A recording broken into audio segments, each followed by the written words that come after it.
Good morning, all, and welcome to St. Mary's Park here in Kehan, in the lovely island of St. Kitts, the Twin Island Federation of St. Kitts and Nevis, for this round four matchup between Guyana and the Windward Islands in the CWI Rising Stars Challenge Men's Under 1950 over Championship. And the news from the middle here is that the Windward Islands would have won the toss and elected to bat first. And I welcome my fellow commentator, Wilman McCall. Good morning, Wilman. Good morning, VJ, and good morning to all our listeners and viewers. Thank you for joining us here at St. Mary's. A wonderful morning and a good day's play in prospect. A bit hazy around, not overcast per se, but we suffer at times from this Sahara dust, which creates a sort of nice, a light mist in the atmosphere, and so it's a if you look out on the horizon, it wouldn't be clear. That's not rain. That's simply Sahara dust. But on the ground, it's pretty nice, dry. The wicket they're using, I think, is the one that they used the last time we were here, Yes. which had bounce and carry and full of runs. And so we're expecting a good day's playing prospect today. The umpire has lifted his hands to the scorers to begin the start of today's activity.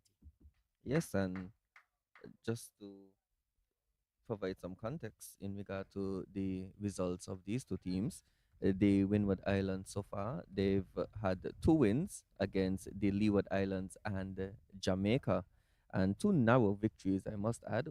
Against Leeward, they would have won by 5 runs. Against Jamaica, they would have won by 4 runs.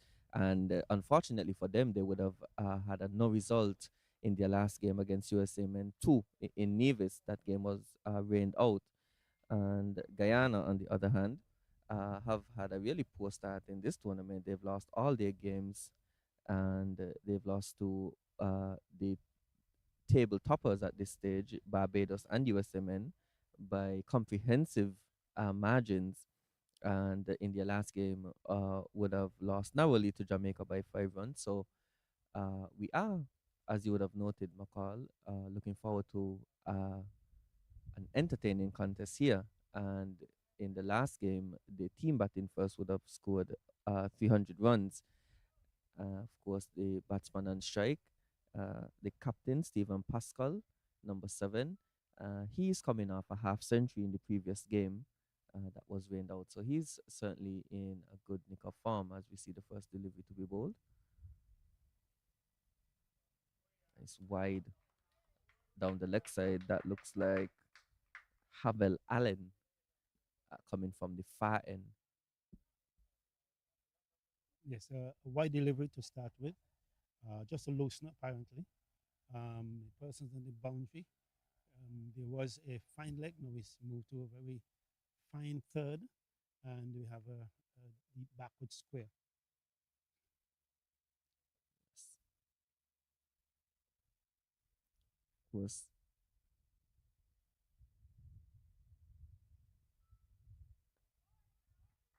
this one better lined? Yes, for the men from Guyana, they have been guilty of being a bit wayward, ill-disciplined in their bowling efforts. In the last game that they would have played against Jamaica, they would have conceded 22 extras, inclusive of 14 wides and two no balls. So it would be important for them to address uh, those discrepancies. This one a full toss, and he's flicking this one past mid wicket. It's gonna run close to the boundary, and the batsman, of course, for two, and they're gonna come back for three. So good running by uh, these opening batsmen to open the scoring. 3 runs on the board now. Yes, a good stroke, hitting it all the way down to the boundary. It's quite a bit of real estate on that on the square boundaries though, and so it's possible for them to get three. And sometimes if they fumble, you can get a fourth one. The expense of the boundary, it's quite vast in comparison to a place like Warner Park. It's not quite as wide. This one met nicely. Good defensive shot there.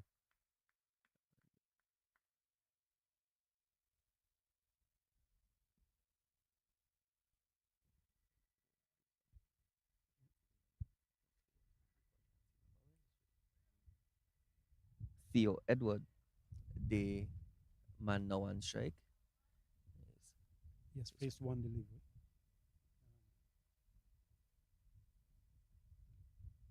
Yes, so the field set in here, there's a slip.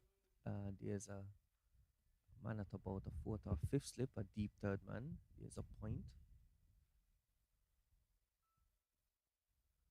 Again, just straight down the leg side.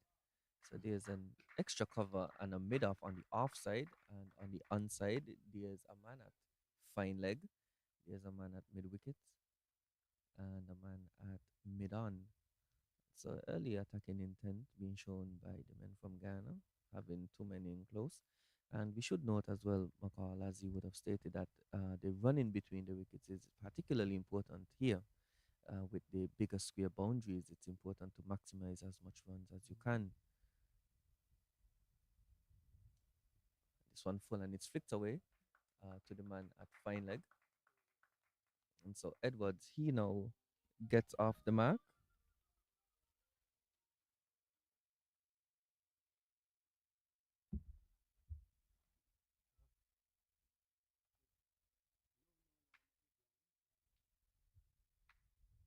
Score now six without loss.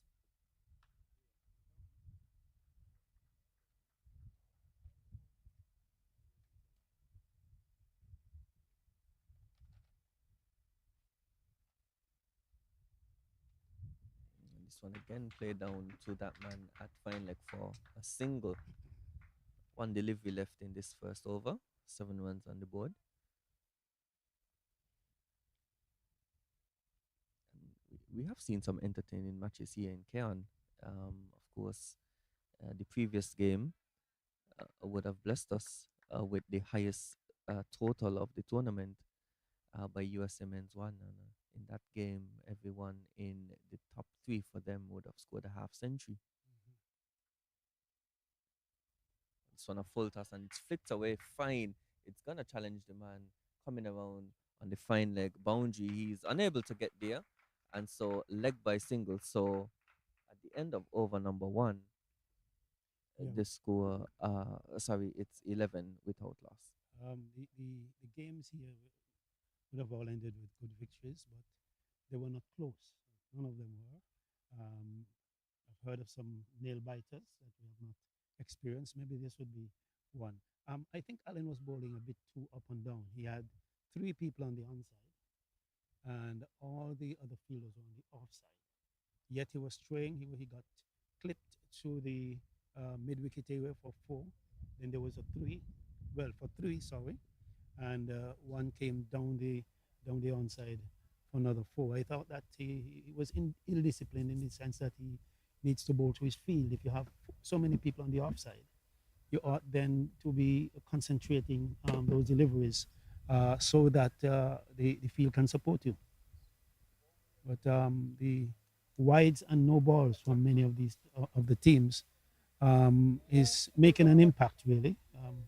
It hurt Leeward's the last time they played against the Windwards, and several other teams have erred badly in terms of the indiscipline, and they have transgressed badly as it relates to line and length, giving wides, bowling no balls, and eventually, as I say, playing against themselves.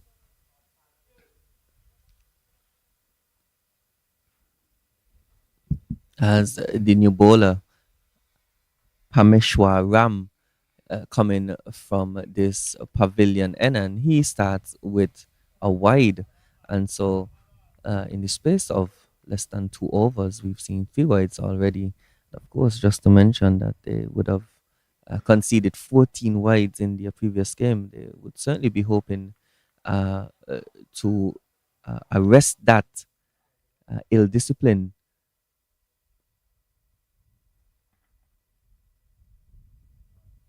This one, a better line delivery outside the off stump. And this wicket seems to have bounce and carry, and therefore we may have some runs going as the one before. Uh, 200 plus for the US team one, and Trinidad failed to capitalize and chase that down. They capitulated and lost the game. There's another one outside the off stump, rising. The keeper taking it just about chest height, which is a good sign, actually. And neither of these two bowlers that we've seen has seemed to have an extra space. And so then of course, is important for them to ensure that they hit their line and length earlier. The pitch has shown that it's good for batting, especially when batting first. And of course, again, they requires you to get yourself in though. And this one driven nicely, and he beats the man diving at a mid off. I think that's the captain Van Lang, and comically he would have dived over that one, but Pascal would have his first boundary of the inning. So good shot by him, a good off drive for the first. Sorry, for the first boundary off the bat in this innings. Yes, the ball well pitched up, and it was lined just about outside the off, and it was struck beautifully by Pascal. Um, the fieldsman tried his very best to get across.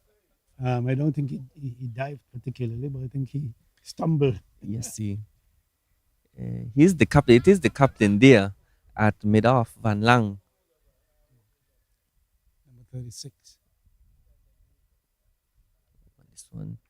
And Pascal coming forward nicely. We have noted that it is a good pitch, yeah, to bat on, and we've seen that the US men play majority of most of the games here so far. They've played two games here, and their batsmen have always looked to be positive in terms of getting on the front foot and getting singles running between the wicket, and that's something I think the Windwards can benefit from. One is just fishing outside the off stump. That one didn't make as much height as I thought it would. I think the batsman himself could be a little deceived by the fact it didn't come off a lot higher. It was half the way down on the bat, and he seemed surprised by it. The keeper was a bit excited, but nothing happened. So all is well that ends well.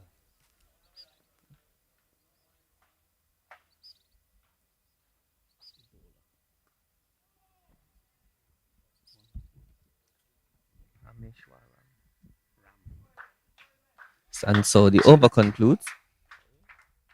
At the end of over number two, the score 16 without loss.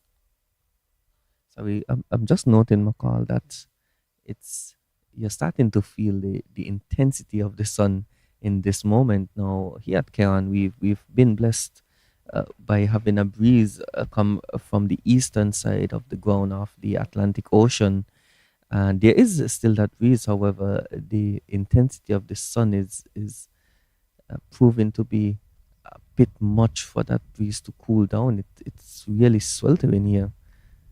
Yeah, in fact, one or two of the players have already called for the refreshments, yeah, and called for a bottle of water every now and again to keep themselves in a sense of being hydrated at all times, given the heat. And even though there's a nice breeze, the heat is sweltering as we look at this delivery. So the man Edward on strike plays that one nicely. These two batsmen would certainly be looking to give their team a good platform to build on. Of course, we would have been discussing that previous game with the USA men and the men's first team. And the way that they applied themselves in that game, they didn't get off to a particular flyer. They had just about 50 odd at the end of 10 overs. But those two batsmen took uh, one shot, and it's flicked away nicely. And it's going to challenge that man coming around at fine leg. It beats him and goes all the way for four. So stylish shot there by Edward. Just short and flicked away off the hip nicely for four. Well, a stroke made very famous by one Luther Kelly, call it the short arm pull. He was made famous by him facing people like Ghana and Marshall and those guys, clipping it off your hip with, while you're on one leg, and that one went away for four. Beautiful shot. Yes.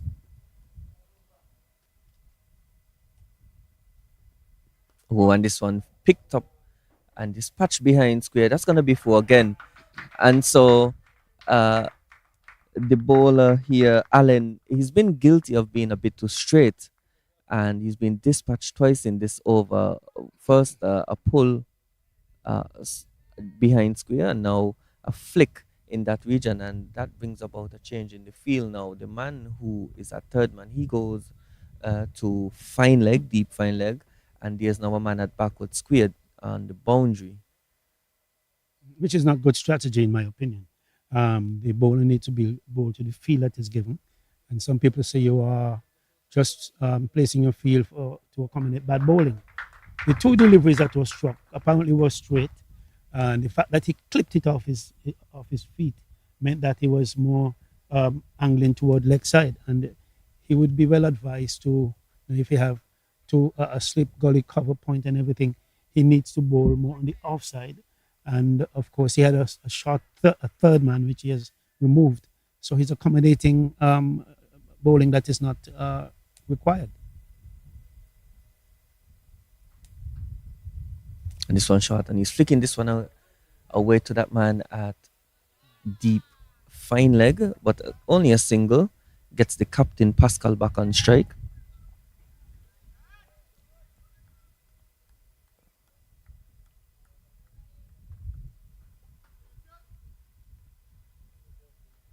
Yes, I do agree. Yeah, It's an interesting feel. If they do get, if he does place one on the off stump and he gets the edge and it beats any of those two men catching, it's 4 runs. he's gonna be punished. Yeah. So not good strategy. When he's fishing, is the captain outside the off stump. Wide delivery, actually. When it's a wide delivery, wide of off stump, not a wide legal wide, but wide of off stump. He fished at it, and one person in the crowd said, "Good offer." Um, you can't go fishing too often. You just may catch something. And what you catch might just be the edge. That's what I mean. There was no one. There was no sweeper. Nobody on the boundary on the offside. So apparently, he tends to bowl straight. This one now wide outside the off stump. So And this Allen, time he doesn't fish, by the way. He allows it through. yes,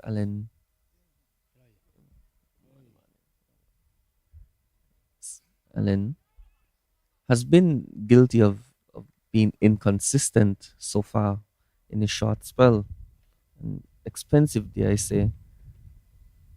One delivery left in his second over, and he's already conceded 18 runs. When he's flicking this one, It or was a try leg to flick by. this one. Yes, and a leg by conceded. So at the end of over number three, the score 28 without loss, and the Windward Islands off to a bit of a flyer here. Well, a good start by the Windwards. They have been aided and abetted by some inconsistent bowling. Um, uh, Lined more too straight or on the leg stump. There are several boundaries that have gone on the onside. We have not seen any of the fours go on the offside. So again, I think the bowlers are too straight, and then the captain made the error of setting a field to accommodate. Well, he did cut off 3 runs a while ago because he was clipped, and the clip straight to that man that he moved from the third man. And but he will be advised to concentrate on an off stump line so as to target the off stump or the edge of the bat. Bowling on the onside or too straight is just giving and making it easy for the opposition to score. So, Here so is Ram.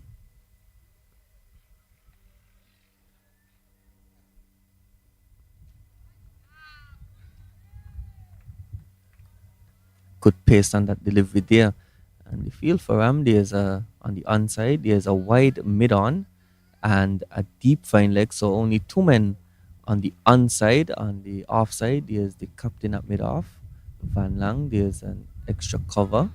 There's a backward point. There are two slips and a gully and a deep third man. So really attacking field set and heavily offside as well. And you can play that one on the up. It's the captain, Pascal.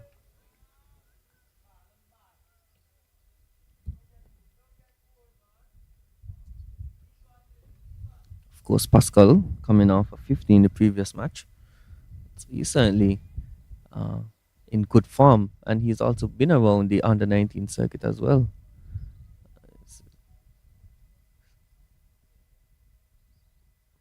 And he's looking to drive this one. Lovely Right. shot. And it races away to the boundary. A good cover drive there. Got forward and just caressed that one through the covers for four. Yes, Ram must not feel too put out by that. You want to encourage him to drive. You have the two slips in the gully. You have a cover, and so that's where he most likely will hit it. But he got that one from the full face, raced away for four. But he must not be deterred by that. That's what you want. If you're bowling mid stump or leg side, you do not have a chance of getting a wicket unless the batsman somehow errs. And, and this one driven in front of that man at extra cover. So two lovely drives here by the captain, Pascal. And the previous one, he hit this one to the left of that man at extra cover in the gap. Now it's interesting that you note that the man, there was a change after the first drive Mhm. where the man at second slip was moved to more of an orthodox position, and Pascal now hitting this one between the gap at extra cover and mid off. And so really good execution on these two drives here by him, though. Two Y- lovely shots. Yes, I think the first one was a bit wider, so it went through cover area. This one was a bit straighter. He drove it well, and splitting both field at the short long opposition and the extra cover. And this one a bit straighter.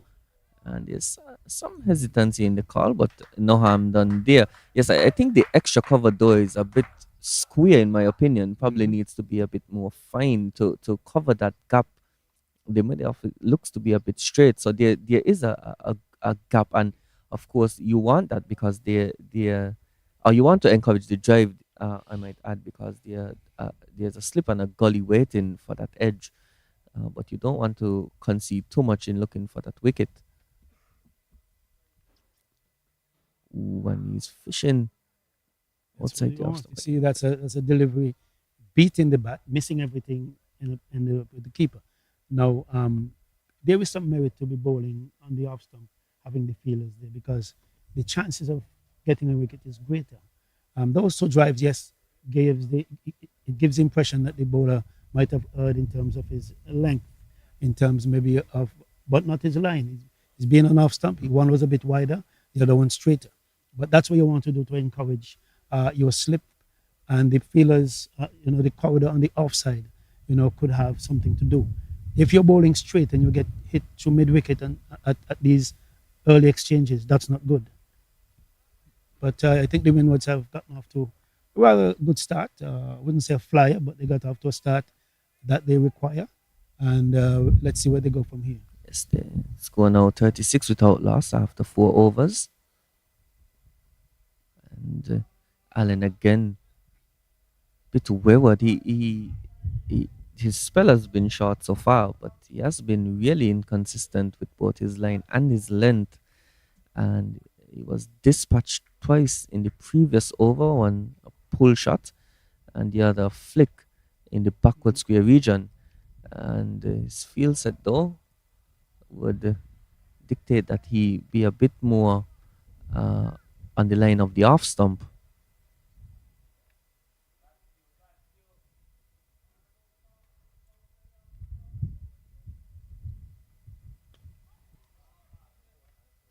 Again, he's bowling to a field that is accommodating him bowling on the onside. Um, that delivery was well negotiated. I like batsmen who rolls back and across, covering everything, and that seemed to have been the case a while ago with Pascal. Pascal back and across, and it's not the first time I've seen him do that, which is a way to defend bowling that is uh, aimed and coming at your thigh or your waist height. It's getting forward nicely, and they take a quick single, and the stump is hit, and he's given out. And really, that was a suicidal single. And there I said, needless. There was really a need to challenge that man who was really close at mid on.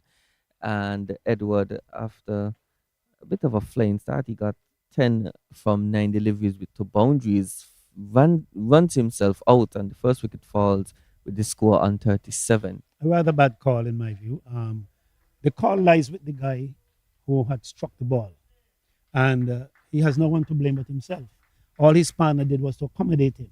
I think it was not a good call. He tested the wiles of the man to whom the ball was going, and he was found short. So Pascal run out.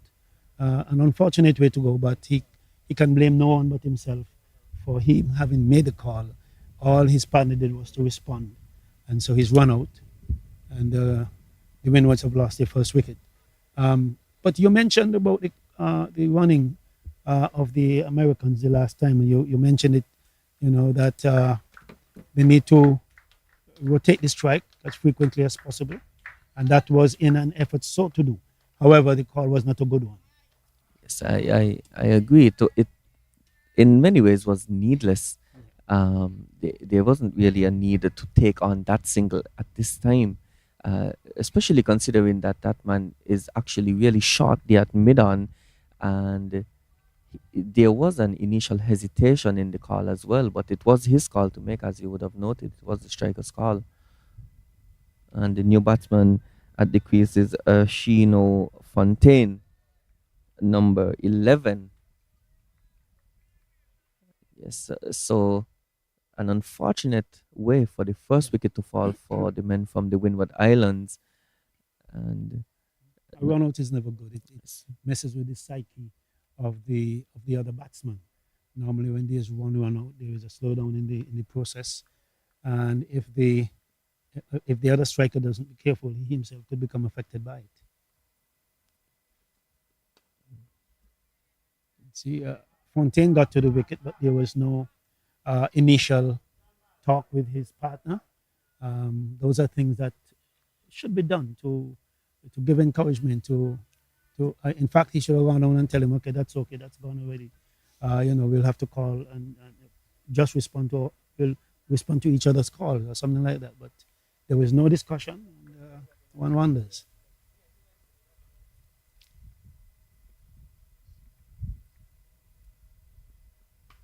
Pascal is looking to get forward again.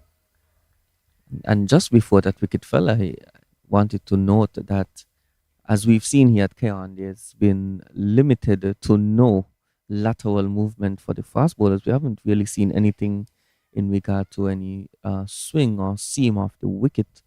And so, again, it's important as a captain uh, to find a balance between the attacking options in terms of the catchers who are now in the slipper behind the batsman. And this one picked up over the leg side. It goes for 4-1 bounce. There was a man at backward square, but this one hit well in front of him. He didn't stand a chance. And Pascal motors on to 20 now. Well, Allen continues to transgress in bowling too straight or more so into the legs of his batsmen, and he ignored the fact that there are 2, 4, 6 fielders on the offside, and he continues to bowl either too straight or into the legs of the opponents, and being struck for several fours. In fact, one of those guys should not be there on the leg side. So one of those two fielders, deep square leg, and the wide, the final, which is rather wide, should have been in the slip corner, and he should be bowling off stump or just about off stump. Well, I don't know what the plans are, and so therefore I would have to just accept things as they are. But he has erred on so many occasions, bowling too straight or into the legs of the batsman. Yes, Allen has been really expensive in his spell so far. And this one again flicked. This time the man at backward square is coming around and only a single on offer. Good throw from the deep. And so at the end of over number 5, the Windward Islands 44 for 1.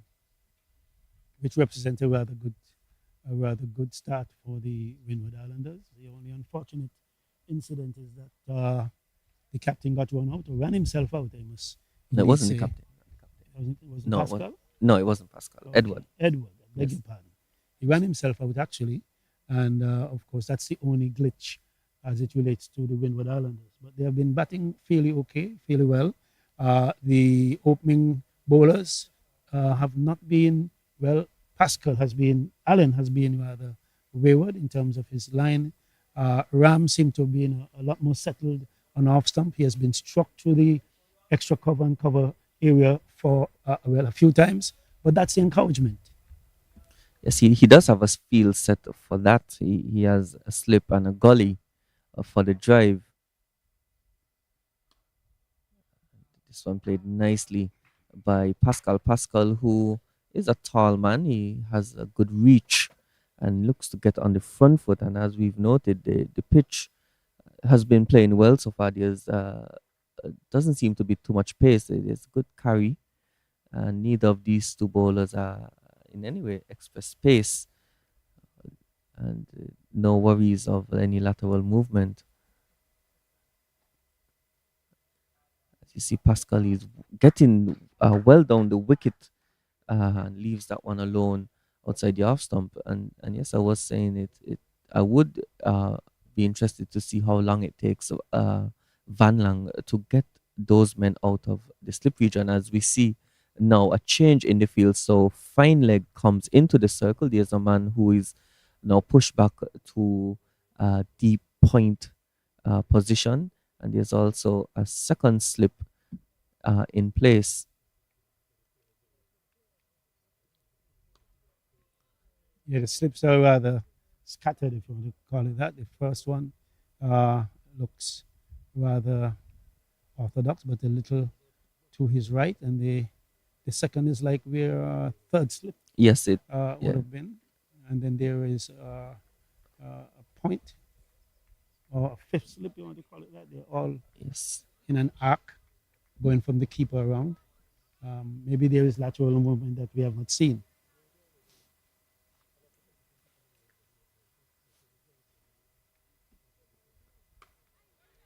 Pascal plays this one nicely. And of course, Pascal should be encouraged by the fact that in the last game, the opening batsman for the US men, Sahil Gag, would have scored 111 runs in his innings. And we have been stressing the importance of getting yourself in out now, of course, even though it's been a quick start by the Windward Islands.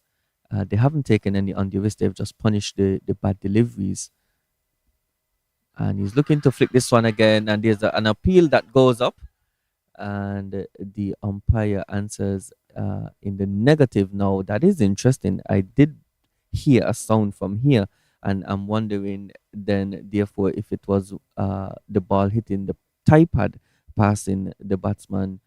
The fielder certainly thought that it was an edge though. Yeah, the fielders, the keeper, and the entire crowd went up trying to get.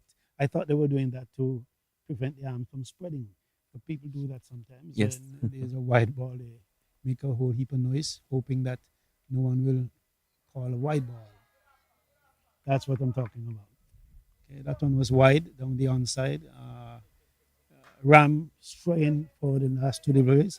He's normally rather good on or about off stump or outside. Now he's beginning to stray. There is no. The fine leg is looks as though he's in the circle. Um, there's a man way out on the cover boundary or point boundary, and he would be well served to bowl outside off stump. There he is again. Ram um, completing this over with not many eventualities, but just a clip on the onside, which apparently was a thigh pad noise. They had another one on the leg side where there was an appeal. The appeal was basically to coerce the official not to extend his arms. Yes, and that. But the score at 40, 45 for one, Edwards run out ran himself out um, a few overs ago, and Pascal motoring on. He's on 21. Um, I appreciate Pascal. His defense looks sound, particularly when the ball is about waist height, back and across, and getting his body behind it. We have many cricketers these days stretch from leg stump with their foot on leg stump, which is where many of them get out caught at slip because their bodies are not across or they get their off stump plucked. I wouldn't call any names at this point in time. Uh, but the Windwards have done well for themselves. They have not taken any undue risks. There was no need to when balls have been served up to you. Now the captain comes on. Yes, Jonathan Van Jonathan Lang. Van Lang. He's coming from the far end, and so we finally see a change in bowling from that end. Of course, Van Lang would be familiar, maybe not particularly with this ground, Mhm. but he is familiar with St. Kitts. He was a part of the Cool and Smooth T20 tournament that was This held year. earlier this year, Yes, yes. okay. And so he does have some experience being here in St. Kitts. He would be hoping to lean on some of that. He's an all rounder, he bowls and he bats as well. A hard hitting batsman. And this one played nicely to the cover region. The batsman should come back for two. And so Fontaine gets off the mark, and he gets off the mark off his second delivery. The man Pascal has been, for the most part in this innings, been the one on strike. Mhm. Van Long would be advised not to bowl as short as he is. The he has no cover. There's nobody covering, so it should be full of length. So we see a change in the Still asleep in place. yes, there's a mid on and a man at the deep fine leg on the leg side. And so the captain really has to focus on the off stump based on his field. There's a man at first slip. There's a man at just about a fourth or fifth slip. I Mhm. wouldn't particularly call that gully. There's a man on the deep third man boundary. There's a backward point, cover, an extra cover, and a mid off. So Van Lang would be hoping to target off stump or thereabouts. There's no room for error if should he share on the leg side. And he's bowling now wide uh, on leg stump. And so, at least from the far end, we've seen so far very ill disciplined bowling from that end. And of course, without having to do much, the Windwards have been scoring at a good rate. I said, not taking any risk. They've just punished the bad deliveries, which, to be fair, have been there've been a fair few in this inning so far. And this one shot, and he's hitting this one nicely, just to the man there at extra cover. Yes, I am curious again to see when the men at slip will be removed. I'm not saying that I don't think that. I think at this stage, it doesn't seem likely that That something will go to slip yes, in the and case. I believe on a pitch that's not offering much by way of movement, the play would probably be to get men more in front of the batsmen. This one clipped into the leg side, and he should get a few runs here. It's gonna run close to the boundary as the batsman crossed for two. And good work by the man coming around from deep fine leg. Now he had to cover a good amount of ground there. He Yes. had to run from deep fine all the way to forward square. And so these two batsmen should probably be disappointed they weren't able to get three. I am one of those persons who thought that third one was on. A third one was there. They're just not interested. I feel those were three easy ones. The distance the man had to travel. And this one he's getting forward and driving. Yeah, see, this a misfeel by the man there at mid off, but no harm done. So at the end of over number seven, the score now 50 for one. So those two runs would have brought up the 50 for the Windward Islands. But yes, I do concur with your point, McCall, that I'm under the impression that the batsman thought that that It ball would have would have gone for gone for four. four. You But see, one yes, of those things, Vijay, if you'd allow me, we our batsmen are too relaxed. They get a single. What could have been two, they stay for a single. What could be three, they just want two. I think at this level, there should be a lot of pressure on our coaches to make sure that our young cricketers maximize on every single that's possible. Now, the United States only made two plus because Gag and his partners were very clinical. Once they were three, once they were taking three. And now we see a sort of relaxed position where, you know, and Pascal hitting this one over extra cover. Lovely shot by him, and he'll fetch him a boundary. So Pascal continues, and a really lovely shot here. He just leant on that one, hitting it over extra cover, and a good bat swing there. ball was too full of length outside the off stump. He had to stretch a bit for it. He lifted it over what could have been the extra cover, and it gone away for four. The man Van Long gave chase, but to no avail. Ball crossed the boundary before. A good shot, a good shot. Let me say a bad delivery because he was too wide of off stump and he gave too much length. Ooh, and Pascal is feeling for this one outside the off stump. Now, I want to say that Van Lang may be missing a trick here with these catches again. But it's difficult because Pascal is showing some interest outside the off stump, and added to the fact that Ram has been the most consistent so far of the three bowlers used, and we see a change in the field now. So the man at second slip now he moves to a more orthodox cover region. So the extra cover is now coming a bit more into a closer position to the pitch. And he's driving again, and it's through the gap. Oh, what a lovely shot.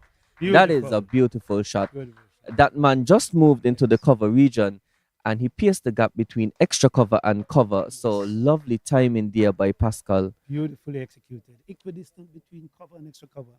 Raced away for four. I mean, this is that's classical. Um, I think Ram is trying his best to maintain the off stump line, but sometimes his width gives opportunity to the batsman to free his arms. If it would be closer, you can't be too straight because the onside is vastly unpopulated, and so therefore you must be outside off, but it shouldn't be that wide. Pascal now runs this one to third man. They should come back for two. So quick run in there, good running. And so Pascal, he's looking imperious here. And I should note that that previous delivery that he hit for four, there was a man at the backward point, Yes. and so he hit it in front of that man as well. He stood no chance, and that brought about again a change in the field. Now there's a man at backward point, but the man at cover, he's now instead of backward point, he's more in an orthodox position, sweeping down the cover boundary. Forcing changes is the Windward Islanders. And he's cutting this one, and he's hitting this one in front of that man that's sweeping on the cover boundary, who does a good job and limits it to one. But the Windward Islands, they're encouraging their batsmen to be a bit more lively with their running, to challenge themselves to see if they can get two. Now, I do believe that had they run that one hard, they probably would not have come back for the second, but certainly would have put more pressure on the man in the Yeah, outfield. you see, many of the scores that we have had in this tournament sub 200 runs. If you really examine many of them, um, if you examine many of them, if you add another 30 singles to them, we're looking at 200. And I believe the reason why our scores are so low is that our batsmen are not willing to run. Now, the Americans decided they will run, and they had 200 easily. And 300. I believe that the coaching staff in the Caribbean need to encourage many of the other coaches to encourage their people to run, because that is why our scores are so low. If you can't break up a field by singles and twos here or there. That's why you can't make runs. And that has gone right through our Caribbean cricket. Yes, and at the end of over 8, the score is 61 for 1. Yes, I do agree that it's important for us in the West Indies to start taking more seriously uh, running between the wickets, especially in rotating the strike. We are known for being boundary hitters, as this one is lined on middle stump and just slipped away to the man that is on the fine leg boundary for a single. So I was saying that uh, these batsmen, we struggle, especially and in particularly at the international level, we are sometimes, let's say in the shorter formats, we have boundary hitters, but we struggle on pitches where it requires more application and running between the wickets to keep the scoreboard ticking over. And this one, he's looking to be short and gets away with it there. Fontaine, he lifts his head up in the sky. It certainly was an opportunity Yeah, for him to execute the pull shot, and unlucky for him, he hits the man that is just in front of square, right next to the umpire. So the field for Van Lang, there's a deep fine leg. There's a man just forward of square by the umpire, and there's a short mid on.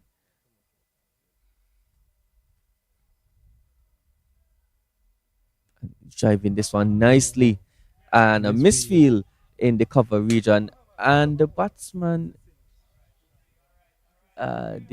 there seems to be I, have been some miscommunication. I know they say do not run on a misfield, but that misfield merits a run because the ball went several feet behind the fielder, and there could have been another run there. And these are the kind of opportunities that must be taken, so that at the end of the day you have, apart from the boundaries you hit, you have several singles that gives you a total that is, that you can defend, It's, which is one of the problems of West Indian cricket. it's it's it's important for a batsman to understand a single is still a run, and he's flicking this one is Fontaine to the man at fine leg. Now it was interesting that the captain and Fontaine had a discussion Yeah. there, and the captain was pointing to the fielder. But I agree with you, McCall.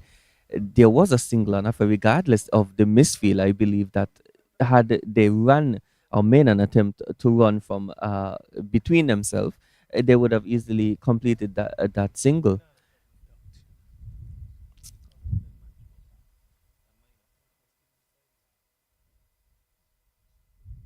Oh, and this one is edged, and it's gonna beat the man here at third man. He didn't have much work to do. It just came a few yards to his left, but it flew off the bat with such speed that it raced away to the boundary. So Pascal now he moves on to 37, and the score now 67 for 1 with one delivery left in the ninth. Yeah, one of the first deliveries that went through the, what you call the slip area. Yes, it had some height in it because it took the edge and it flew. The third one is a little, the third is a little wide, so it went finer and away from him and into the boundary for four. But um, Van Van Lang. Van Lang could be encouraged by that.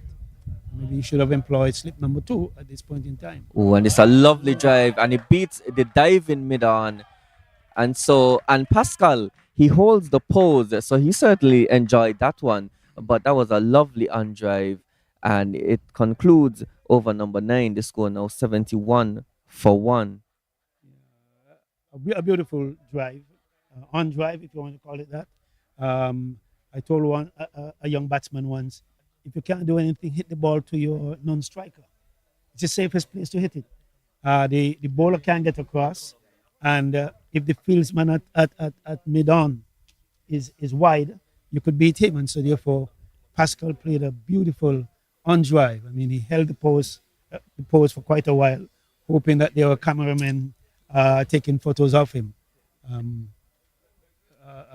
Van Long was, he erred in that he was just about too full and more angling toward the onside, and he was struck away for four.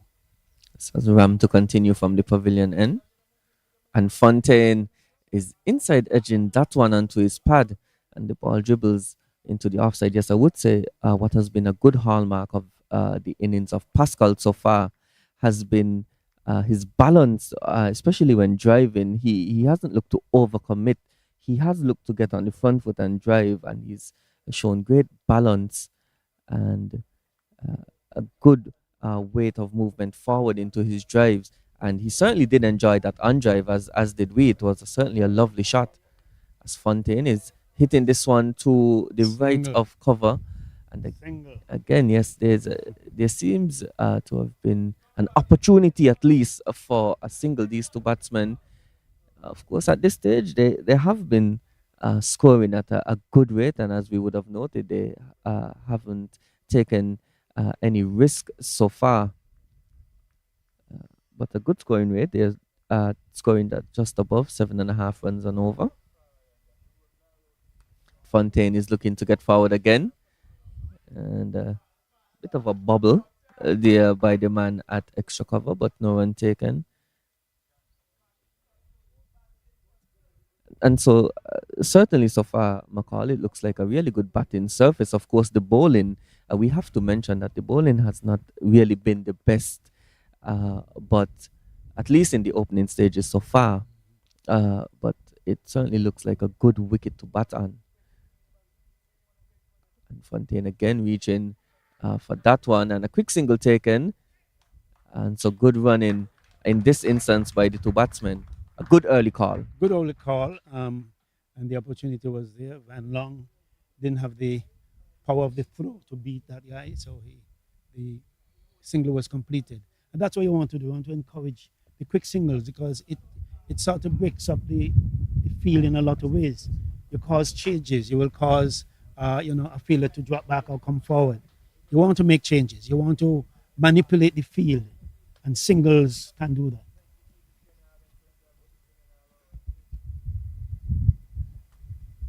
Ooh, and Pascal is looking to drive, and he's out caught by the man there at gully. And so Ram strikes, and his persistence with the line outside the off stump has worked. And Pascal, a loose shot, the first loose shot of the innings. We were just talking about how they haven't taken any risk. Pascal looking to go big and gets the outside edge. A good catch, a sharp catch taken by the man there at gully. And now the Windward Islands lose their second wicket with the score on 72 with one delivery left in the Yeah, 10th what over. what I saw, Pascal was more heading toward long on with that stroke. Instead of heading to long off, he was going to long on. So the tail of the bat came toward long on, which meant that he played across something. And when he played across it, edge was taken and he was out caught. So the young man transgressed, and as a result of his transgression, he had to walk away. A nice catch was taken at slip, and Pascal played a good hand, and 72 for 2, the Windward Islands. Yes, Pascal would have departed for 41 runs. He would have scored 41 runs off 36 deliveries with 8 boundaries. And I was just told by my producer that we should commend the captain. And I want to commend the captain for persisting with the catchers in the slip area, that one taken by Gully. So, yes, we must commend Van Lang for persisting with the slip and the Gully. And the edge, we did see Pascal edge one in the last over. This time it went to that man at Gully. And so good work by the captain there, the new batsman, Luvio Charles. And he's inside edging this one down to the boundary for a single. So gets off the mark in a streaky fashion. And at the end of the 10th over now, the score 73 for 2. So the win was, of course, losing the captain, Pascal.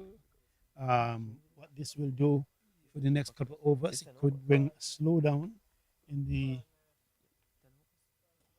It can bring a slowdown in the entire scheme of things. And normally on this wicket, whenever we see the spinners come on, there is tendency for the scoring rate to fall, and things will get sort of quiet for the next couple of overs. But Van Long will continue from the northern end, and of course he will be able to continue this struggle. 73 for two marks a rather good start by the Windwards, and I hope for their sakes they do not allow this to slip. Yes, there is a slip, third man, a man at point. Uh, yeah, there are two slips actually. Man at third, one at point, um, cover, and long off. Let me welcome Rodney to the commentating microphones. Rodney, good day, sir.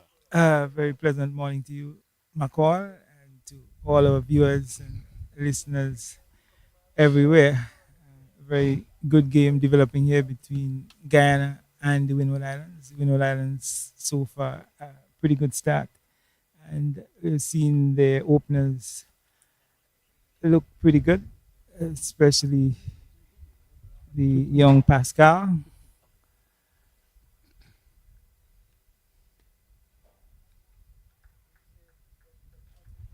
It was a very good opening stand between Pascal and Edwards. Yes. And Edwards, very good opening stand.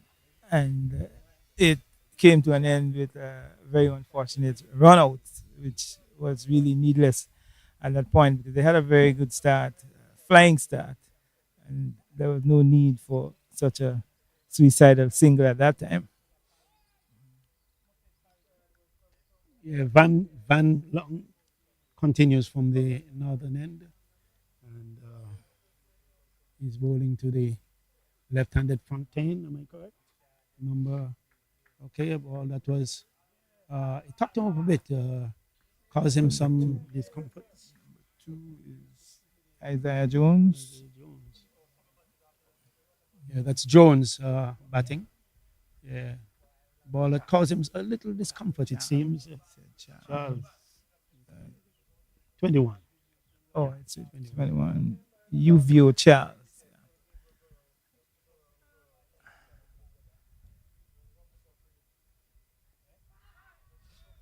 Struck on the pad, but stifled the appeal. And, of course, they realized that it was a bit high, and they they muffled the appeal, to say, and no eventuality. But Pascal was pretty severe on the bad deliveries that were delivered, particularly those that were bowled to his pads. He clipped them beautifully every time.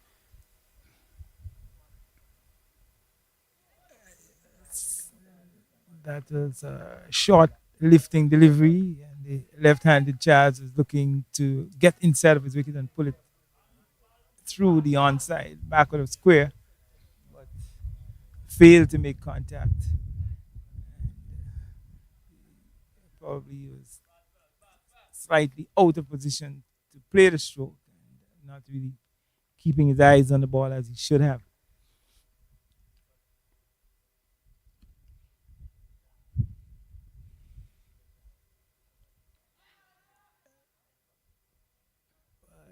Yeah, Van Long would. I think he got away with it. That short delivery, Yes. Given that there were only three men on the on the onside, only one out of the circle, which was a fine leg, and he got away with a short delivery. Should have been put against the wall. Really. But really. the batsman Charles, well, he made a meal of it. A short delivery. Apparently, it hustled him, and he was not able to deal with it. One would ask the Windwards, though, not to be complacent. At this point is when many of the teams will have to slow down, especially when the spin bowlers come to the fore. There is a change has been made now. Ram is been relieved, and number 34 comes on. Latif comes on. And he is a right arm bowler, right arm spinner. And like I said, on this wicket, it is a spinner's wicket. And Latif, normally this time, these next 10 overs is when things slow. And some batsmen become frustrated and they start to, go over and out, which is not the way to go. You have to take it as it is. as much as possible. You fight it out. If the bowling is tight, you play every ball on its merit. Let me look at Latif. He's a right arm. Doesn't look like an off spinner. Yeah, He's a leg spinner. Yeah. Spinner. Driven away down to long off or wide long off is Latif by Fontaine, and there's a right and left hand combination which creates some challenges for the captain having to change fields every now and again, and for the bowler who has to change line and sometimes length.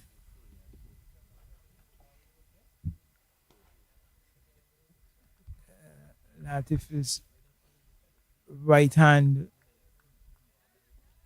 orthodox leg spin, it looks like. Bowling over the wicket.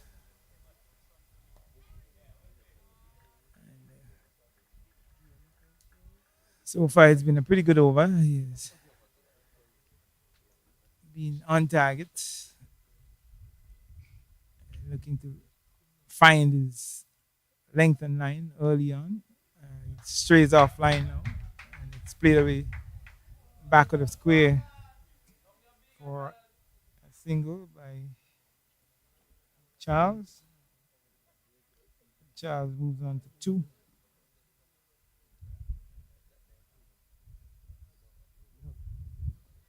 And the total 75 for two. The Windward Islands.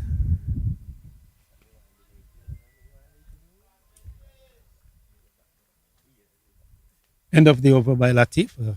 The end of a 2-run over. 2 runs, I think. There was a drive down to wide, long off, and there was a flick by Fontaine down to fine leg, and it means that there will be a challenge for Latif as well, having a right-hander and a left-hander at the crease. He will be more effective against the right-hander and less effective against the left-hander. Now we have Van Long making changes as there seem to be a change as well from the northern end. Number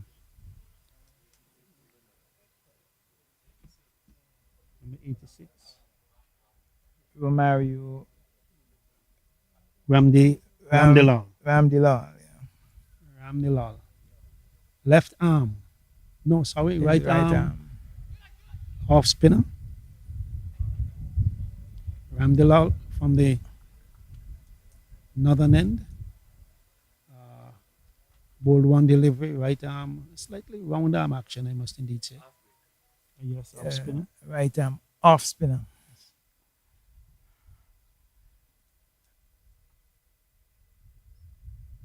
There was an appeal.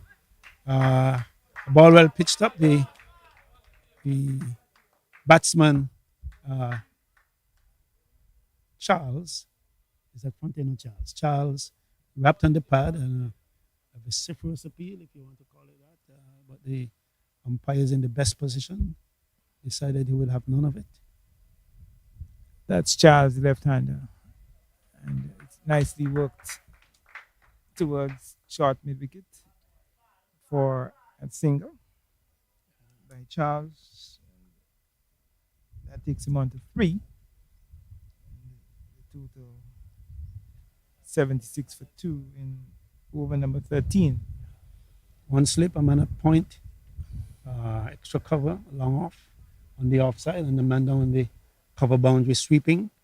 And then there's a deep backward, deep mid wicket, and a man at square leg.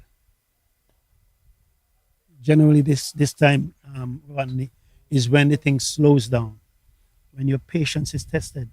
We haven't seen much lateral movement from even the spinners, but normally the lack of freedom to score creates Pressure. a sense of pressure. Yeah, it builds pressure. For the batsmen. I hope that they would be wise enough to wait it out, play it out until the opportunity presents itself. Yes, definitely. When things are tight, you play out as much as possible. You remain there, grind it out, and as much as you can, look to pick the gaps and pick up the ones and twos. Here we see a little bit of indecision again and a direct hit. Fortunately, he was back in, so the Guyanese seem to be very accurate with the direct throws. A bit of hesitation again on the part of the two batsmen, not really communicating well. And fortunately, he was able to regain his ground in time. Yes, they could ill afford another Mm. run out here. Like I said, this period is it's tricky, and especially because the spinners are on, things sort of slow, and it leads you into a sense of complacency. And not only that, it builds pressure because you can't score as freely. You have to make do with singles. So the singles must be well thought out. You must run well. You must continue to work the ball into the gaps and take singles. Yes, you have to create the scoring opportunities. Nice looking drive by Fontaine. Drive back down the track on the offside, and the bowler himself diving away to his left to field. So and it's played out towards forward square, and here we see the batsman completing a single. Had they pressed a little bit harder for the first run, Yes. second run could have been had there. In fact, I think Charles was very slow off the mark, apparently looking at the ball, and that's why his partners in the pavilion signaling him to run or telling him to run. Yeah, and a nice, pleasant looking extra cover drive by Charles.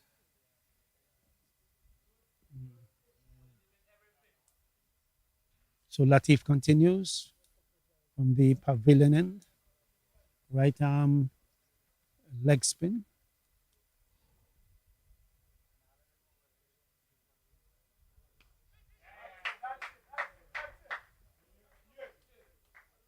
It's played out towards long off. Fielder on the long off boundary, coming off the boundary, but not fielding cleanly. But nonetheless, he had his body behind it, had it well covered, and no extra run had. So there we see the Windward Islands batsmen picking the gaps and picking up the ones that are available. Good rotation of the strike Which by is what is required. the two batters. Yeah. Fontaine is on 10, Charles on 5. Total 82 for 2. Another good looking drive by Fontaine. A dive from the man at short mid wicket. Didn't yield anything. In fact, he missed it. Ball went down to the ram on the boundary, and a single was had. The score as it is now, it's 82. It Yeah, is for 82 for 2 after 84 for 14 2, overs. that's And the current run rate is 5.86. There's a projected score of 293, but in order for them to get to that 293 McCall, they will have to keep wickets in hand. They will have to bat sensibly, rotate the strike, pick up the ones and twos, space the gaps, and whenever the bad balls come, they cash in on them and put the bad balls away.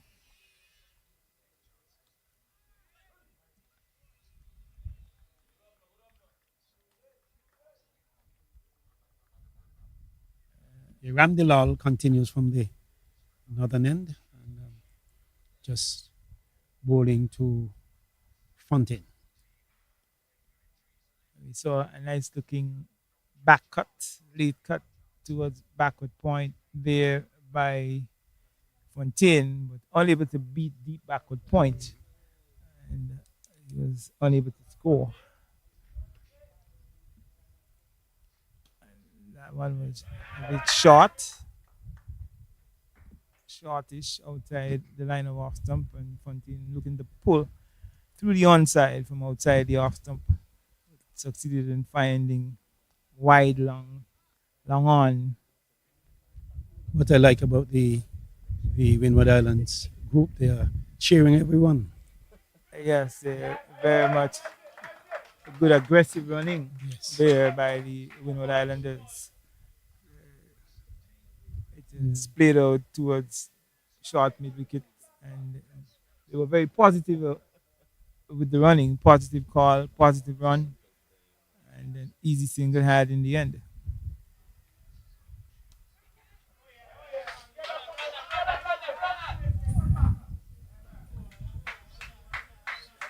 Yeah. A Nice. ball played wide of uh, of the man at point. It ran down close to the point boundary. The number 74 ran away from his position. That's Allen, and the two runs were had. You know, the Windward Islands, they could feel a little scared about running, given one of their well, their, one of their batsmen were run out earlier. And they have also seen this one is going to run out towards the fine leg boundary for four. It was a bit offline there by the right arm off spinner, and there was Fontaine getting into his wicket and pulling it out towards fine leg for a boundary.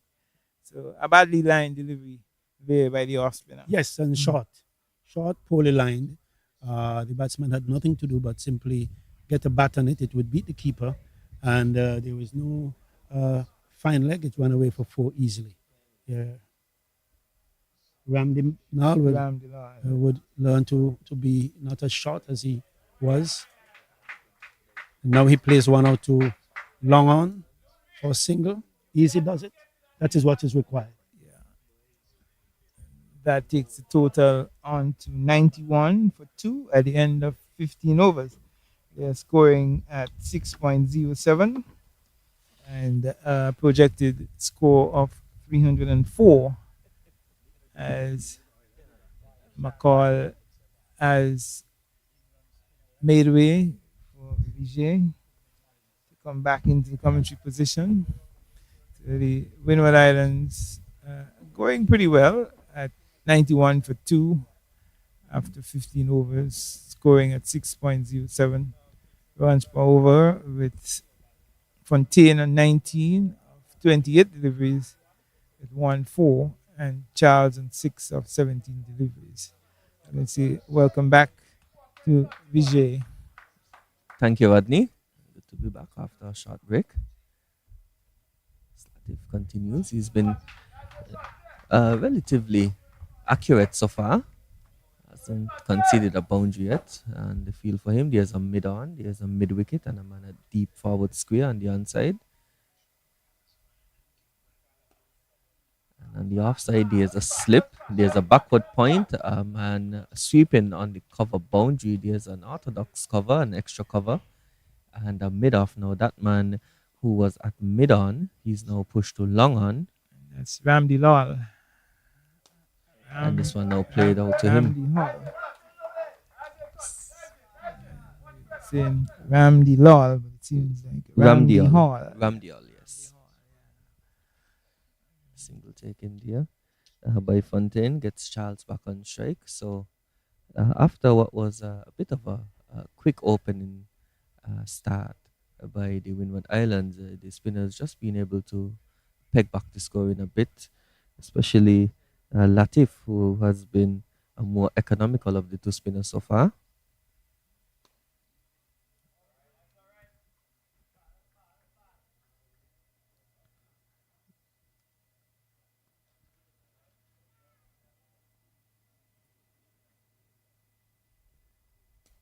And this one shot, and he's pulling it past mid wicket. And the man at long on, he comes across. Batsman have been encouraged to run with more intensity by their teammates. I've seen a change in their approach. They have, or they did start a bit lackadaisical, but there seems to be more intent now in their running. This one played nicely to long on. Single conceded.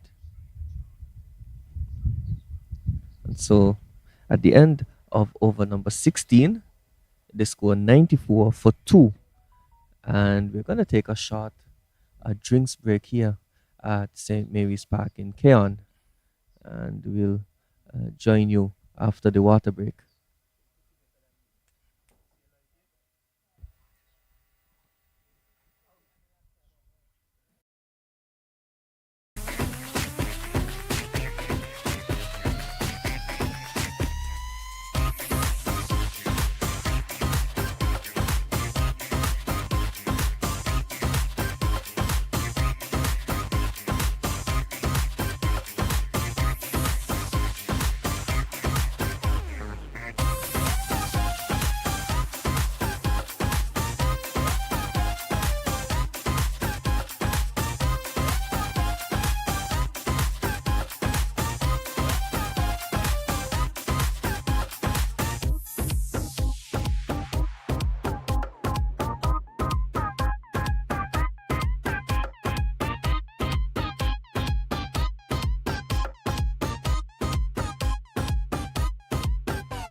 And welcome back to St. Mary's Park here in Keon, as we would have just concluded the first water break of this match. And we're going to start with a change in bowling from the far end.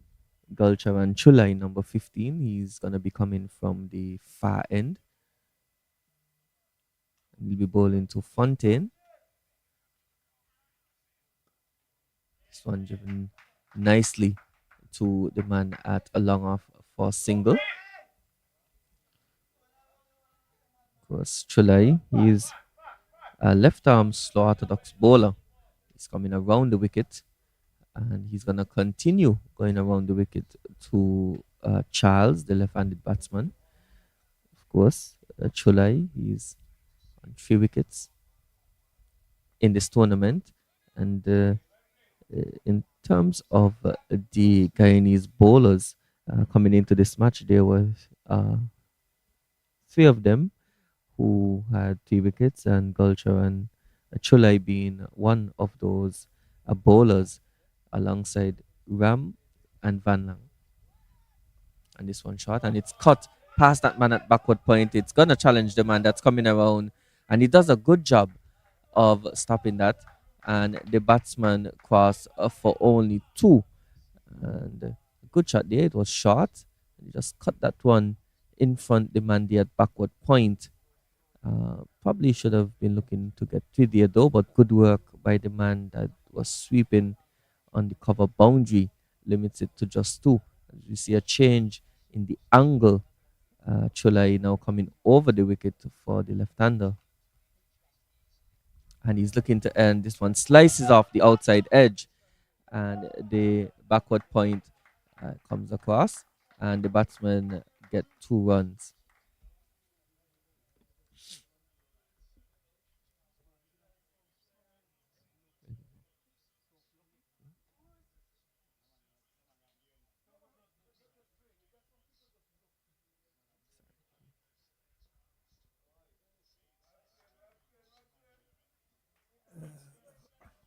Wide delivery outside the line of the left-handers off stump. Didn't have to play. Yes.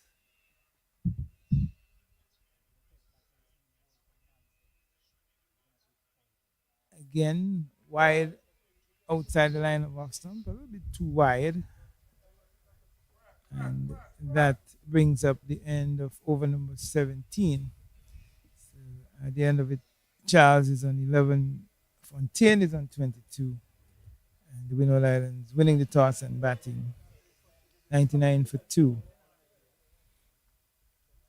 Yes, they've made steady progress in their innings. They did get off to a bit of a flyer due to some poor bowling by the opening bowlers for Guyana, in particular. Uh, Havel Allen was given a bit of tap from the far end. Van Lang as well, the captain, was a bit expensive, but Ram, the successful bowler, he was able to get Pascal. As Latif continues, Latif has been steady from this pavilion end so far. He's into his fourth over. He's done a really good job of at least pegging back the scoring from this end. He's been rather economical in his spell. And he's flighting this one, and a good drive, and he beats the man diving at extra cover. So lovely shot. He gave that one a bit of ear, did Latif, but Fontaine matched that one equally, and he got a good stride in and struck it nicely past that man at extra cover for four. Yes, that certainly was a lovely extra cover drive by Fontaine, and that brought up the 100 for the Windward Islands. They are now 103 for 2 in over number 18. Lovely drive, getting to the pitch of it and driving it fluently through extra cover. Again, he's driving out towards long on for another single. And good cricket there. He got the boundary, and the the delivery after he's looking to rotate the strike. So smart cricket here being played by the Windward Islands, going at just under 6 runs and over. You see a change for the left-hander Charles. There's mid-off who was long off. He came into the circle, so they're asking him to take a chance in challenging that mid-off. So the field for the left-hander, there's a man now that goes out. So the mid-off now goes out to long off. The man at deep backward square now comes into the circle. So there's a deep mid wicket and deep long on. And this one driven nicely to long off for single by Charles.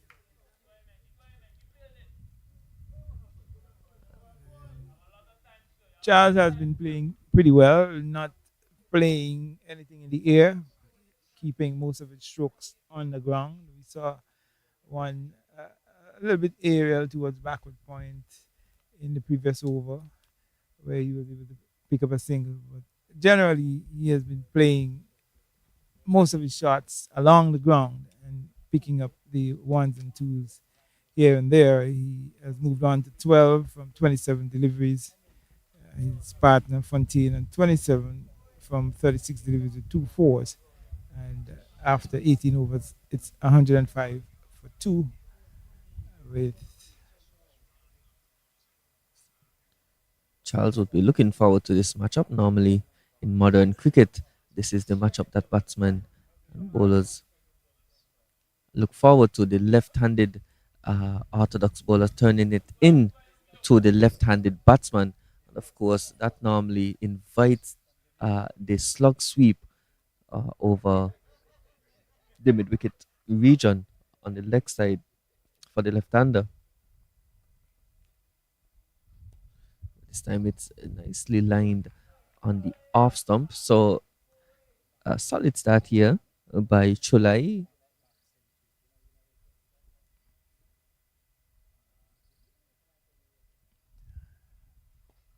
Again, he's driving this one yes, nicely.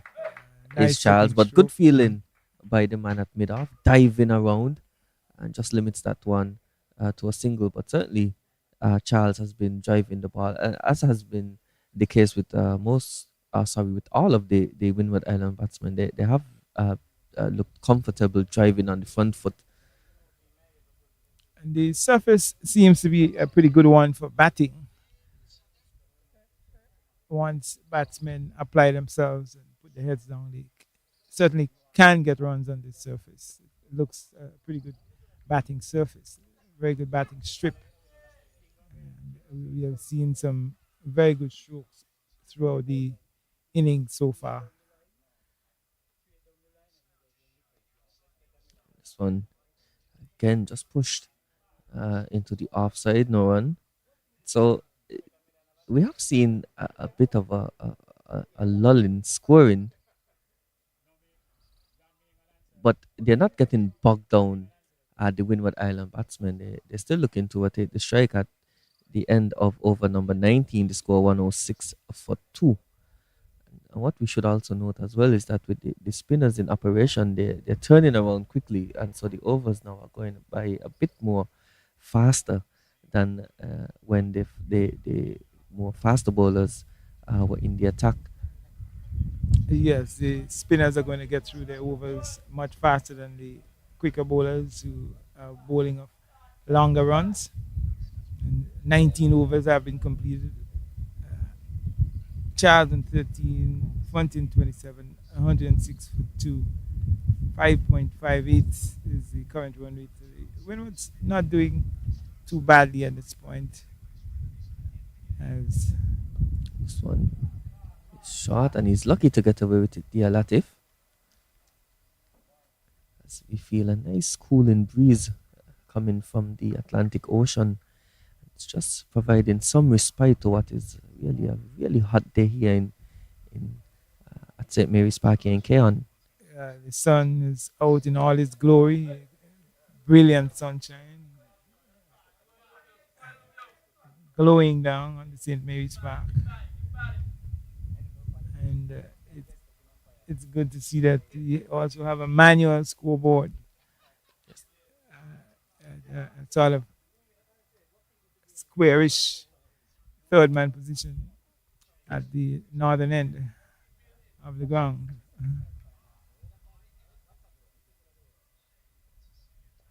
And Charles is playing this one late. Bit of a late cut, just gets it to the man there at backward point. So he's bowled uh, 4 dot deliveries, has Latif, and he'll be hoping to close out this over. Uh, and he'd be hoping that he gets a maiden. But I should note, Baptiste, that the previous game, the men from the USA would have compiled the 300 runs in the first innings on this ground.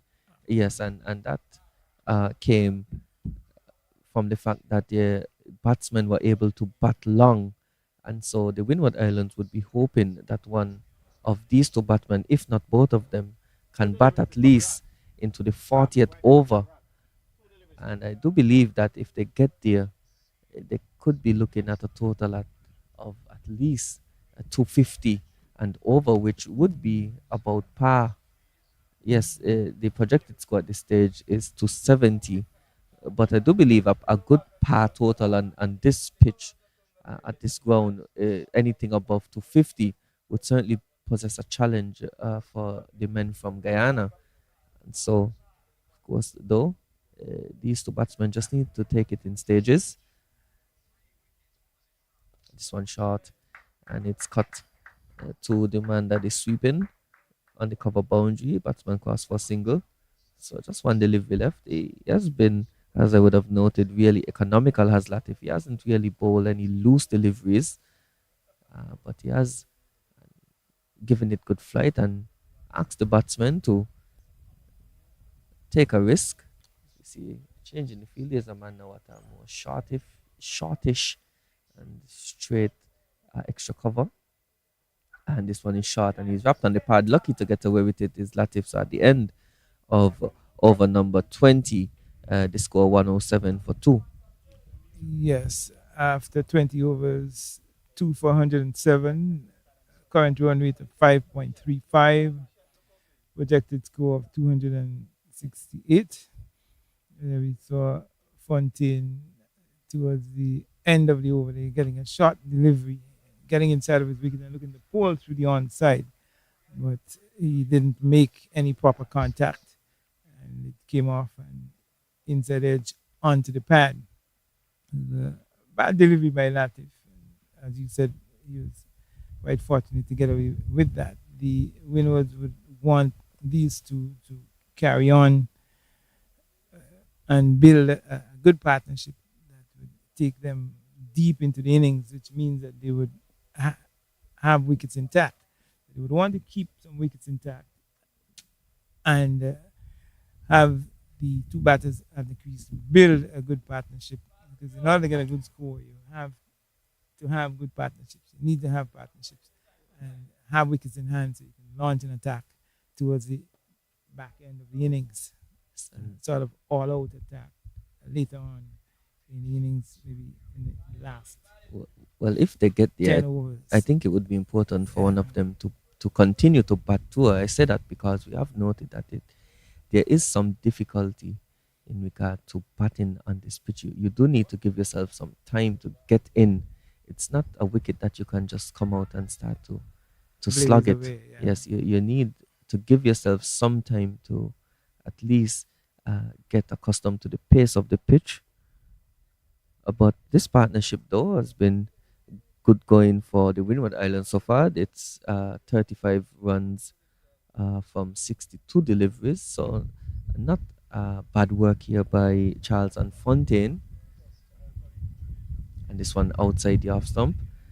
Interesting approach by Chulai. He's going around the wicket to the left-handed Charles. And there's a slip in place for him, a backward point, a man at cover, extra cover, and a mid-off. So no one on the boundary on the offside.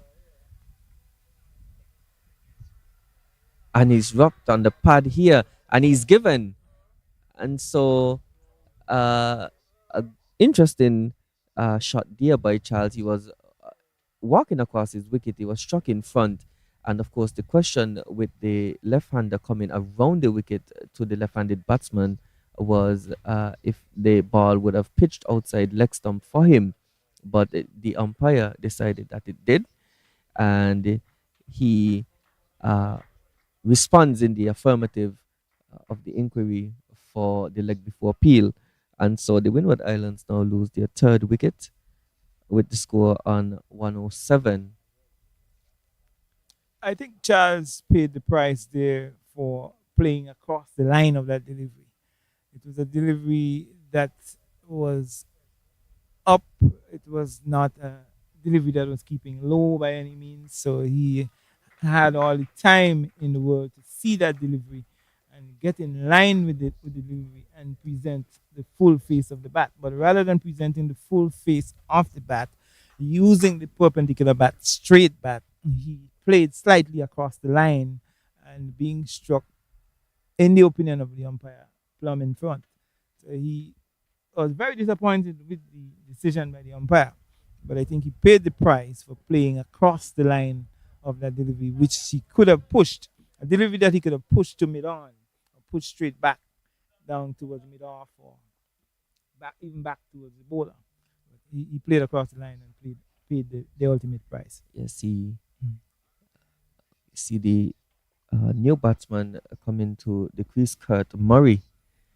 He's a right-handed batsman coming in here at number 5. And I want to believe that he is the brother of Kirsten Murray. If they are not brothers, they may very well be related in some way. And both of them are from the Spice Island of Grenada, the Murray brothers. And this one is stylishly flicked to the man at the mid wicket. Now Murray would be looking to learn from the dismissal of Charles playing across the line. That's a dangerous shot, especially so early in your innings. And he's looking to get forward, and it's just dropping short of that man in the cover region. So he's playing a dangerous game. Is Murray? He's trying to go against the spin. Lucky to get away with it at the end of over number 21. The score 107 for 3. Yes, Murray very fortunate there not to hold out to Allen, the man wearing number 74 at that short extra cover position, playing it in the air, looking to push forward, not keeping it down, a bit aerial, but fortunately for him, it didn't quite get to hand. So it was a good delivery to end that over. Good delivery by July. So see some adjustments being made to the field by Latif, who continues the attack. He's moving the straight mid wicket a bit to his right. This one is driven to the man at long on. And there's an interesting feel here for Latif. There's a man at an orthodox extra cover position, but there's also one in a more shorter position. It's almost in front of the long off that's on the boundary. So, and there's also a slip. So they're looking to get these two batsmen coming on the front foot driving. So interesting feel now. The man at long on is now at mid on for the new batsman. He's reaching for that one. So yes, Murray, who in that previous over would have flirted with danger a bit, trying to go across the line, would be a better serve playing straight. And this one is past the diving captain Van Lang, and he has suffered a bit in the field today. He has dived over a few. It's a very interesting field because only 3 men on the onside. So there are lots of gaps on the onside. There's a man who is on the deep square leg boundary, forward square leg, short, straight mid wicket, wide, long on. Is moved inside a bit towards the more orthodox deep mid on position. The slip backward point, cover sweeping, mid off extra cover, and a man on that deep extra cover boundary. So it's a packed offside field. The Guyanese are working with. At the end of 22 overs, the Windward Islands were winning the toss and batting here at the St. Mary's Park in Keon, St. Kitts, 110 for 3, with Kurt Murray on 1 and Fontaine, Atsina Fontaine on 29 from 42 deliveries with two fours. The Windwards would want to build on this position here, Vijay. Yes, it would be important for Fontaine to carry on. He is the set batsman out there, as he's looking to get forward to Chulai. Chulai, of course, who would have gotten a wicket in the last over, it was also a maiden. So he's doing a really good job in partnership with Latif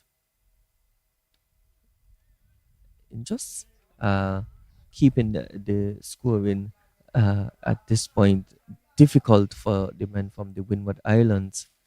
And of course, that brought about a wicket. Well, this is the period where the Windward batsmen will have to stay focused and they will have to be patient as well. They would not want to play any injudicious strokes, play strokes that would lead to their downfall. They would want to stay there and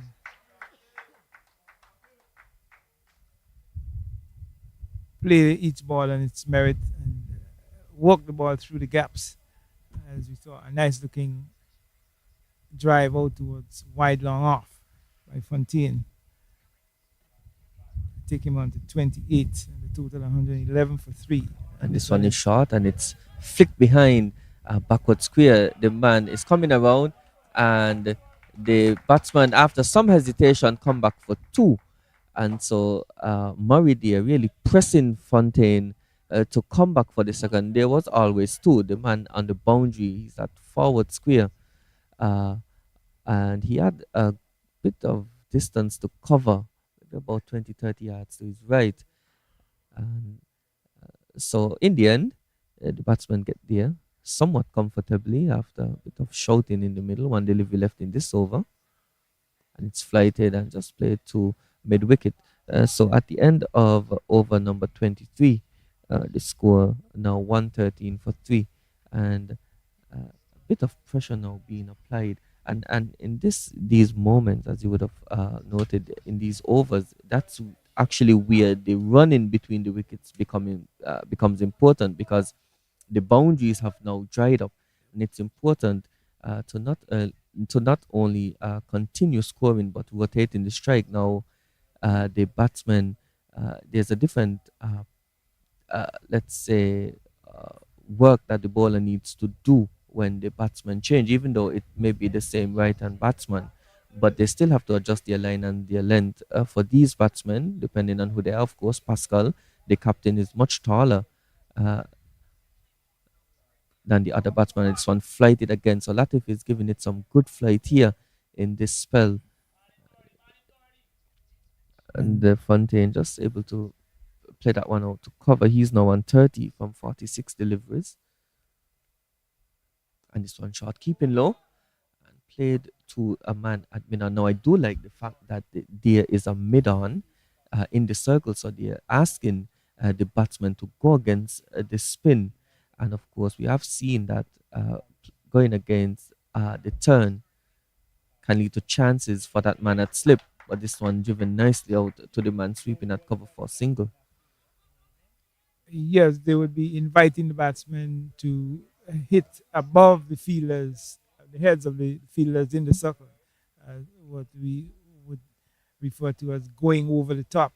And in so doing, they can play false strokes and easily hold out one of the men in the circle. But the Guyanese continue to maintain that packed offside field with three men on the onside, deep backward square, short, straight mid wicket, and the mid on.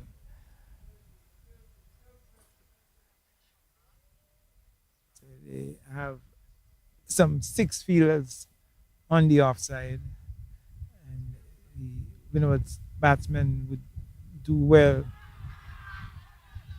A loud appeal, a loud sustained appeal by the Guyanese, but it's turned down by the umpire. It was the batsman showing that it came off his thigh pad. He was looking to sweep towards the onside, and in the opinion of the umpire, it did not touch the edge and probably came off the thigh pad of the batsman. So at the end of 24 overs, it's 114 for three with Kurt Murray on three from 12 deliveries. Arsenio Fontaine is 31 from 49 deliveries with two fours. They're scoring at 4.75, and the projected scoring rate has significantly dropped to 238. This one. It's shot outside off stump, and he lays back and plays it out towards the fielder, sweeping on the deep cover boundary for a single. Yes, and I was just checking. So from over number 20 to over number 24, there were only 8 runs scored, and they did have the fall of that wicket, um, the man Charles. So real pressure being applied by these two spinners at this time. Yes, the Guyanese spinners have really been holding their own. They've been bowling a tight line and length, very tight length and line here, and they've had the Windward batsmen on a tight rein. And you see leg by now being signaled by the umpire. It didn't come off the bat, and that takes the total on to 115 for three in over number 25. So at the end of this over, McCall will come back in to join you. Vijay? Yes, as you see a misfield, he had extra cover Yeah. and allows the single. 2 deliveries left in this over, signaled by the umpire.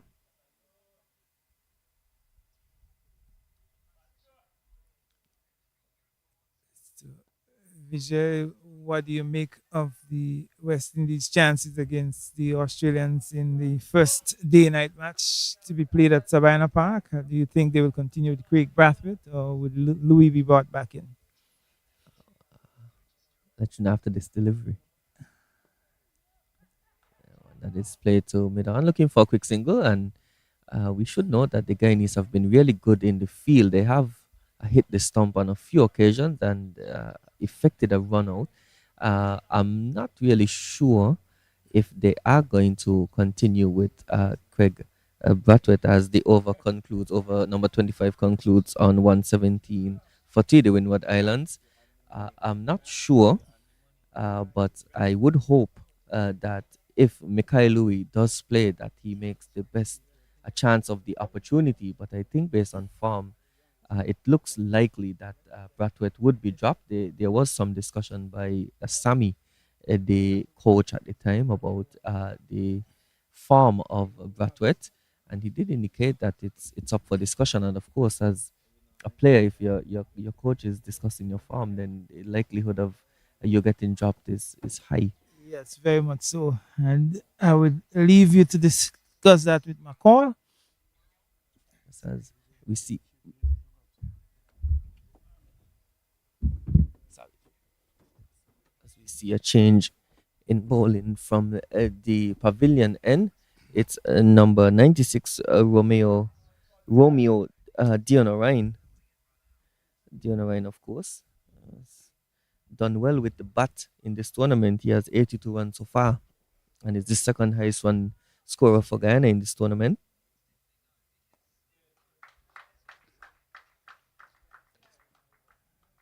Easy does it with a projected score of 233. The Windward Islands are going very quietly into their work. They're not taking any undue risks, and they are doing fairly well. And of course, the score as it is 138. Am I correct? 118 for 118. three. The Windward Islands, of course. The projected score 233. I think they're doing fairly well to get to that score. The bowler, of course, still motoring on.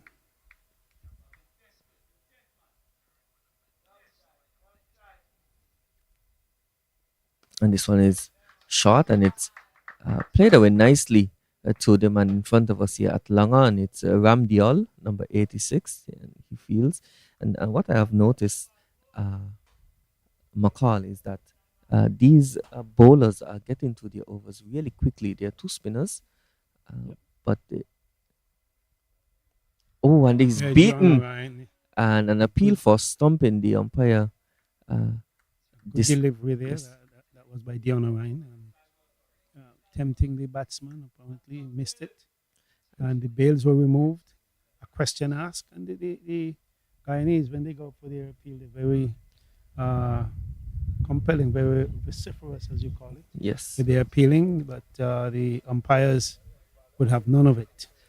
And it's interesting to note that he was beaten on the inside edge. That delivery didn't Mhm. spin away, and so one would think that it was probably the googly or one that didn't turn as much for Dion Ryan.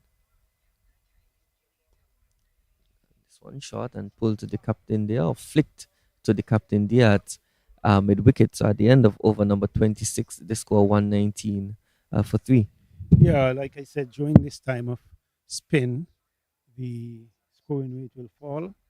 And of course, the batsmen would be tested in terms of their patience. And of course, these two are going on. They're not motoring on, as we normally say. They're simply going quietly through their work. Kurt Murray has 4 of 18 balls. Fontaine has 34 from his 55 balls with two boundaries. Dion Ryan has bowled 1 over for 2 runs. And Cochrane Chulal, Gulcharan, sorry, Chulai. Chulai, he has bowled 5 overs, 1 maiden, 11 runs, and of course, he has taken 1 wicket, bowling at a rate of 2.20. So the Guyanese are uh, pulling back in terms of runs scored and balls bowled. The dot balls are adding up, and the Windward Islanders would be careful to rotate the strike, turn things over, and get things rolling again until the last 10 or so. Yes, and we have seen a drastic slowing of the scoring at the end of 10 overs. There were 72 for 2, were the men from the Windward Islands. And especially since over number 20, they've really struggled. Uh, they haven't gotten any boundaries in that time. So this is where running between the wickets is important to keep the scoreboard ticking over. He's looking to drive this one. It just comes off the inner portion of the bat to mid wicket. And so Fontaine would be hoping along with the Windward Islands to bat as long as possible. He has a good start here. He's 34 from 58 deliveries with two boundaries in his innings so far. So he'll be hoping to push on after a good start here, solid start.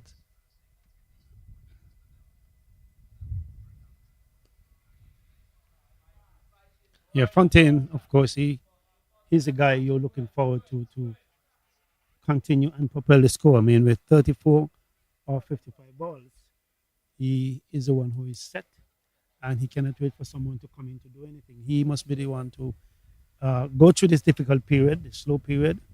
Yes, the dot balls will add up on him, but then having seen it from when he came in, he is the correct person to propel things later on.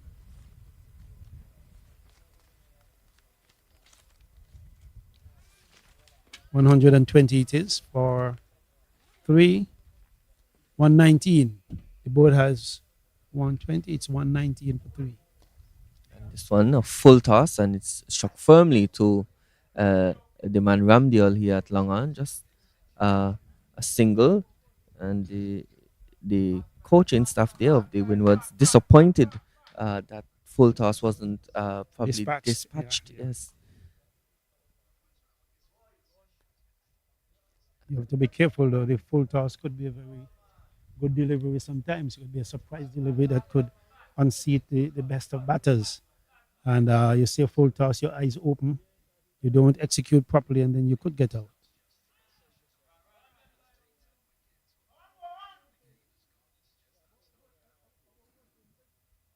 Yeah, this is a very tricky period when application is required, and the cool head singles must be turned over. The occasional boundary will come, but we the scoring rate, of course, is 4.58, and the projected score is 229. So things will slow down. It has slowed down, and the coaching staff is making a noise whenever there is something to be put away, and it's not. And by all means, And this one bisects the diving extra cover and bowler, and the batsman cross for single. Yes, it is important to not get bogged down and not score. It's still important to try as much as possible to rotate the strike and not invite pressure on yourself. Now, these bowlers have been bowling really well as he's looking to swing this one away. Just gets it too long off for single again. And so, again, we should note that these spinners are really flying to their overs. yes, And at the end of over number 28, now the score 124 for 3. there are another. Well, there are many overs to go. They've only lost 3 wickets, and I hope that the remaining assets that they have available would be potent enough to capitalize on the on the balls later on. I'm speaking in in terms of the economists. The so sometimes you have overs left, but you don't have the personnel to utilize the deliveries, and then you could find yourself in a lot of trouble. But providing Fontaine continues, he's the one that is set. He seems capable of striking it, and it is needful that he remain there and shepherd the thing along. And this one a bit slower, but driven to the man there at Van Lang. So after what would have been a really poor start by the Guyanese in the initial power play, they would have conceded 73 in that power play. They got 2 wickets, but they've done a really good job of pulling back now the scoring with the spinners. Of course, Guyana is a team that is known to produce spinners. So no surprise here. And this one is short. He's pulling that one down, but it's slapped to the man at long off. Of course, the field is a slip in place. As has been the case throughout this innings, they've always kept a man catching close. There's a backward point, a man sweeping on the cover boundary. There's a cover in the circle. There's a extra cover long off on the offside. There's a man at mid on, a mid wicket, and a man at deep forward square. Yeah, credit to Fontaine. He got that delivery. He didn't open his eyes wide and go anywhere. He simply played it on its merit for a single. Yes, and as we see, Chulai racing to that over. So at the Yes. end of over number 29, the score now 125 for 3. So the Guyanese are using the whole question of containment to get themselves back into this game. If you contain, you will dry up the score. You apply pressure, and that pressure could result into wickets.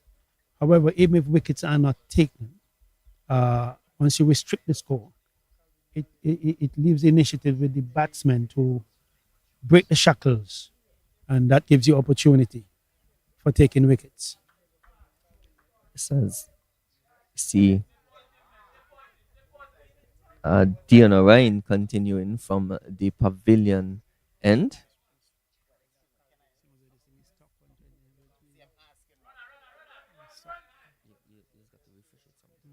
Oh, okay. And there's a run out. Opportunity for a run out. My apologies, but the single is taken with no harm done. The score moves up by 1 to 127.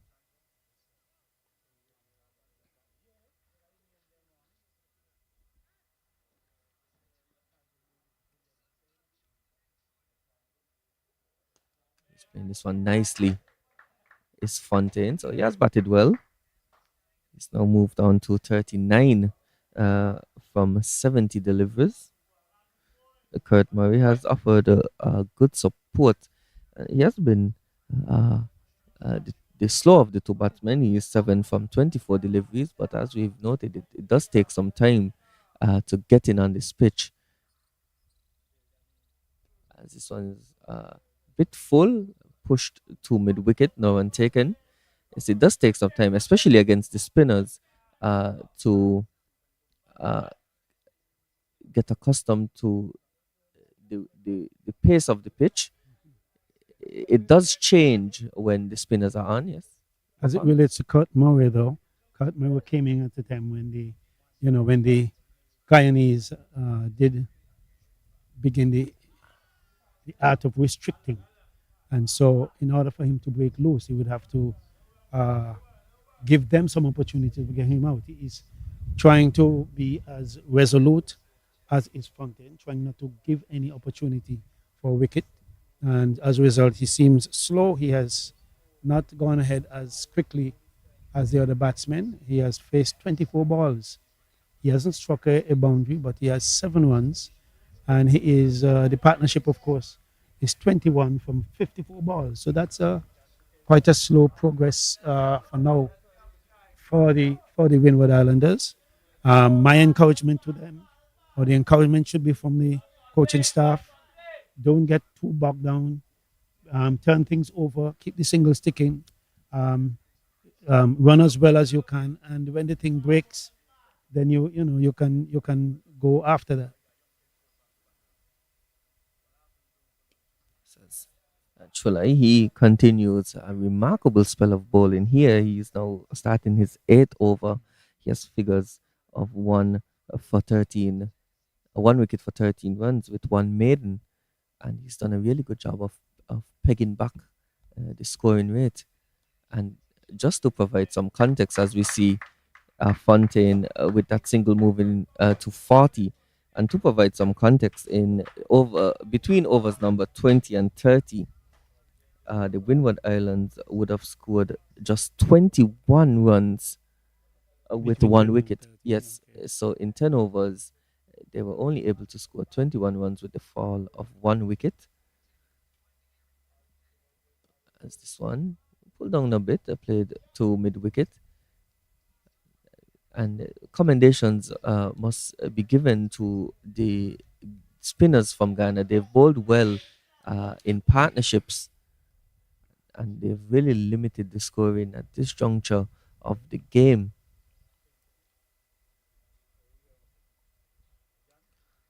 This one is cut, and good fielding by the man there coming around at backward point, and no one taken. Yeah, good piece of fielding. A good crisp cut there by Murray, and it was well fielded. A single was denied, and that's the whole idea. Yes, and this one is getting a bit of bounce.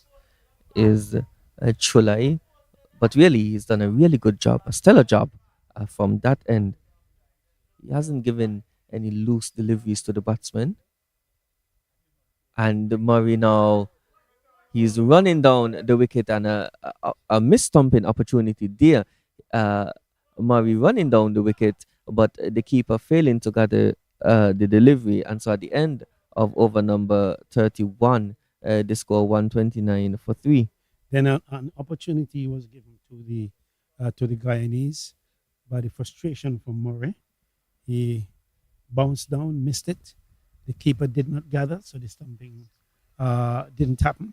However, this is what I'm saying: you get pressure, you're forced to do things that you don't normally do. Once you take chances, you give an opportunity to the opposition. And in this case, the keeper uh, he transgressed by not completing the stumping. And this one now flicked just short of the captain by Fontaine. And so in these last two deliveries, we are seeing some chances being created. And of course, this is a result of the pressure that is being applied by the spinners of Guyana. This one now a full toss, and he's driving this one firmly to the man at a long off, only a single taken. And again, even when they do get the loose deliveries that are few and far between, they're still unable to get them away to the boundary. And so run scoring now proving to be a bit difficult for the men from the Windward Islands at this stage. The team that has handled this period the best are the Americans, number one. They were bogged down, but the singles kept them buoyant in terms of the scoring, the score moving from one stage to another. And not only that, the singles made them change the field so often that they eventually got the advantage. This one driven nicely to the man at long on. It's Ramdial.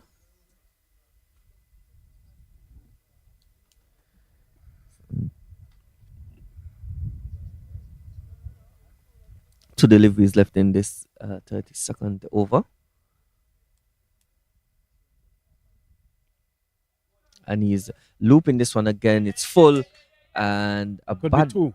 bubble in extra cover. But the batsmen are just happy to cross for one. And again, these are the opportunities. You have to be intense in your running. The run scoring is difficult, so you have to try to maximize Every single. yes as much opportunities as you can.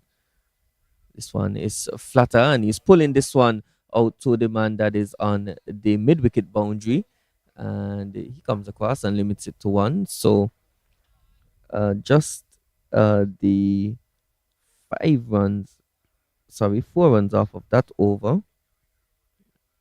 Sorry, Yeah. it's 5 runs. So 5 runs off the 30-second, the score 134 for 3. Murray, 9 from 33. Fontaine is 45 from 76. He has only scored 2 boundaries. It shows you how tight this game is, and he has adapted himself to rotating the strike when necessary. And of course, like I'm saying, if he gets out, it would be a disadvantage to the Windward Islanders. And as we normally do at this stage, McCall, I'm going to put you on the spot and Yes. ask for your prediction of a challenging total. What do you think would be par on this wicket? Well, it was difficult to get up to 141 the other day. Apart from the Americans who got going with 200 plus, nobody has come close. And Ooh, and this one collected in front of the stumps. I think it probably would have hit the stump had the bowler not intercepted it, but I think the batsman would have completed their single easily. So a misfield allowing that single by the captain Van Lang at extra cover. you must capitalize on these misfields.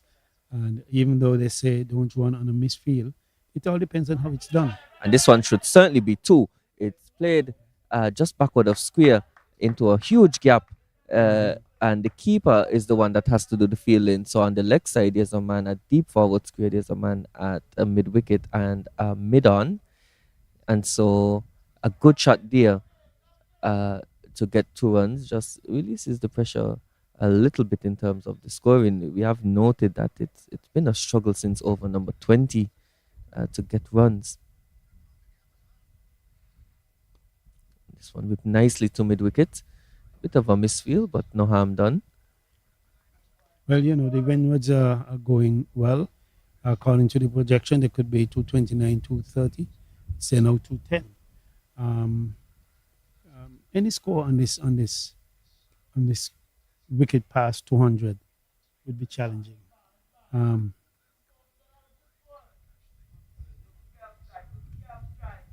Imagine Jamaica had 111 to make. They had 100 and they had 210. Yeah. They had 111 without loss Yes. and lost the game. And so it's difficult to predict,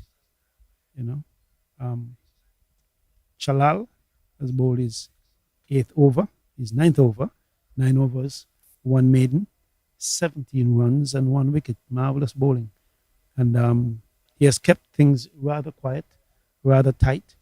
The Windward Islanders have responded well in terms of just rotating. It's difficult to score.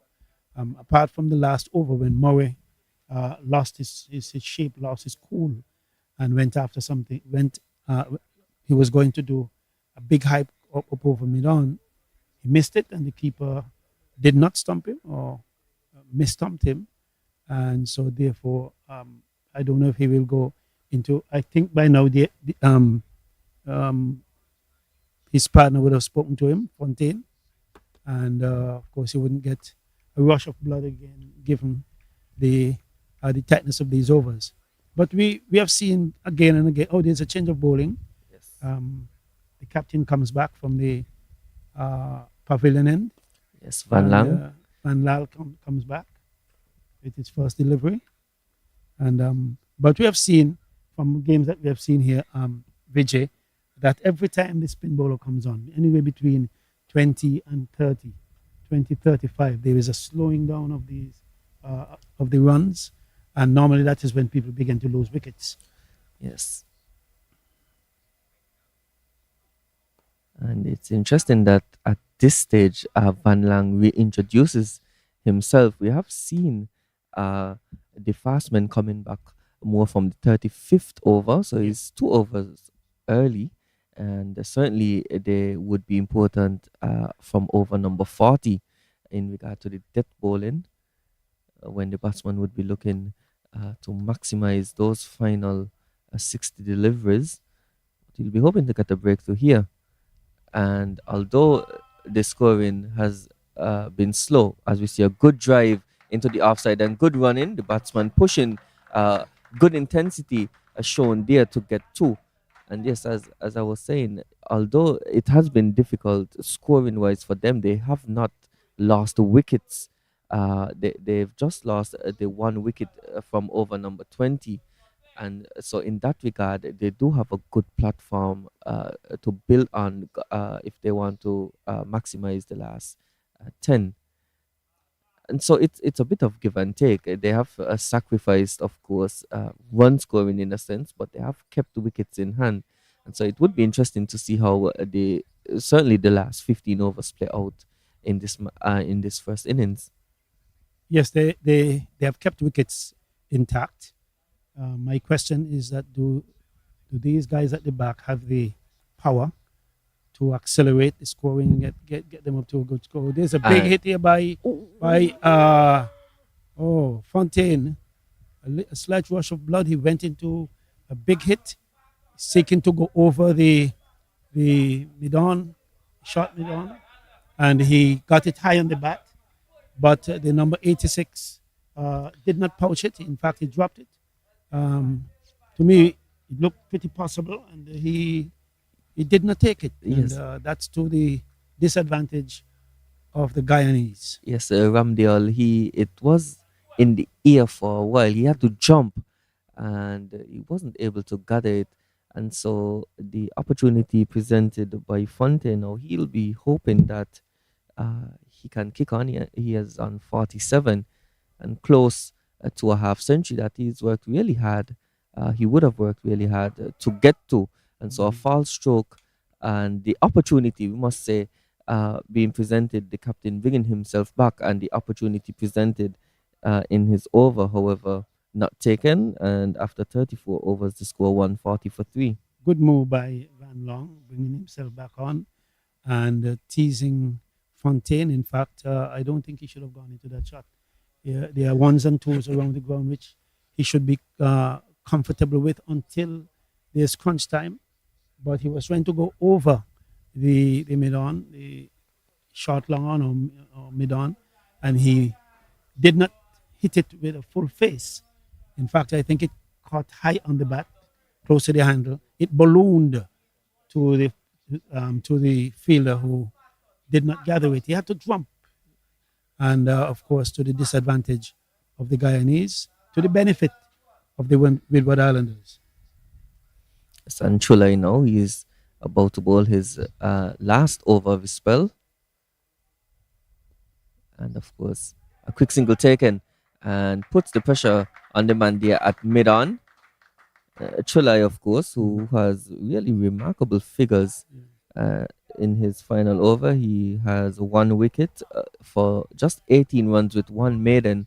So really good job by him of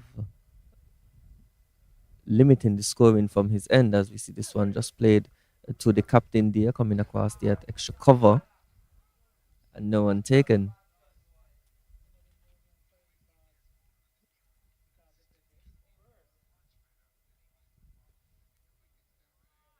So these two batsmen would at this stage, after this over, not have to worry about the miser that is Chulai. Is really good figures, of course, to compare Yeah, that to his captain, who's bowled 4 overs for 18 runs. yeah, he has 9.3, one maiden, 18 runs, one wicket. Marvelous figures. Economic rate. And he's struck on And the pad, and there's an appeal, and he's given. oh, And he's playing back to that one is Murray, and chopped on the crease there. And so a wicket falls, and yes, against the run of play a bit, they didn't seem like the wicket would come via that route. But Murray has to go. He departs for 11 from all but 41 deliveries. So uh, he did have a long stay at the crease, but did find it a bit of a struggle scoring. And the Windward Islands now 141 for 4. yeah, Chulai got a good. Murray got a good delivery. He didn't handle it well. The ball rushed into his pads. The umpires uh, gave the decision in the affirmative. He was out LBW and bringing the Windward Islanders to 141 for 4 wickets. And of course, Chulai, there's Jonathan Daniel is the one going in. We'll verify now. Jonathan Daniel. Yes, Jonathan Daniel, Yeah, the new man at the crease. yes. So he has one delivery to negotiate uh, in the 35th over. And we're just noting how miserly Chulai has been bowling, and he really deserved that wicket. And this one is short, and he's pulling this one away backward of square for 4. And so a positive start by Daniel. And this one, a short delivery, a bad delivery from Chulai, just blemishes his figures a bit. He ends his spell with remarkable figures. He bowled 10 overs, one maiden, 2 wickets for 22 runs.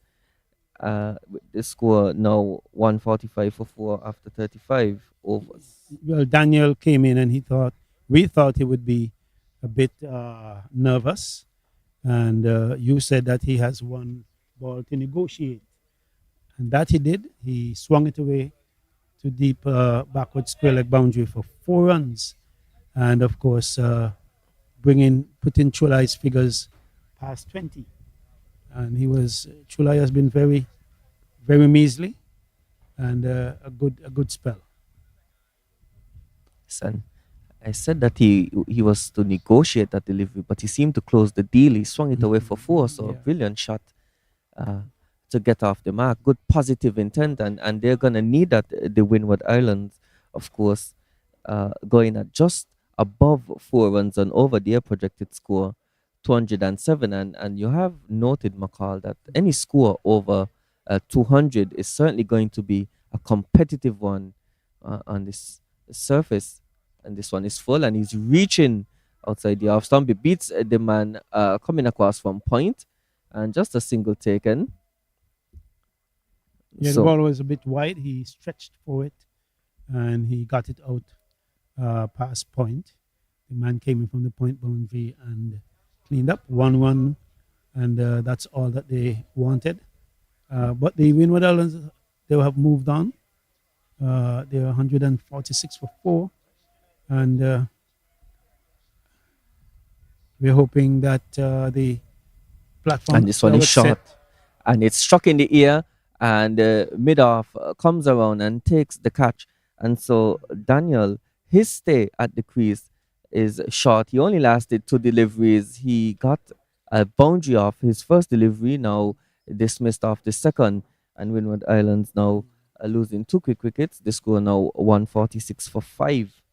Daniel didn't intend to stay himself because the very first shot he had four, and well, the first ball he had four, and now this is his second ball, I think. Yes, his second ball, and he went trying to go long from a delivery that was more closer to his chest height. He struck it high, and the fielders in the cover area, short cover, extra cover, all converged, and he was out caught. Yes, it wasn't a pacey delivery by No. any means, and we haven't seen any venom in the pitch so far. It has been a relatively good batting surface, but that one was, as you noted, just about chest height. He was probably beaten by the slow nature of the delivery, got through the shot too quickly, and ended up spooning it to mid off as we take a short water break here at St. Mary's Park in Keon.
Yes, welcome back to St. Mary's Park here in Keon, as we've just had a bit of refreshment here, as just before the water break, or the water break came with the fall of the man Jonathan Daniel, and he was out trying to pull a short delivery, and he was caught at a mid-off. A new batsman at the crease, Kirsten Murray, and he is well, has been more prolific with the ball in this tournament. He is the leading wicket taker for the Windward Islands, but they would be hoping that he can apply himself with the bat and get them to a total close to or over 200 runs. And he's looking to drive, and he gets the outside edge, and the ball runs to third man, just a single. They're looking for two, but not on offer. Trying to maximize the possible overthrow there. As Daniel, he was caught by Afraz Ali Budu at a mid-off. And he departed. His stay was short. He looked to be trying to be positive, and that is certainly needed at this a point in time for the Windward Islands. And this one again, getting shot and pulls it away for single His does 50. Fontaine, and that's his 50. And we hear a raucous cheer from his teammates and coaching staff here in the pavilion. And a really well compiled 50 by him. He certainly has had to grind out this innings. He has 50 from 87 deliveries with only two boundaries. However, he has scored at a strike rate of just over 50. And so the Windward Islands and himself would be hoping that he carries on and potentially gets a big score. As this one shot and slapped to that man at extra cover. And that concludes the 36th over, the score 148 for 5. What I've seen in the last, well, for this over in particular, there seems to be a change of the attitude of the Windward Islanders. The first ball that Jonathan Daniel got slammed away for 4. The second ball he got, he went to go big, was out caught. Even Fontaine to get his 50. He went after something, got an edge, went down to third man for 1. And the new batsman, Kirsten Murray, seemed to be slamming everything that comes. Well, he has had 2 balls and he has one run. The point is, there seems to be an attitude. There seems to be an attitude of trying to step things up. Well, the platform is there. They have 5 more wickets to go. They will try to get past 220 if possible, and that is still possible if they apply themselves well. So as we see the return of Riyad Latif from the far end. And this one driven by Fontaine. In the gap, it's going to challenge the man there on the cover boundary. And they cross for 2. Latif, of course, in his previous spell, he would have bowled 7 overs for 21 runs. And so he has been economical, of course. He's replacing, as we see, a signal of 1 shot. And so the score will go down by 1. And that is in many ways unforgivable at this level. You have to get your bat in the crease. Yes, and this one short. And just play to backward point. So the field for Latif, there's a man now that's moving into slip, I believe. Yes, there's a backward point, cover, extra cover. A man sweeping on the offside and a long off. There's a mid on, there's a mid wicket, and a man at deep forward square. Vijay, you realize there's a nice cloud way out in the north. That wouldn't bother us. Yes, and this one is short, and he's pulling this one into the mid wicket region. It's gonna go for 4, and so eases the pressure a bit. And Fontaine continues on his merry way. He moves on now to 54. Yes, you were speaking about that. Yeah, cloud. looking that there is no sunshine with us. There's a dark cloud in the north and northern area. Looks like it's raining somewhere over that side, but we don't have to worry about that. If it's coming from behind us, then we are in. And this one short again, but good work by the man there at cover. It's Havel Allen, and good feeling by him. Just limits it to a single. So the attitude of the Windward Islanders have changed slightly. I don't know if it had to do with the lack of sunshine, but they seem to have made a decision that they're going to take a few chances and go hard, and that cost them the wicket of Jonathan Daniel. But Fontaine being there, he should be key as it relates to their getting to 200 plus. As the score now moves on to 154, and a quick single taken now, and it moves on to 155. So at the end of over number 37, the score 154 for 5. Yes, and a bit of an expensive over there by Latif. He would have conceded a boundary and 2 singles. So 6 runs coming from his 8th over. As the captain is set to continue from the pavilion end. Yeah, that's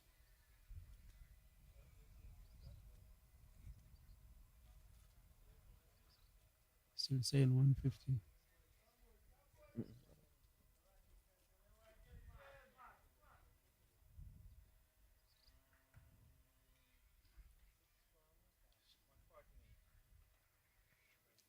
Maurice looking to swing this one away over the leg side. Van Lang, of course, is in his sixth over. And he has a mid off. There's a man at extra cover. There's a man sweeping on the boundary. There's a point and a deep third man on the onside. There's a mid on, a mid wicket, a man at deep forward square, and a deep fine leg. And this one is swung away into the mid wicket region, and the batsman crossed for two. So, really positive run in here by these two batsmen. Yeah, I think the Windwards have decided that they're going to, from this stage, they have 5 wickets in the hutch. Let's go. Maybe if we lose 2 wickets, we will slow down again. But there's an obvious intent at scoring, and Fontaine himself, who is well set, he too goes after the bowling whenever he gets an opportunity. Yes. Fontaine is the key here. And Murray is looking to hit this one over mid off. It just drops inside the boundary in front of us here and goes for 4. And so, yes, I would echo your sentiments that the Windward Islands are now looking to get a move on in this innings. They have struck a few boundaries in the last couple of overs. The score now moving on to 161 So for 5. Yeah, it started with Jonathan Daniel, and Fontaine as well has stepped up his effort. And now we have Murray, who is doing fairly well. Yes, Murray now tickles this one nicely, and it's beaten the short fine leg. It's gonna go close to the boundary as the batsman only Should though have been crossing for 2. Yes, they ran that one a bit lackadaisical and probably should have gotten 3 there. Again, you don't want to leave runs out there. It has shown to be a difficult wicket to bat on when the ball is not new. So they need to maximize these runs as much as possible. One is playing back to that one. Just gets it to mid on. No one taken. So as we see now, 163 for 5, the Windwards, showing some fight during these difficult overs. In fact, they have now stepped up their effort to score quickly. And he's edging this one is Murray trying to go big over the offside, just gets a single. And so at the end of over number 38, the score 164 for 5. Yeah. Fontaine is 56 of 92, and Murray is 11 of 9. And of course, the Windward Islanders would take this as deep as possible without losing another wicket.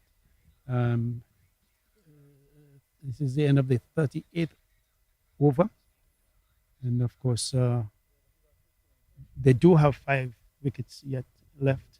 Fontaine is still in place. He is the leading run scorer at this. Well, he is he's 56 of 92. He has 3 fours. He is a man that they would like to be there until the end. And given the fact that not many centuries have been scored, he has an opportunity to push and see what he can achieve. Latif comes from the north. Yes, and we see a change in the. We see a man coming off. He seems to be injured, and we'll verify the fieldsman that's coming off. Latif to continue, and this one is swept. And the man is off, so he Yes. can't stop that one. And it's swept fine. It's gonna trickle into the boundary here. So good start to the over by Murray. He just got a fine sweep there into the vacant fine leg region. There's a man at deep backward square and a man at deep mid wicket and long on, but no one really shot behind square. Murray certainly has been positive, or looked to be positive. He's uh, 15 runs from 10 deliveries with 2 boundaries.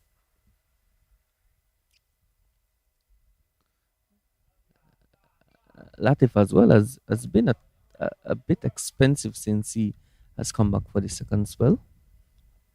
Well, he came back when the Windward Islands are starting the hunt.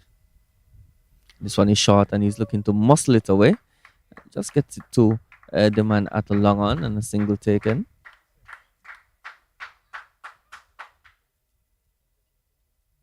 Yeah, that's quite different to what we had in 5 or 6 overs ago, when things were really dry and singles were all that they were looking for. Now they're on the hunt for runs. And he's looking to drive this one. Good connection and good feeling by the man there at long on. Just a single taken. Is Fontaine really the man that should be looking to bat to this innings and allow the batsman at the other end to go for the bowling? They do need someone to anchor this inning. He's done a really good job so far. When he's playing around his front pad, and the umpire shakes his head, but it seems like it was a close appeal there. The batsman playing across the line. I think it was line more outside leg stump. And once it's outside leg stump, that's my feeling. It cannot be judged LBW. That delivery concludes the 39th, and so the score now 170 for 5. Yeah, that represents a good score for the Windwards, in spite of the lull between the 20th and 36th over. There was quite a, well, it's the 35th. There was quite a lull as it was relates to runs scored per over. And since Jonathan Daniel came and he showed signs of that he was in a hurry, and so he came in a hurry and he went back in a hurry, having scored 5. And then Murray came to the crease and he seems to be in a hurry. And of course, Fontaine himself has stepped up his effort to put runs on the board. So they've moved quickly to 170. So 200 is on the cards. And like I say, a good 210, would prove a challenge in the second innings. Yes, and we see a change in bowling from the pavilion end here. Pameshwar Ram is coming back into the attack for the men from Guyana. He was the successful bowler from the power play. And this one driven on the up. That's a lovely shot. And it's going to run away to the boundary, but that is a lovely shot. He hit it on the up, did Fontaine, and it flew to the boundary. And so he's carrying on this innings nicely. Beautiful shot by the set man, the set batter, the one who is, well, the Windwards are depending on him. Ball was just slightly short on the off stump, and it was caressed to the extra cover area for 4. Beautiful shot.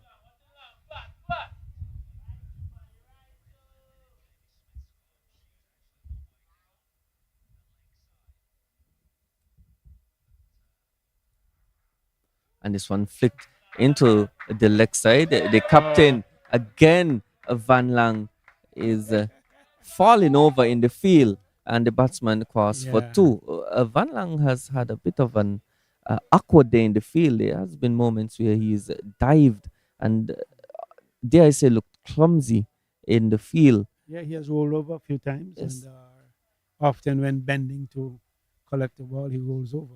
He is a bulky. He's a big guy. Yes, he's built bulkily.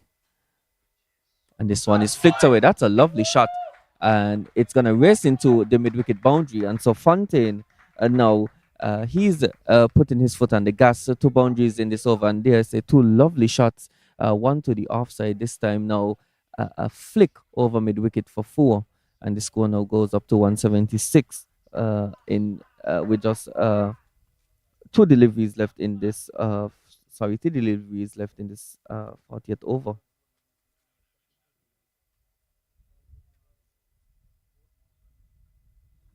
And this one a slow delivery, and it's driven away to the man sweeping on the offside boundary, and there's a fumble and good running by the batsman, and they come back for two, and that's what we've been talking about, just intense running, and they can capitalize on any fumbles in the outfield. That's what I'm talking about. It should be, well, you must always be ready in the event that someone doesn't take it cleanly or there's a misfield. You can benefit from it.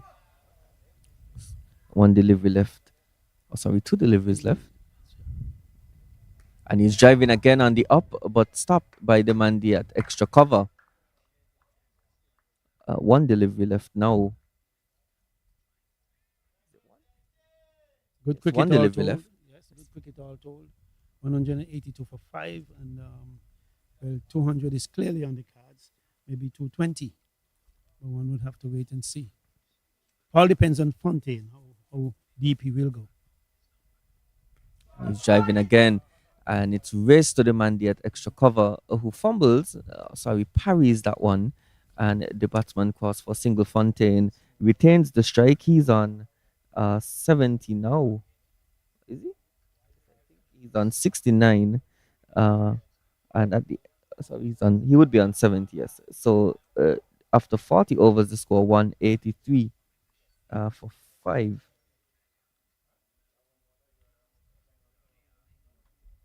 That was a really expensive over there by Ram. As you would have noted, he was the successful bowler for Guyana during the power play. Of course, there were two wickets in that power play, one via the run out route, and the other that Ram would have taken. As we begin now the final 10 overs of this innings, Latif to continue from the far end.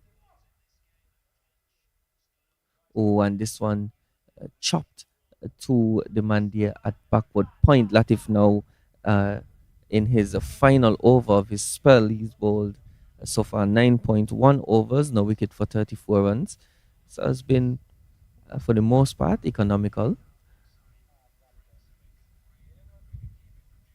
And this one is quick, and he's pushing this one to the man at long on there for a single.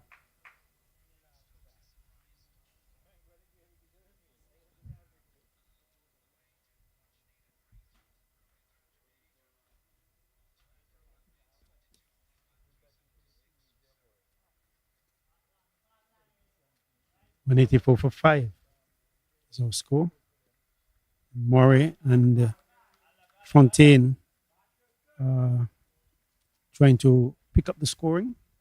The Guyanese, on the other hand, are trying to keep things as tight as possible, doing some very good ground fielding in spurts, in patches, one or two misses here or there, but generally, from to rate the Guyanese, they have been rather good in the field. Yes, barring, of course, those moments with the captain. Yes. And his flight in this one is Latif, and a quick single taken. And I do want to mention that between overs number 30 and over number 40, the Windward Islands would have scored 55 runs for the loss of two wickets. And so good effort from them. And this one is short, and it's just past the man diving at mid wicket. It's going to challenge the man coming across on the deep forward square boundary, and he limits that to two. And so a half chance presented there by Fontaine, but no harm done, and he moves now to 73. And he's been batting really well and looks set to get 100 here. And he's driving this one nicely to the cover region, but just for a single, and a fumble again in the outfield, and the batsman come back for two. Yes, good intensity shown by Yeah. these two batsmen. The fitness of Fontaine seems to be questionable. Looking at him, he seems to be bending over after after a hard run. Seems a bit winded, and of course, with a little water to give him some hydration, he should refresh himself and continue because he can go close to 100, if not making 100 in this game. It's not often you get yourself in these positions. So once you're here, you don't give up. You keep going. 75 he is. And of course, the score is 189 as it were for five. The Winwards do have a chance here to extend this towards 200, 220 if possible. Yes, it has been a game where the momentum has shifted in different phases. Of course, the Windward Islands would have had a really good start. After 10 overs, they were 70 for 2. And then the Guyanese would have done a good job of limiting them to 107 for 2 at the end of 20 overs. So just about 30 runs, 35 runs in that 10 over period. Ram to continue.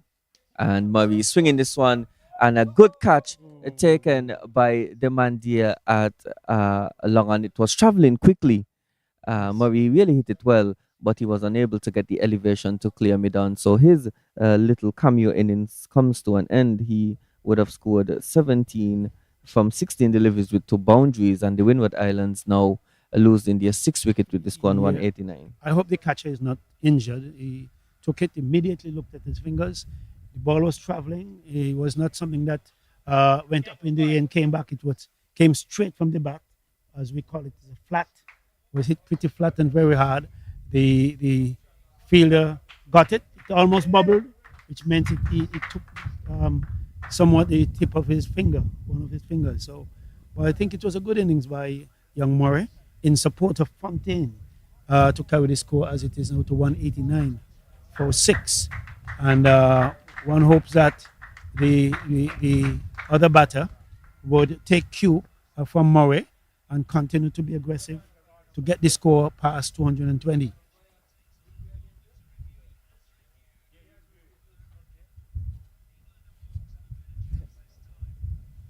Yes, that partnership worth 43 runs as the new batsman at the crease, Devonte McDowell, number 27, and another left-handed batsman striding out to the crease.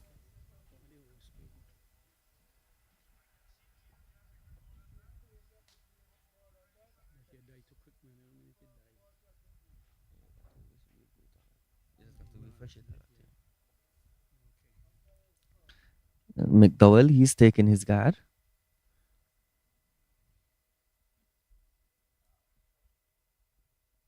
And he's driving. And finally, the captain gets one to stick while diving. And McDowell is immediately off the mark as we see the sun now peeking through the clouds, McCall, and you can, well, you certainly can see it, but it's certainly you're certainly able to feel it as well. Yes. It's certainly when it has made an appearance, the sun today, it's been sweltering. Been hot. In fact, that cool breeze we had from east to west is not there any longer. There's a slight breeze coming from the northern parts. We don't have a flag for us to confirm, but Since this one it's played into the leg side by Fontaine, batsman pushing for 2 and a fumble again by the captain, but this time being unable to cross. Yes, you can see the heat waves coming off of the ground in front yes, of us, McCall, and that uh, just personifies what we're talking about, the extreme heat here. As that breeze that you're talking about, it is a gentle breeze, but it's not a steady breeze. it's It's not from east to intermittent. west either. Yes. As McDowell now a good quick single taken and chance for a second, but not taken. The batsman run too far from the crease, and so Fontaine now back on strike. Fontaine, who is 76 from 104 deliveries. He'd be hoping to get to the century mark, and he'd certainly deserve it. He has applied himself well as the 200 now comes up for the Windward Islands, and this is flicked to the man coming off the boundary from square leg, and good running again by Fontaine, really maximizing the runs on offer in the outfield. The score goes up Yeah. by two. See what I'm saying? If I was speaking to him personally, I would have said to him, "That's what I'm talking about. You run the first one hard, and if there's any fumble or any slowing of the fielders, then you can return for two, putting the fielder under pressure, and eventually you could break up the field by doing that." And let me And apologize. Fontaine did very well in that instance. Let me apologize for the score. I was using the manual scoreboard, who seems to be a bit ahead of the game here. As again, good running by these two batsmen, really pushing hard in this over. They've run 6 runs, and good running by them.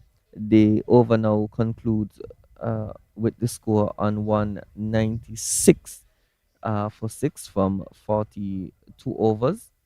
Yes, I do want to apologize. I was using the manual scoreboard. Yeah, It's they're reading ahead 203. they're Yes, ahead by but a couple of the runs. official score that we have is 196 for 6 and 8 overs left. Ursino Fontaine, he's 80 from 106 deliveries, and he's joined by Devonta McDowell. Vijay, I will leave you and let He has 2 runs from 2 deliveries. As I welcome back Rodney Baptist back into commentary. Very pleasant afternoon to you, Vijay. The Windward Islands 196 for 6 of 42 overs, scoring at 4.67 runs per over, with a projected score now of 234. It's been a very good knock by Fontaine. Fontaine 80 off 106 deliveries with 5 fours. And in the earlier stages of the innings, he didn't focus too much on finding the boundaries. He was more focusing on piercing the gaps, picking the gaps, and picking up the ones and twos. And he only had about 2 fours in his 50. So it's been a very good, responsible knock by Fontaine. And he's certainly kicked on from that half century. You would have noted that he got to his 50 with only 2 boundaries. He's added 3 more to that. And what he has done well as the innings has progressed as well is he's ran well. I think as he's gotten more comfortable in the middle, he's really tried to push and press, as we see a bit of a hold up in play here as number 74. It looks like Havel Allen is gonna be coming from the far end from us. McDowell is on strike, and I do think that this total that they're shaping up to get will certainly be competitive. We have noted that it has been a game of different changes of momentum, and the Windward Islands so far have won more phases so far, but there was a period between overs number 20 and 30 that the Guyanese would certainly have uh, been positive about. They were able to uh, allow just 27 runs for the loss of wicket. And since then, the men from the Windward Islands have kicked on.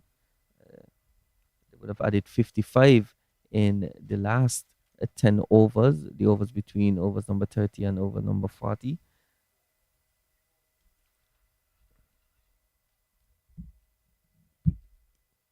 Well, this one is played into the offside for single. So Allen there having to abort his first run. Apparently his rhythm and momentum wasn't quite right. He aborted his initial run up and had to restart. First delivery was somewhat sharp, hustling onto Fontaine, played it out in the offside, a bit ungainly, a bit uppish, a bit airy, but no harm done. And You Fontaine is see, driving this one nicely to long off for a single. The batsmen are looking for two, but only a single on offer.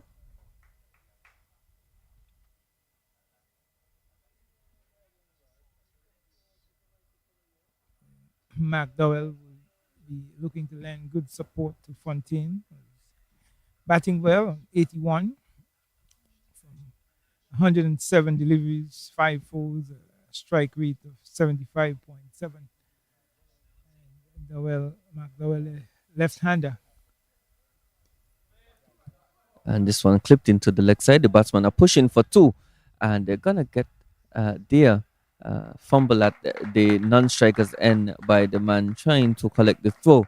And again, really good positive running. They haven't really gotten the boundaries, as that brings up the 200 for the men from the Windward Island. So really good effort by them, as they would be looking now to add as much as they can. It's already a competitive total. Yes, it surely is. 200 on this pitch is a very good score. You see, pleasant looking off drive out towards long off.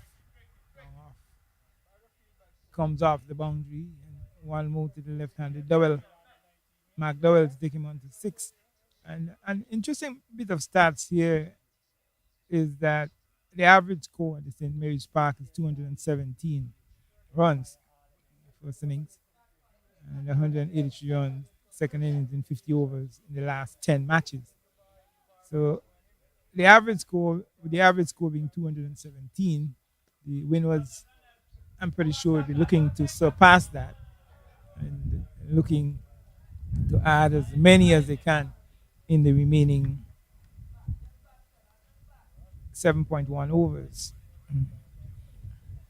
With the score now at 202 for six. And Fontaine very much in with a chance of scoring 100. He needs 18 more, 82. Batted well for his 82. This one again driven nicely to the man at long off for single by McDowell. So that concludes the 43rd over. The score now 203 for six. And McDowell is doing the right thing in that he is rotating the strike, he's picking the gaps and rotating the strike, and having Fontaine, who's the batsman, well set at this point, take the majority of the strike. You see a mid-pitch conference between the two. And of course, they'll be discussing the strategies for the remaining 7 overs. Allen has bowled 4 overs, no maiden, 33 runs, no wicket, an economy rate of 8.25. Pamishwar, 7 overs, no maiden, 47 runs. He has picked up 2 wickets and an economy rate of 6.71. And I know we were discussing earlier the speed at which the spinners were getting to their overs. Now that the pacemen have been reintroduced, we see that the turnover between overs is a bit slower. And of course, as I would have noted, it's really hot.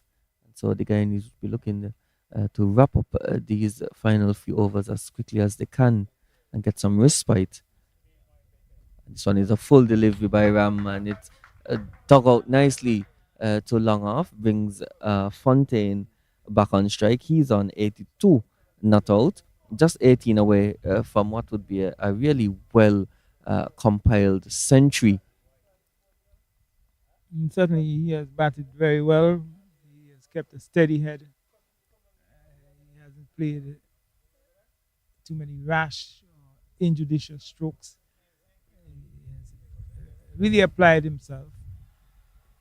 And Fontaine is walking down and he swings this one backward of square. It's gonna challenge the man, and it looks like it touched the boundary. Yes, it does look like it went for 4. The umpire signals now. And so Fontaine, that one a badly line delivery, was going down the leg side. He helped it on its way, and a good effort though by the man that was coming around from the backward square boundary, but he was unable to stop it from going for four. Yes, it was a valiant effort made by the fielder on the deep backward square boundary. Tried for all his worth, but was just unable to pull it back inside the boundary. And this one played out to the man that is rushing in from long on, and good work by him. Good one-handed pickup. It's the man, the Latif, and score moves up by one. One of the features of the Guyanese fielding is that they cover the ball well and they seem to be very accurate with their throws. We've seen a number of direct throws hitting the stumps throughout the Windward's innings. The Windward's batsmen would want to be very careful with their running. As we see McDowell now, he's chipping down the wicket, and he's trying to get closer to the pitch. This one dug in on the pitch, and so he wasn't able to.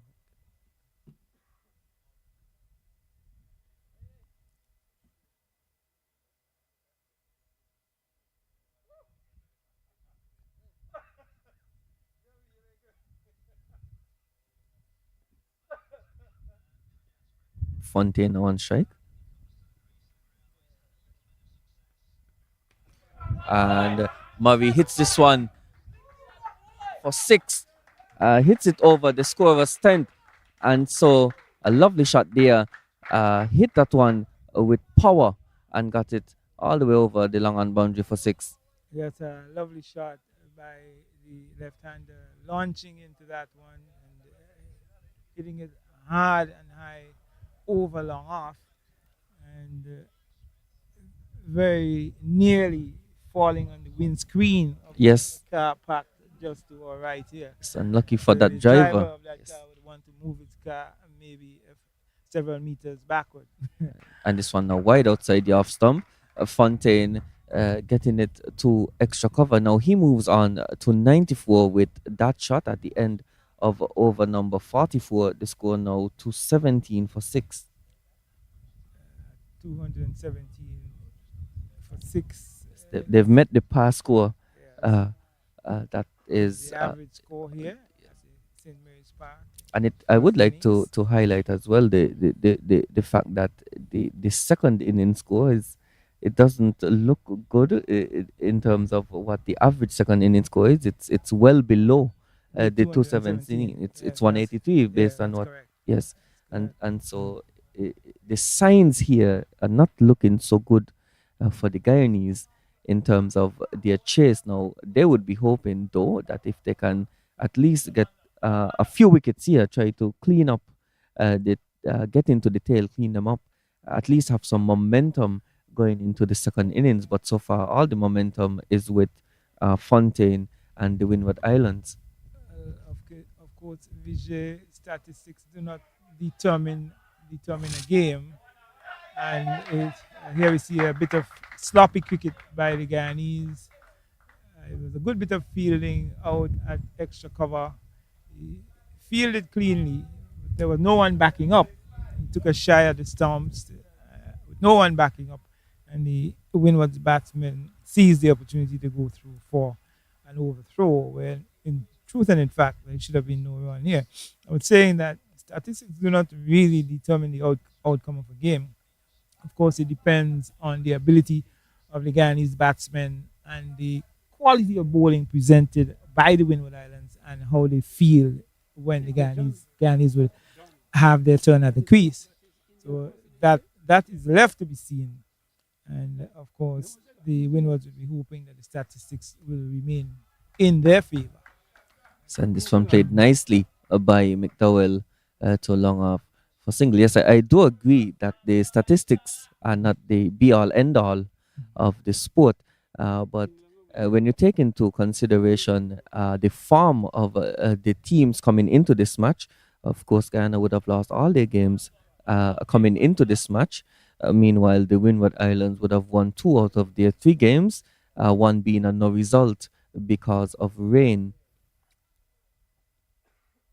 which means that the Windward Islands are very much in good form. They seem to be playing good cricket throughout this tournament, and they are one of the leading teams in the competition at this time. So the confidence should be high, should be very high on confidence, and they will be looking for a very good bowling performance by their bowlers. Yes, and I should note as well that even though the Windward Islands have won two games, they were two close encounters um, by very narrow margins. And this one is struck to the man that is on the cover boundary sweeping and a single taken. Score moves up by one. This partnership now, uh, 32 runs from 21 deliveries, so they have scored at a fairly good clip. The current run rate is just below 5 runs and over. Fontaine now on strike. He has two deliveries left in the over. He's on 96, so he's just a boundary away.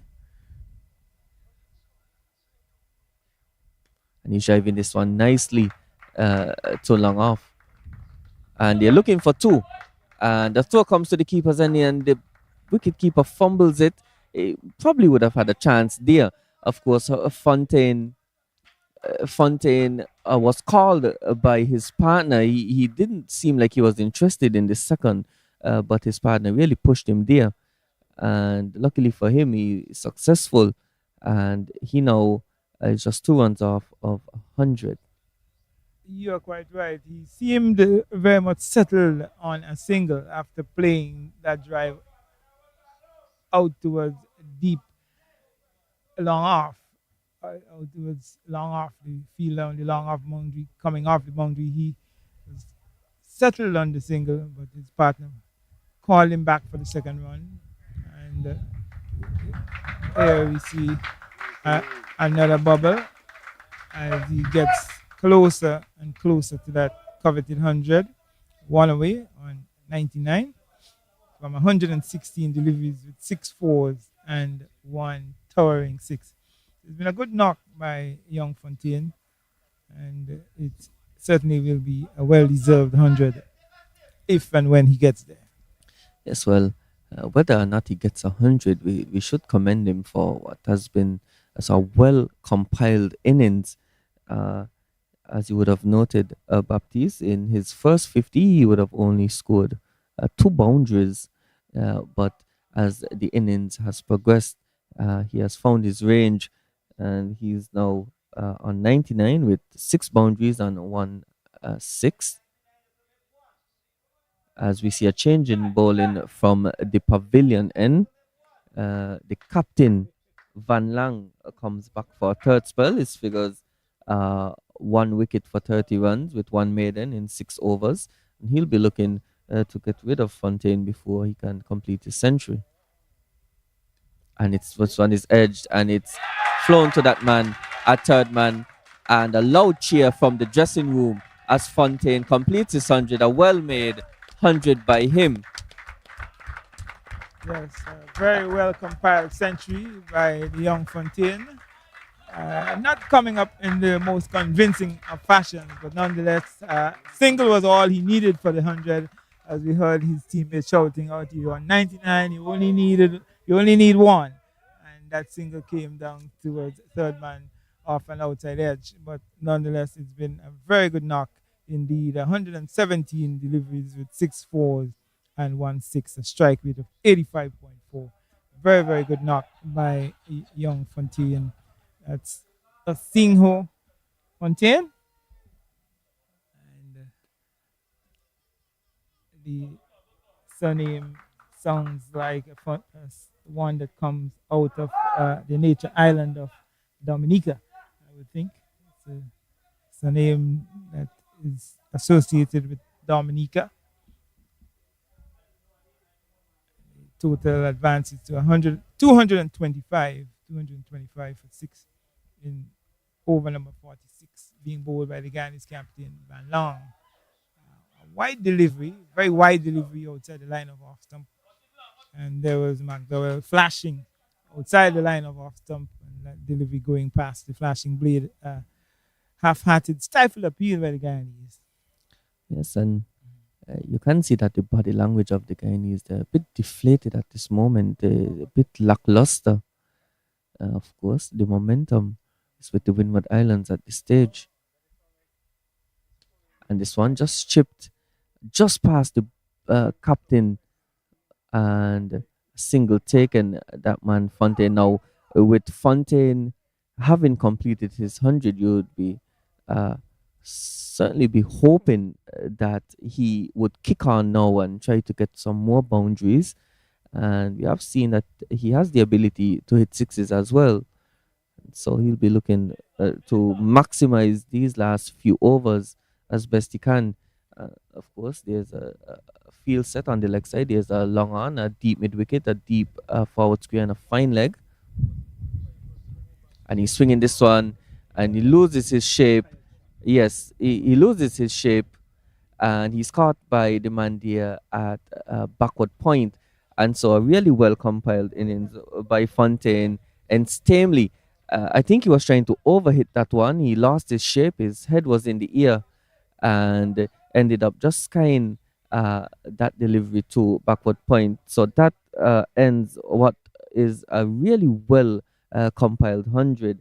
He scored 100 from 117 deliveries with six fours and one six. The Windward Islands now 226 for seven. Yes, very good knock by Fontaine. Uh, well put together 100. The win was losing wicket number 7 with a total of 227 of the fifth delivery. The fifth delivery of the 46th over.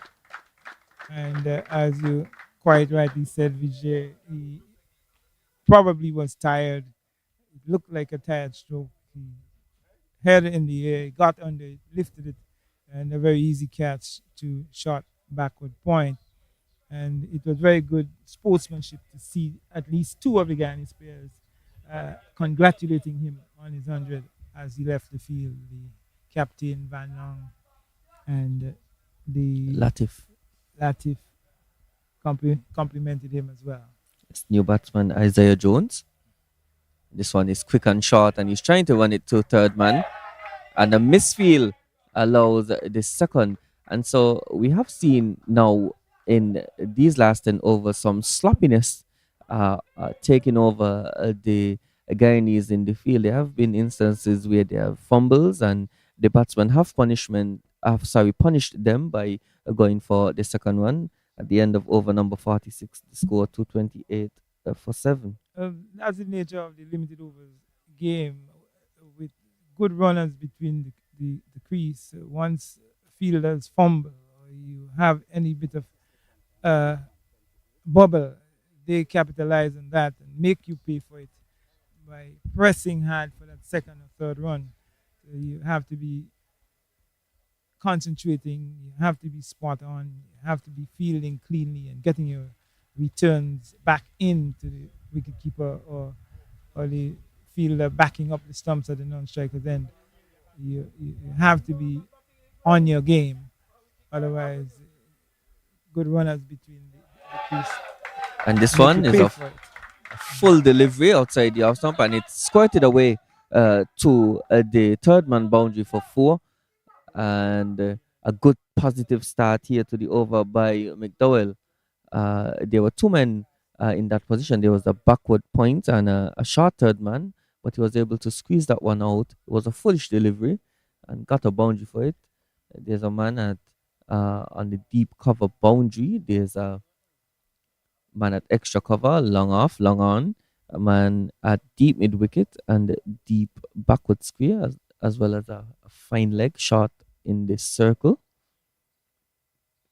And he's looking to hike this one away on the leg side, just succeeds in getting edge out to the man at deep cover. And the batsman now, Isaiah Jones, the number Nine batsmen is on strike.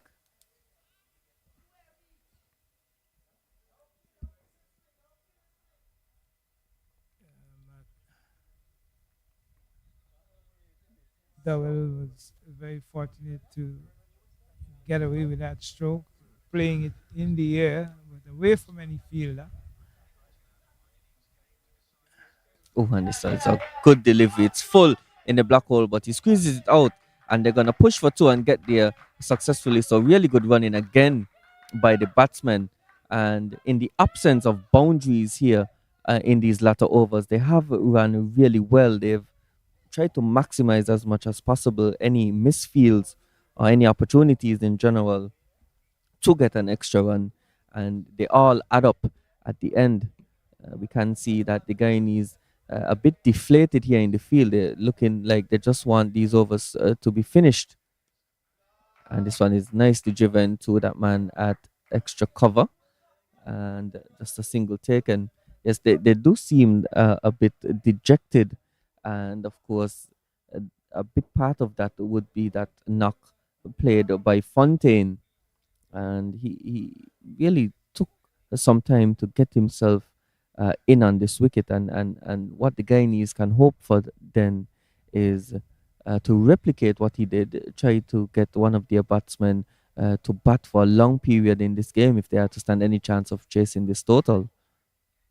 And this one is struck nicely to the man at long off, and they're looking for two, but it was struck well enough, so only a single on offer.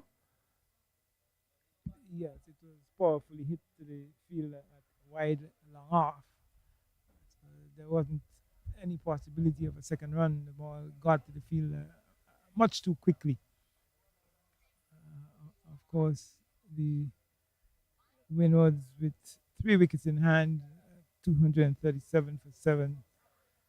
The would be and this one is played out towards the third man into the boundary for 4. So there was Jones getting onto the front foot, pushing forward, outside edge found, no slip in place, and it raced away to the third man boundary for 4 to take Jones on to 9, and the total 241 for 7. So these are welcome runs for the Windward Islands at this stage as they get nearer to 250 after 47 overs.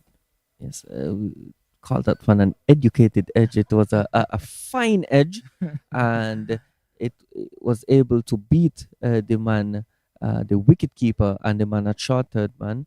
Of course, the Windward Islands really wouldn't care how they get these ones. They just want to be able to maximize in terms of boundaries. Of course, boundaries have been a bit hard to come by throughout this innings. Of course, Fontaine would have struck the only six of the match as the captain Van Lang continues from the pavilion end.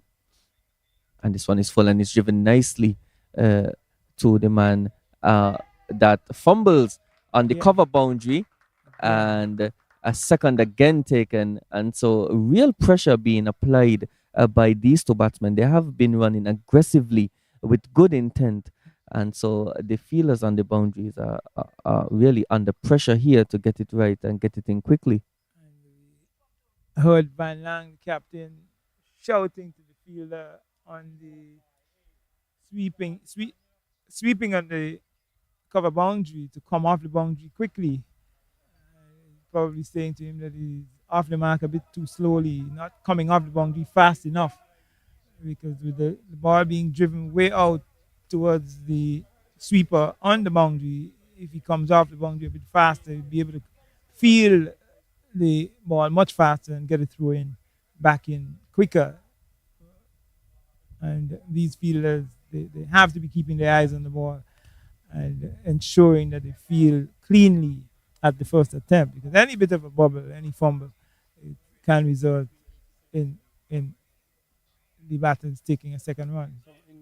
And this one played softly into the onside. Of course, there was a bit of a conversation being had by the man Latifi at long on. He was telling the fielders on the boundary to just come in a little bit, not to get stuck On the on. boundary, Yes, yeah. and it is important to note that the boundaries here, especially square of the wicket. They're really wide. It's their big boundaries are wide. You stand a better chance of getting a boundary, hitting it straight.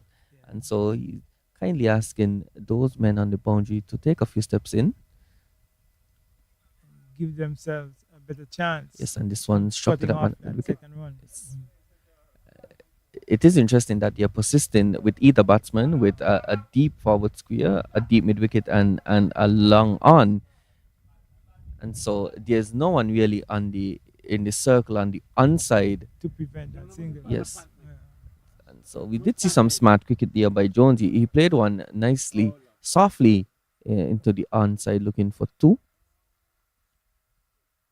Oh, and he's fishing outside the off stump. Lucky to not get an edge there.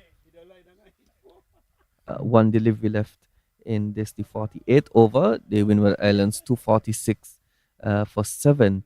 They'll be looking to get something in the region of at least to 60, Yeah. which would be a great accomplishment by them to get to that total. They should get to 250 quite easily. Van Lang, again, he's captain. He's a big man. He has a very economical approach to the crease. Not a very long run. He doesn't have a quick approach to the crease. And he seems to bowl more from the shoulders rather than that natural follow through. And at the end of over number 48, the Windward Islands 246 for 7 with McDowell on 21 from 19 deliveries with 1 4 and Isaiah Jones on 10 from 7 deliveries with 1 boundary. And Wavell Allen will continue from the far end. He's been expensive this game. He's bowled 6 overs, no wicket for 53 runs at an economy of 8.83. So just under 9 runs he's conceding in his overs as he runs in for his final over of the innings. And it's a full toss and it's struck. And the man at long on is coming around, takes a good catch. For a minute, I thought it was gonna go for 6, but it just stood up, and the man at long on running around Captain takes in a good Van catch. Lang. Yes, Van Lang, it is out there at long on, and so Devonta McDowell, his ends on 21 from 19 deliveries with 1 4. He did provide good support for Fontaine in during his knock, and so. McDowell, though, has to go. And the score now 246 for 8. That's a good breakthrough by the Guyanese, picking up another Windward Islands wicket. The new batsman is Joel Durand.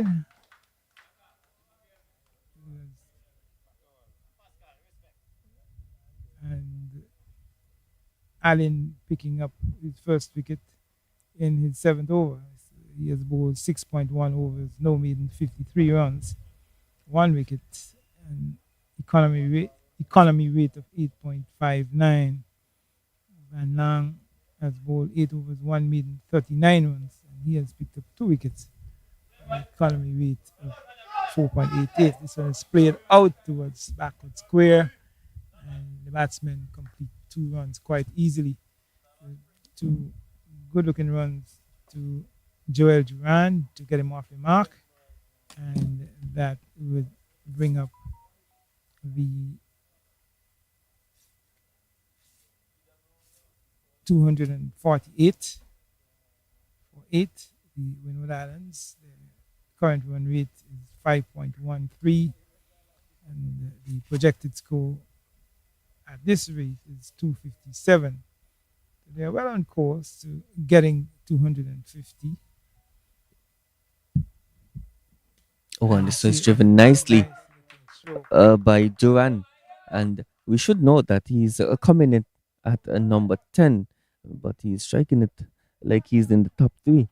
And so, really, a good start to his innings here. He just has a few deliveries left to negotiate, all but nine now.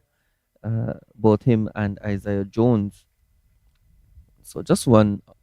Sorry, that single would have gotten him to 249, and he's looking to get cute here. Trying a reverse sweep, it looks like. And Durand is on 3 and Jones on 10. Total 249 for 8. So the win was just one away from 250. And we are in over number 49. Two deliveries left in over number 49. So it means that legally the Winners have 8 more deliveries to face. yes, and, uh, They would be looking to maximize those 8 deliveries. an ambitious shot there by Jones brings about a change in the field. Although he was unsuccessful, there's a man now at deep third man, and he's looking to drive, and he gets it into the offside, and now the 250 comes up for the Windward Islands with one delivery left in this the 49th over. And that is the first time we've seen in this inning some form of improvisation from a batsman. And although he was unsuccessful, Jones, he did invoke some thought in the captain, and he made a change in getting a deep third man in place, bringing up the man at fine leg in the circle. Duran now to negotiate the final delivery, and he's looking to drive again. Gets a single. The 49th over concludes with the score on 251 for 8, the Windward Islands, 1 over left in this innings. Yes, and Duran is looking quite compact. He seems to be strong on the drives, playing with a straight bat, playing in the arc through extra cover and mid off. And he is looking to rotate the strike as much as he can. And he is on 4. Jones on 11, 251 for 8. The Windwards, they will be quite satisfied with this score at this point, but of course, they probably would be saying to themselves that they could have gotten some more had they pushed a little bit harder earlier on in the innings. But nonetheless, 251 is already a challenging score.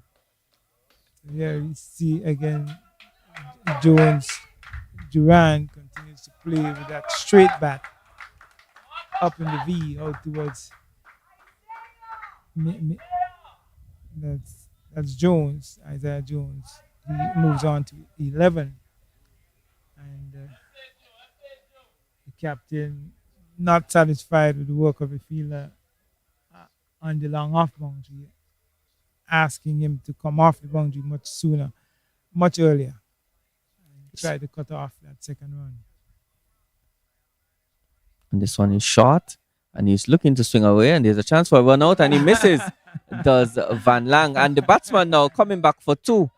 And so A comedy of errors. yes, certainly a comedy of errors. He had opportunity there to line up the stumps. He missed, and the batsman going from a run out opportunity to getting 2 runs.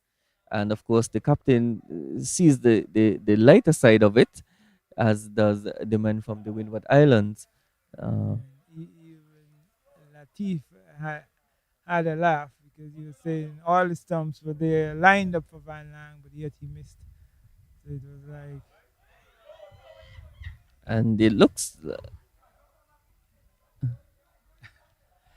an interesting option taken there by the wicket keeper. He ran down, took off the bails, put in an appeal, and the umpire signaled not out. Now, one would think if that was the case, he probably should have tried to underarm it and catch the batsman out of his crease. Now, it did look like the batsman was out of his ground for a minute.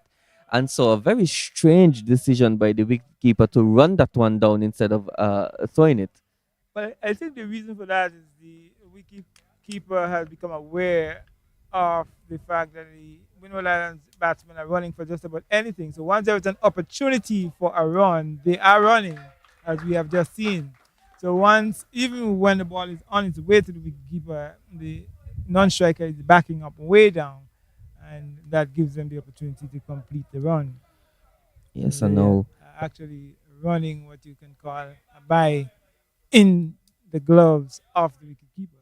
That takes the total to 256. The wicketkeeper would be advised to go much closer to the stumps. This one is played in the air and it goes to the right of backward point for 2 runs. And Isaiah has moved on to 13 with those 2 runs, 13 from 10 with 1-4. It's 258 for 8 in over number 50 with one delivery left, one legal delivery left in the innings at 49.5 overs. And it seems like the Windward camp is in really good spirits. They have been really chirpy here, and they're egging on Isaiah Jones to go for a six. And this the final delivery. We'll see if he can be successful in that. And it's short, and he's trying to go for six, and he may just get there. Oh, it just drops in front of the boundary here at long on. Now Latif was the man he was running in, and it seemed to go over his head, and Jones not succeeding in getting the six, but he does get a boundary of the final delivery of the innings. And so the Windward Islands, after 50 overs, have gotten to a total of 262 for 8. 262 for 8 at a run rate of 5.24, with Jones finishing not out on 17 from 11 deliveries with 2 4s, and Durand lending good support at the end, finishing not out on 6 from 7 deliveries. Yes, and just to recap, the persons that would have stood out in this innings, we start with Arsenio Fontaine, who would have scored an even 100 from 118 deliveries with 6 4s and 1 6.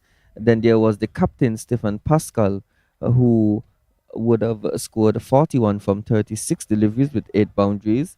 And Devonte McDowell, who would have scored 21 from 20 deliveries.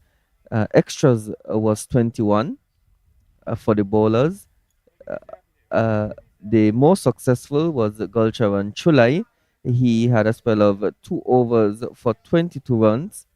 In his 10 overs, there was the captain, Jonathan Van Lang. He had 2 wickets for 47 runs in 9 overs.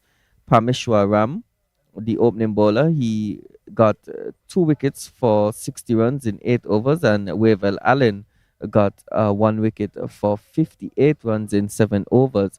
And so we will take a short break for lunch here, and we'll join you as soon as play is about to resume.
Good afternoon, ladies and gentlemen, and welcome back to the match between the under 19 match between the Windward Islands under 19 and the Guyana under 19 team.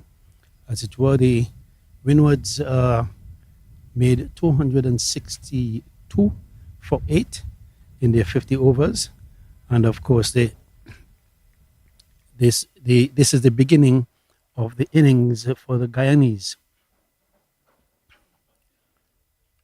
With me as we get going would be Rodney Baptiste, who will join me in just a minute.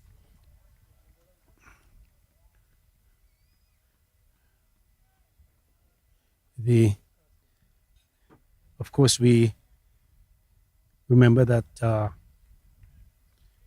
100 was made by one of the Windward Islands batsmen. I'll get that for you in just a minute. As we get the start of the Guyana innings, the ball flicked away down to the fine leg on the boundary, and 1 run.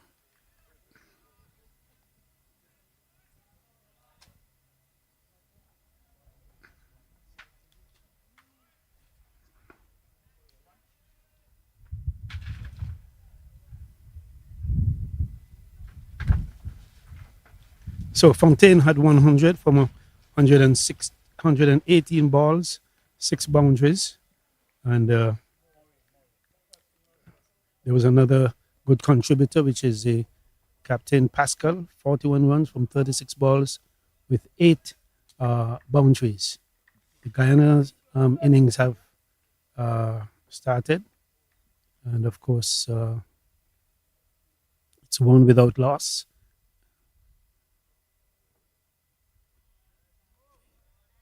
And a ball just outside off stump, left alone, pretty pacey. But I'm trying to get some information for you regarding the Guyana's team.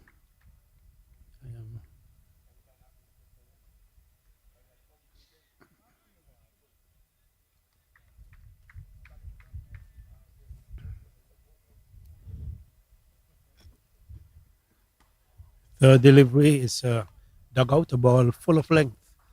The number 96 for Guyana, whose name I will get for you in just a minute. Romeo Dionarine. He, of course, is opening the innings. And trying to get, I don't know if Rodney has any information there.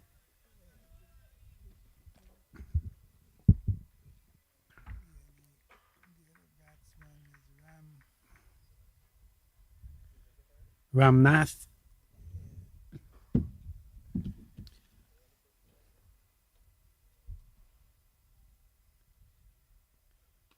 So Diona Ryan is Number 40 is the other Yes. batsman. That's Ramnath.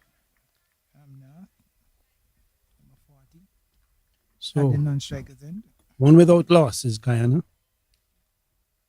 after 5 deliveries.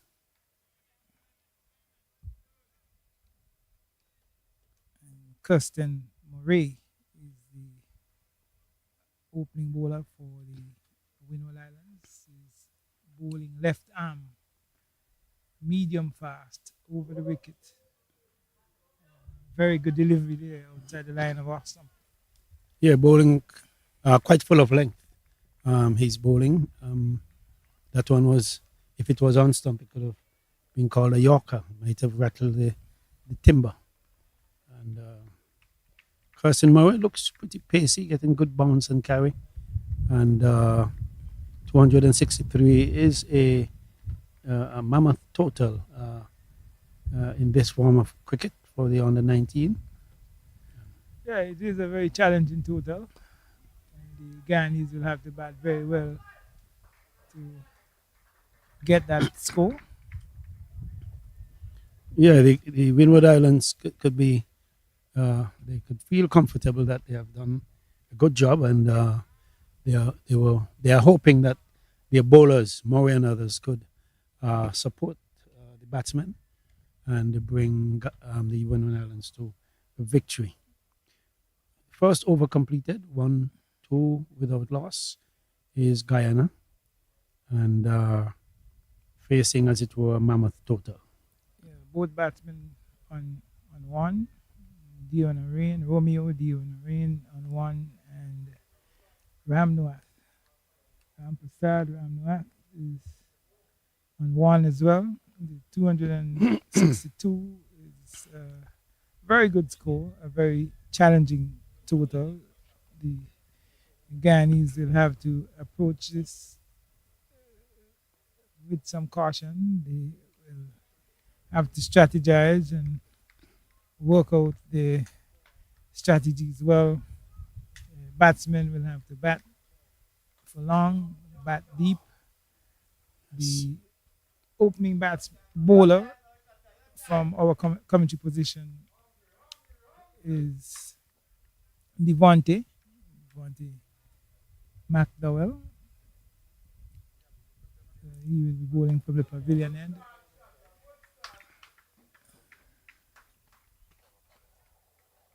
We have 2 slips, a gully, point, an extra cover, or let me say extra cover, and a short mid-off. Of course, there's a man on the fine leg boundary, one at mid-wicket, one at mid-on. That covers the field for Deontay McDowell.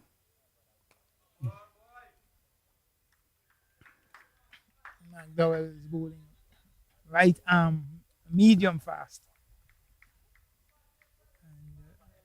And he's bowling around the wicket to the left-handed.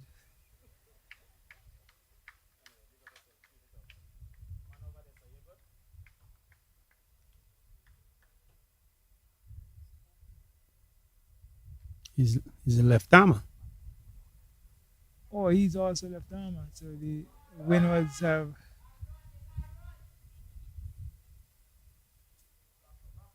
two left armers as the opening fast bowlers.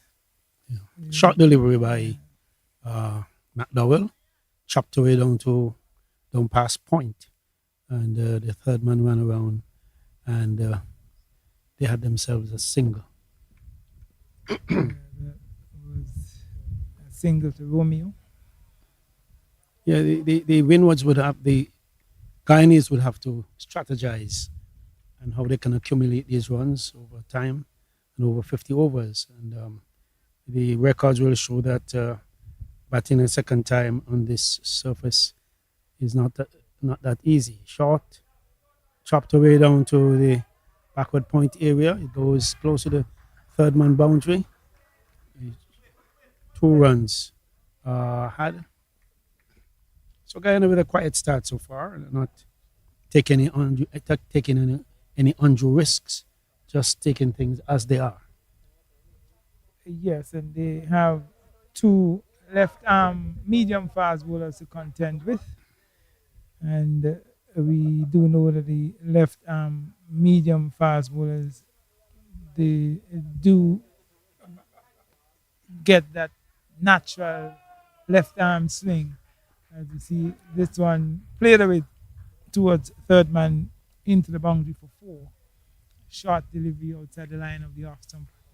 And the batsman getting on top of it and steering it towards the third man boundary for 4. Well, he will be advised to take it up instead of letting him cut or steer, bring him forward, ask questions. One slip in place, and there's a man at about a 4th or 5th slip. Don't know what to call it, gully, but close by there. And then here he is again. Again short. And many persons on this wicket seem to be short because there's a bit of bounce in the surface. And whenever it comes off to the keeper, it's just about waist height, sometimes above. And that encourages the bowler to slam it short to see what would become of it. But it's not advisable because many persons who bowl short, they get themselves spanked away most times if the batsman punished. get themselves punished. And but that's not good for the Windward Islanders. Get it a little fuller and see what you can get out of it.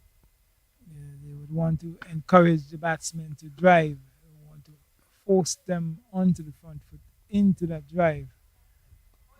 You see this one keeping really low, and the batsman was forced to come down hurriedly on it. That one didn't get up at all. Yeah, it was at least below the knee roll, Neo, and the batsman squeezed down on it in the last minute, and got it. Not that it was a short delivery or a Yorker length; it was reasonable length, and he was coming across, found it long, and squeezed. So that will put something in his mind. yes, and that would certainly put some uncertainties in his mind as he plays a nice looking off drive. There's a misfield, so they should turn for an easy second run. I know the bowler is not pleased with that effort. Yeah, because what should have been Yeah. a single has turned out to Yeah, be two Murray. runs. Yeah, Murray seems to be a bit not too pleased with his fielder. He collected the ball. His back was turned. He didn't react quickly. First, he misfield, and then he didn't react all that quickly. So the score moves up to 14 without loss. They facing the third over by Kirsten Moore.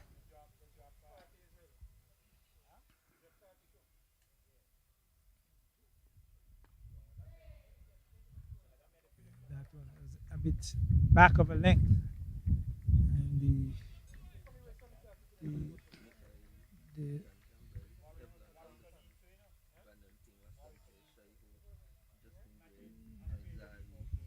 left hander Rampasad Ramnath pushed it out onto the offside.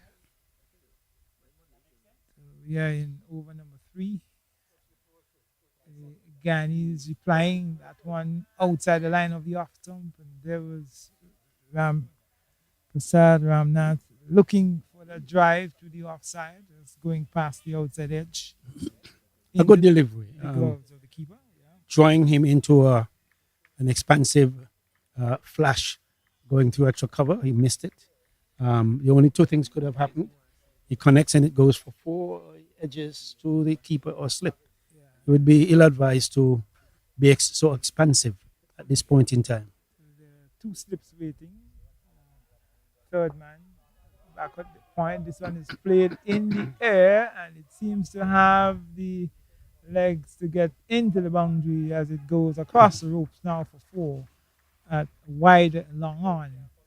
So it was not a well-controlled stroke. He didn't have it under total control. Played it in the air, and the fielder at mid-on thought he had a chance. He ran back, but was not able to get under it. And it just trickled into the ropes. Yeah, a little inconsistent. Given the ball before that, he was bowling at such a lines that with such control, and the line was more like off stump or just outside. And then he's now again on leg stump, flicked away to fine leg wide, and of course 1 run. So he was almost getting an edge. The 4th ball, the 5th one he bowled into the pads of the batsman. He went down to deep mid wicket, Straight, and then straight mid wicket, and then he was again on the onside and then flicked away. There need to be some consistency.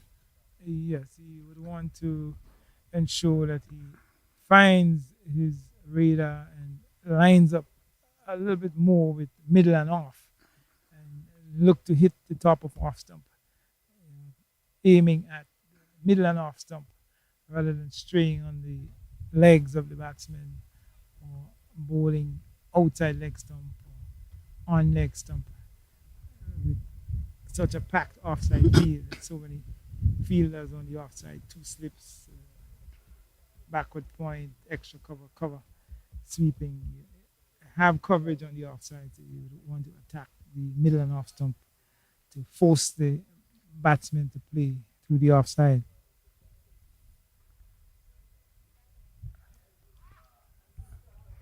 McDowell bowls a ball just outside off stump. It was a bit short, and the batsman tend to want to tap it to the offside.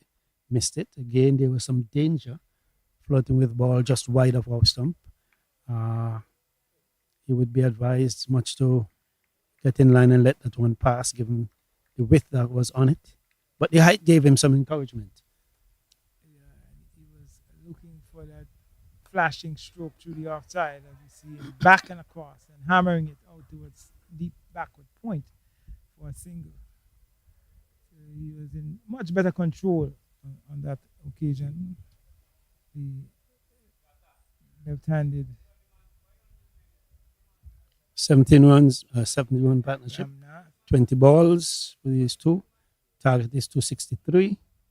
Of course, the Guyanese would be hopeful that they can hunt this one down, but they must have a good platform, a good start, and a good platform in which to launch. And you cannot lose too many wickets in the first 10 overs. Not at all. 17 without loss in over number 4. They would be hoping that the two openers, Ramprasad, Ramnath, and Romeo Ramdihal, would remain there and give them a good opening stand and lay a good platform for the middle order batsmen to build on. Of course, the Windwards would be looking to make some early inroads. Nice looking stroke played out towards a deep backward square off the pads.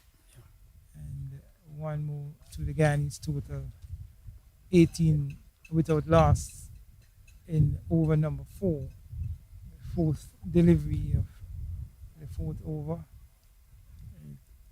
Ramdi Hall on 10 and Ramnath on 8. Yeah, both these bowlers look pretty nippy off the wicket. The Windward Islanders, left armers both are, and bowling to a left hammer. Ball was honing on an off stump. He covered up nicely, bat and pad close, and played it out quietly. And presenting the full face of the bat as opposed to playing across the line. It's McDowell bowling from the commentary position end and Murray bowling from the far end. That was a short delivery, just rising up over the off stump, taken by the keeper. And once that was done, the batsman shadowed an expansive hit up over the offside, which of course I'm glad it's just a shadow. Rehearsing an uppercut. That is correct. I've seen batsmen do that, and eventually, well, I've seen them rehearse strokes, and then the very next ball they get out doing the same thing. But sometimes it's important to meditate on what you have to do, think about it, and execute as you see fit. Yes, So both, sorry. two Guyanese openers would be looking to launch a good opening stand here for Guyana, because they have a huge total to get to win this game. 263 they need after 50 overs. The Windwards would be looking to make some early inroads. So far, no success for the Windward Islands. Kirsten Murray from the northern end, and into bowl to the on line. He flicks it away beautifully down to deep backward square, and 1-1. You know, I keep wondering why with your opening bowlers there would be a deep backward square and then fine leg. If you're asking your bowlers to bowl off stump, you have two slips that cover extra cover, and the mid off. You know, you want him to bowl on both sides of the wicket or just one. And I'm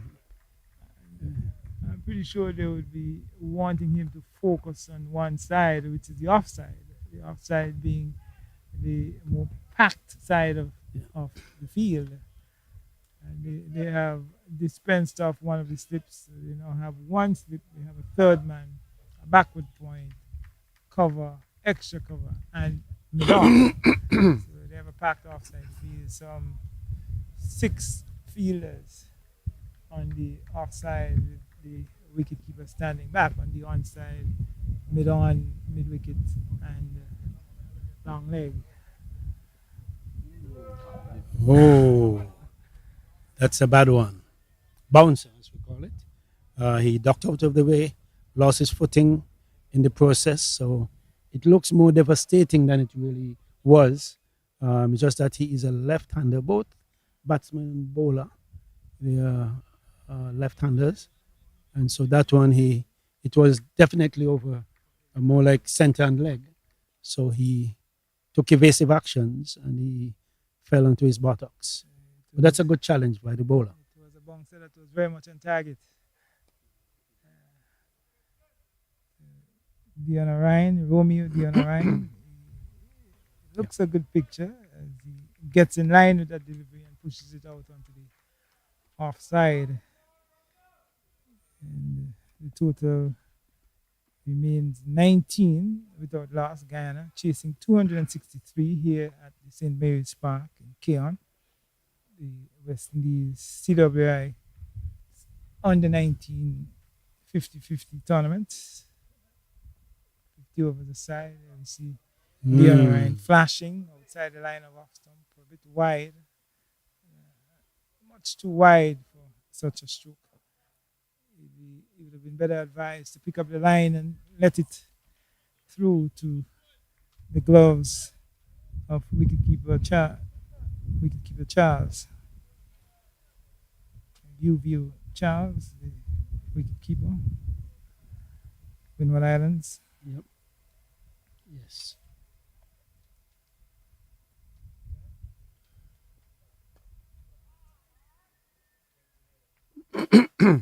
So Romeo Diona Ryan is 10 from 22 balls, and Ramnarath. Rampasad, Ramnath Rampasad is 9 from 7 balls. Each has hit 1-4, and they are trying to give Guyana the platform, the foundation on which to launch to 263. It's a mammoth total in the context of the under 19, and so they are seeking their best to make a good foundation. And There was McDowell. this one runs away towards. Yeah, that one eluded the batsman and keeper. Well, he touched the batsman. There was a leg by. As a result of the leg by, it eludes the keeper and went down for another 2 runs. They 2-1. I Just one. think they completed one. They Yes. completed one leg by. So that takes the total on to 20 in over number 6.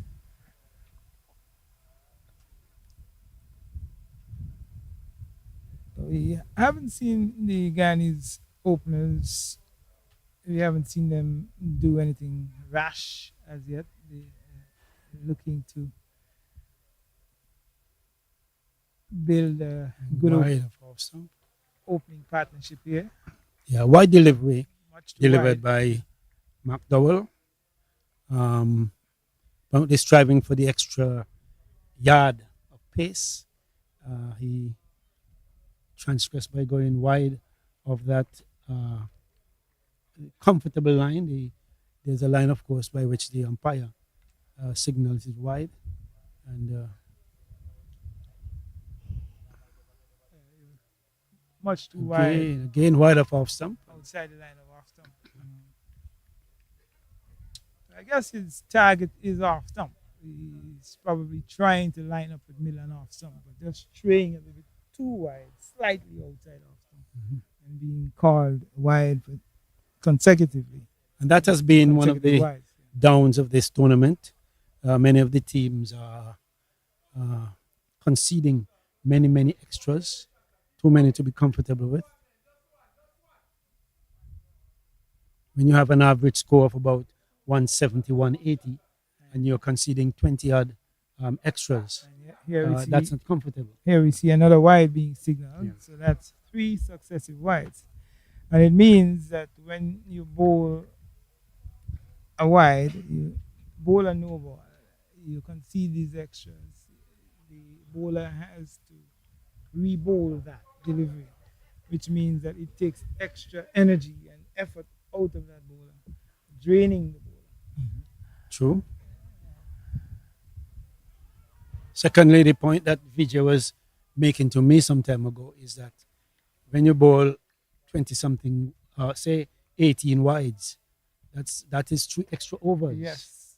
That's 18 extra balls that you must deliver, which drains the bowler, as you say. Yeah. But these guys are young, so They're strong. their adrenaline is being produced as they run. Yeah. So, thank you. And So, it means that once you bowl these wides, those are added to the score of the opposition. that's to discover the opposition, Yeah. and of course, giving the opposition a greater opportunity To win the game. to win the game. Yeah. So what I say, when you bowl so many wides and no balls, you're playing against yourself. Yeah, because you're literally Yeah, giving yes. away free runs. Exactly. Giving away free runs. And that is not what you want to do in a competitive cricket match. You want to be as tight as you can, dry up the runs and force the batsmen into errors. That's right. Because once the batsmen begin to get frustrated, they are going to take risks, they're going to take chances, and your chance of getting a wicket is increased. Yes. McDowell is not as tall as the other bowler, so he's a sort of skinny. In fact, there's a short one. I was going to say that he delivered a ball that where the keeper took it close to his ankles, and then now he tried a short one. It struck the batsman, and there was some byplay between both of them, and all that is healthy. All that is healthy within the context of the modern cricket game. And he ran down close to him. Maybe had a couple of words. I hope they were pleasant. But of course, that adds to the drama that's unfolding.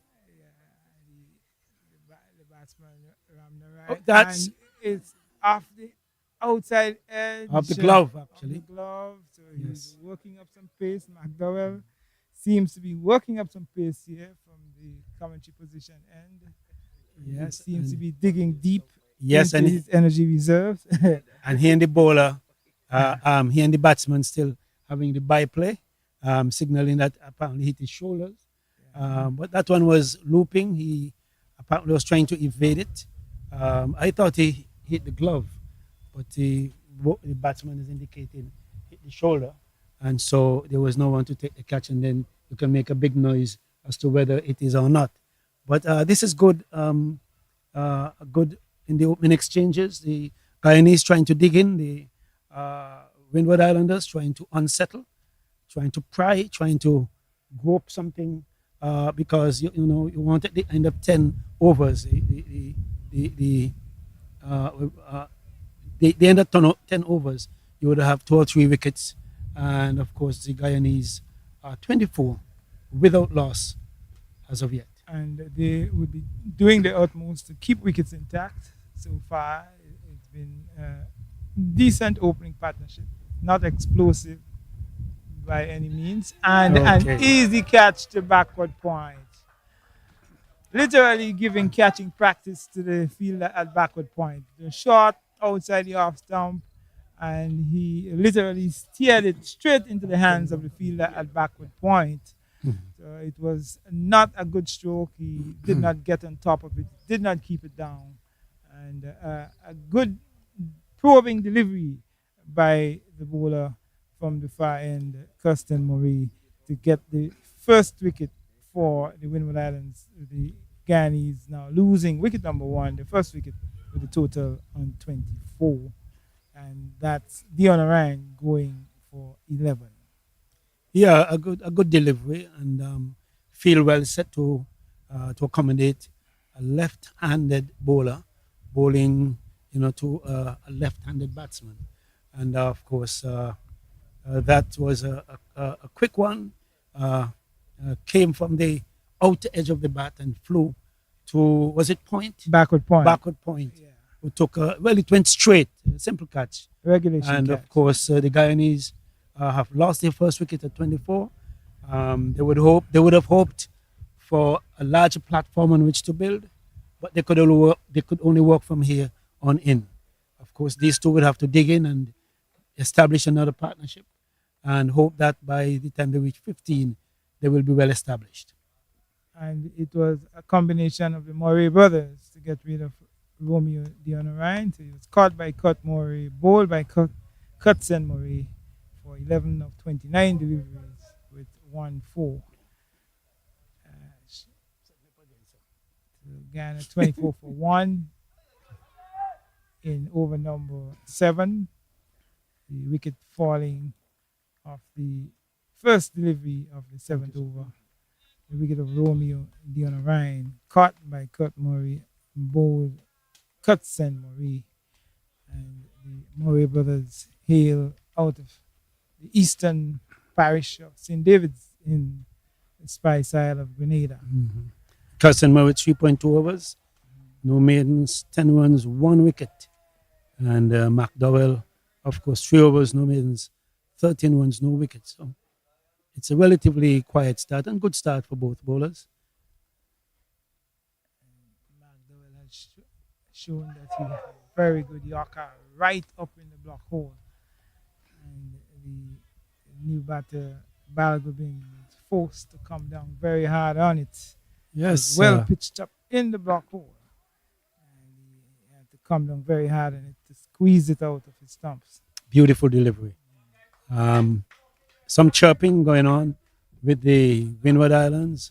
There's one voice that's heard just about every time, encouraging and seeking to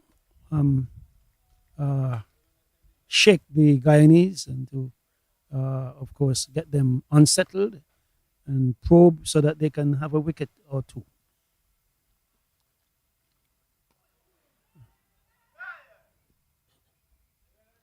The ground feeling seems to be good so far. The Guyanese are up to the running.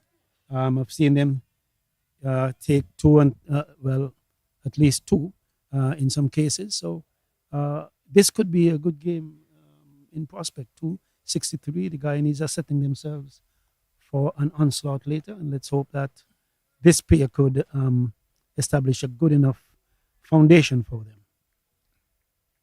Yes, they will be hoping that Balgobin can lend some good support to. This one is swung away towards backward square, and a very good bit of fielding there by the fielder on the deep backward square boundary. Just marginally keeping it out of the boundary. He actually stepped over the rope and was able to jump back in to get his return back to the keeper very quickly. So it was an excellent bit of fielding by the fielder on the long leg boundary. That takes the total down to 25 for 1, with Balgobin on 1 and Dion Ryan on 11. Well, the Windward Islanders seem to be willing to appeal for every possible opportunity. Even when the ball is pitched well and well played, their hands are going up because they expect something to happen. And that speaks to their confidence. The bowler Murray seems to be a lot more pacey than is McDowell. McDowell, of course, being shorter, he a lot more skiddy, and he was the one trying a few short deliveries some time ago. But as it relates to Murray, he's quick. He has some good heat, and bowling well. The Guyanese are up to the task, and doing their best to put their team on a good footing. Murray is a bit taller than McDowell. He's coming from a higher elevation, and he seems to have some more pace than McDowell as well. They're both left-handers. McDowell again starts with a wide, signaled wide by the umpire. And of course, the Guyanese will welcome those wides any day, given that they would achieve 1 run and they will have an extra ball to face. And interestingly, McCall, we haven't seen too many no balls in this game so far. It means that the bowlers seem to have that very much under control. Seem to have the run-ups well marked out. We haven't seen too many no balls. We haven't seen too many free hits. See McDowell with an attempt at a Yorker. The batsman was coming forward. The ball took the bottom of the bat and bounced out on the onside. Again, a lot of oohs and ahs. The hands went up and some heads went back, realizing that it was pretty close to a dismissal. Again, full of length is McDowell, and when he's ready, he'll hit you something short. So there's quite some variation in the bowling. The field is well set for that. One slip, a man down on the third cover. Third man backward point. Yes. I didn't see that man at third. Yeah, as Okay. The umpire was in my. yeah, third man comes off the boundary, the field, and one more run to the total. 27 for 1. In over number 8. So, yeah, at the halfway stage of the 8th over, 7.3 overs gone. McDowell again short and a bit wideish. Lucky to get away with that one. Well, it was keeping low though. And the batsman was stretching and reaching for it. Yes, it was short and wide, but it was just about the knee roll. One would expect it to have come up a little more, which would have made it more comfortable for the batsman to attempt at a stroke to the offside.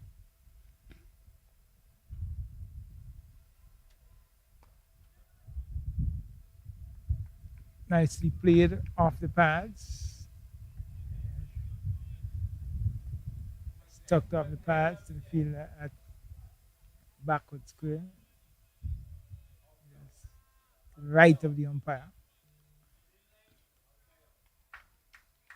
No addition to the total, which remains 27 for 1, with the final delivery of over number 8 coming up.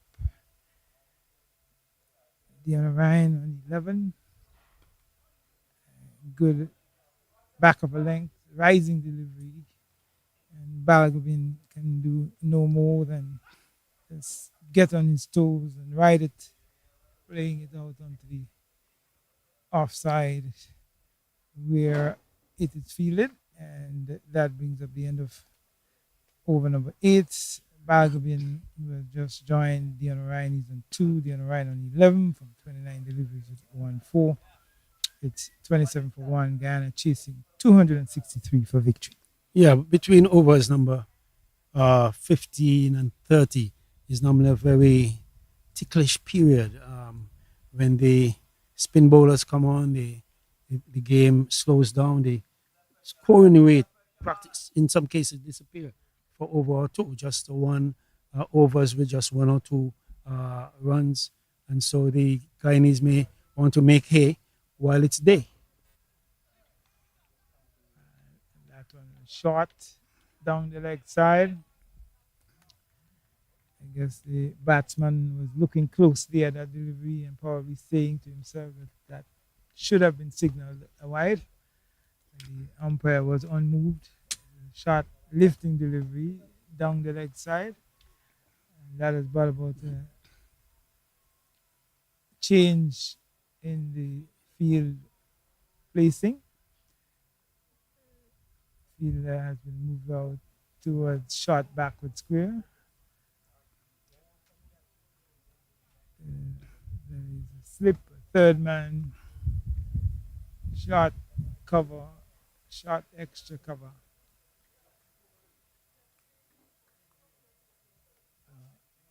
Backward point, short extra cover, deep mid off. There is a long leg, short backward square, short mid wicket, and a wide mid on. And then a good delivery right up in the block hole by Murray. If I look at the advantage at this point in time, the Windward Islanders have the advantage. And like I said, when we get into those overs from about 12, 15 to 30, it's normally a slowing of the scoring rate. And maybe it's the reverse in this game, whereas the scoring rate just may pick up later. Wide of off stump again from Murray, wide and quick. The batsman reacted, but late he did. And of course, the Guyanese may need to pick up the rate at this point to get up to as much as 40, between 40 and 60.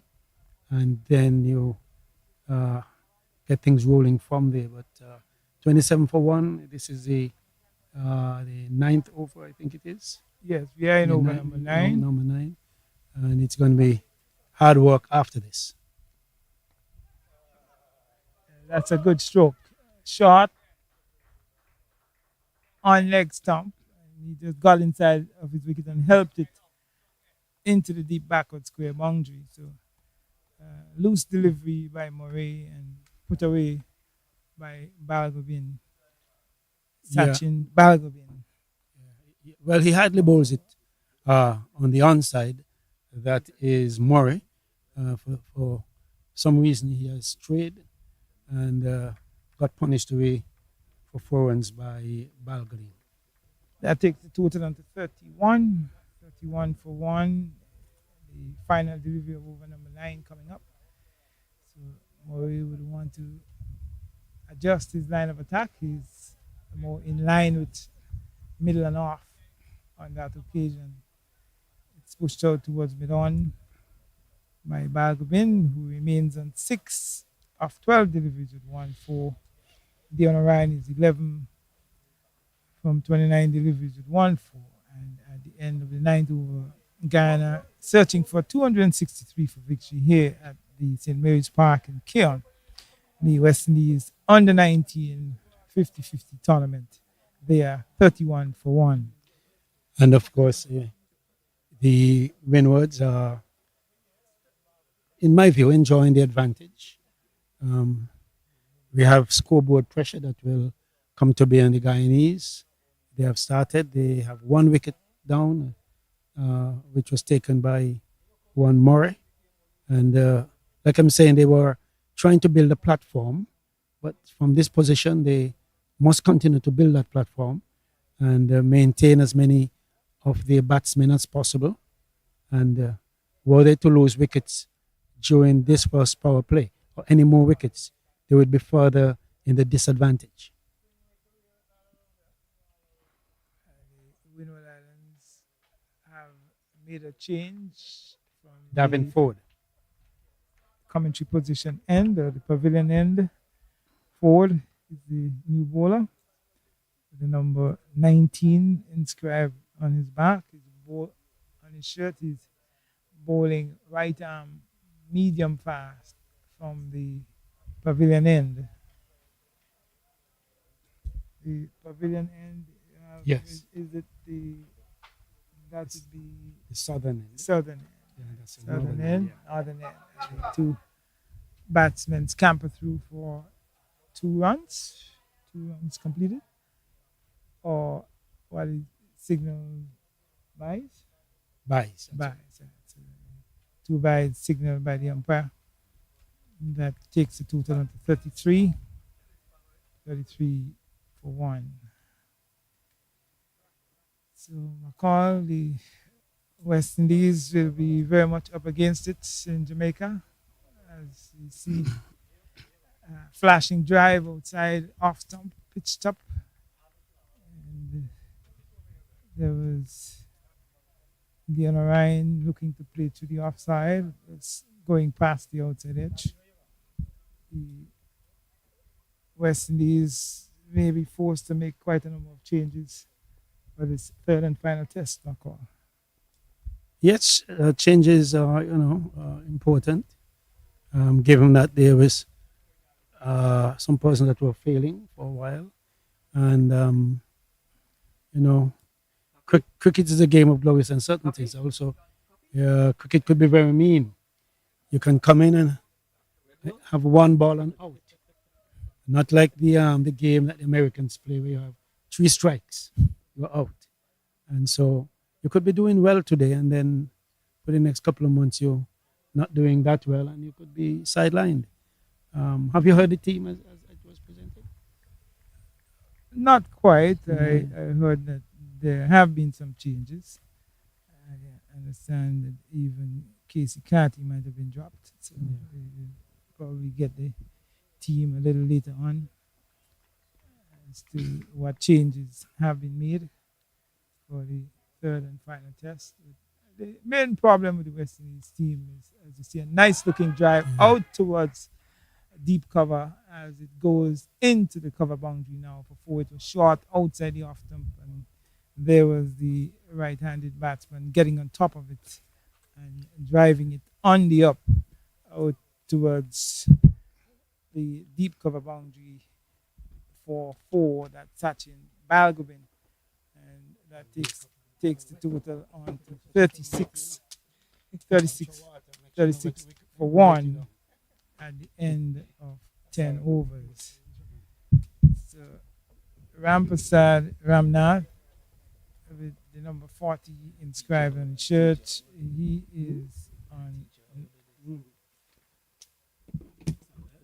It's Dear Ryan with 96 inscribed on his shirt. He's on 11 from 29 deliveries with 1-4. And Balgobin has faced 17 deliveries for his 10 with 2 4s. The total has advanced to 36 for 1 after 10 overs.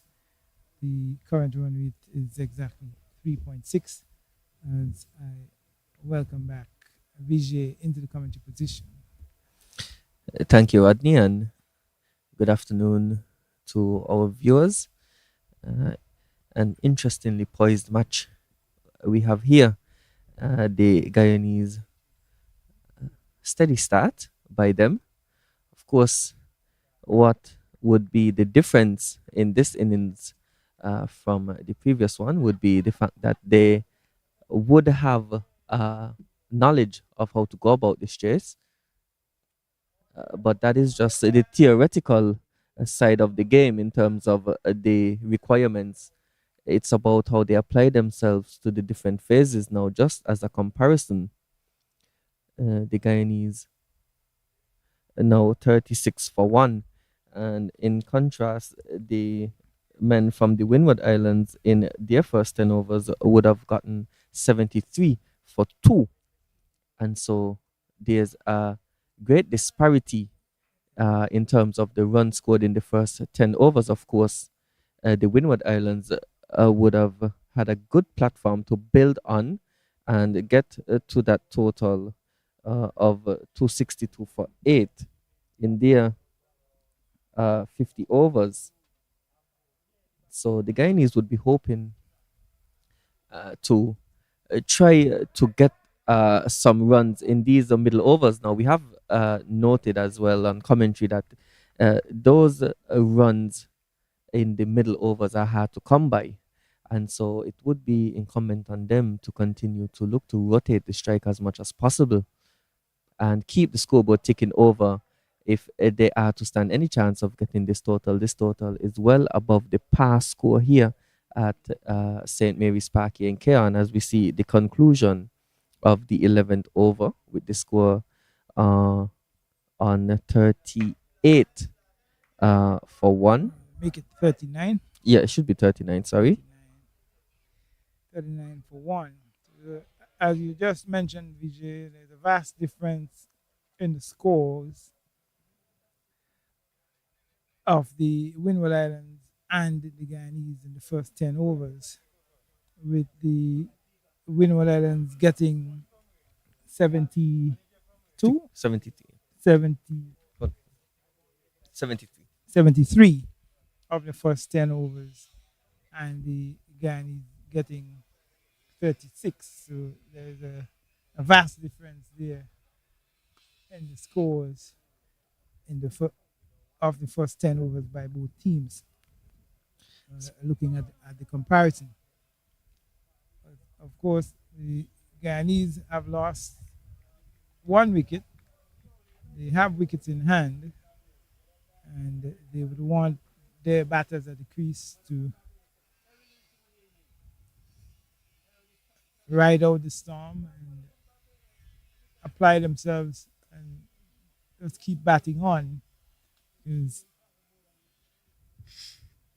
they would want to pick the gaps, pick up the ones and twos, uh, get the odd boundaries whenever bad deliveries are served up, put them away, and they will be looking to build a good foundation, a good platform for the middle order and lower order batsmen to build on. Yes, and I would like to highlight that in the previous game against Jamaica, which was the last completed game for the Windward Islands, they would have conceded 22 extras with 16 wides and 3 no balls. And in comparison to this innings, they have bowled 6 extras so far with 4 wides. And I did note that McDowell, who was coming from the pavilion, and he was uh, a bit guilty of being wayward. However, what he did do well was he bowled with great aggression, both him and Murray, Kirsten Murray, who was coming from the far end. And of course, Murray would have collected the wicket. However, previously, in the previous over, McDowell got the edge of 2 short deliveries uh, to the man uh, Romeo Dion, and I believe that his dismissal was a result of the uncomfortability that he faced in the previous over with those 2 short deliveries, and he ended up just squaring one into the gully region. So it was a fiery start by the 2 fast bowlers. Now, Ford coming from the pavilion and with 1 delivery left in his second over, and this one is edged down to the third man region, and a good sliding stop there by the man at third man just limits it to a single. So at the end of over number 12, the Guyana 40 for 1. At 40 for one, the current run rate is 3.33.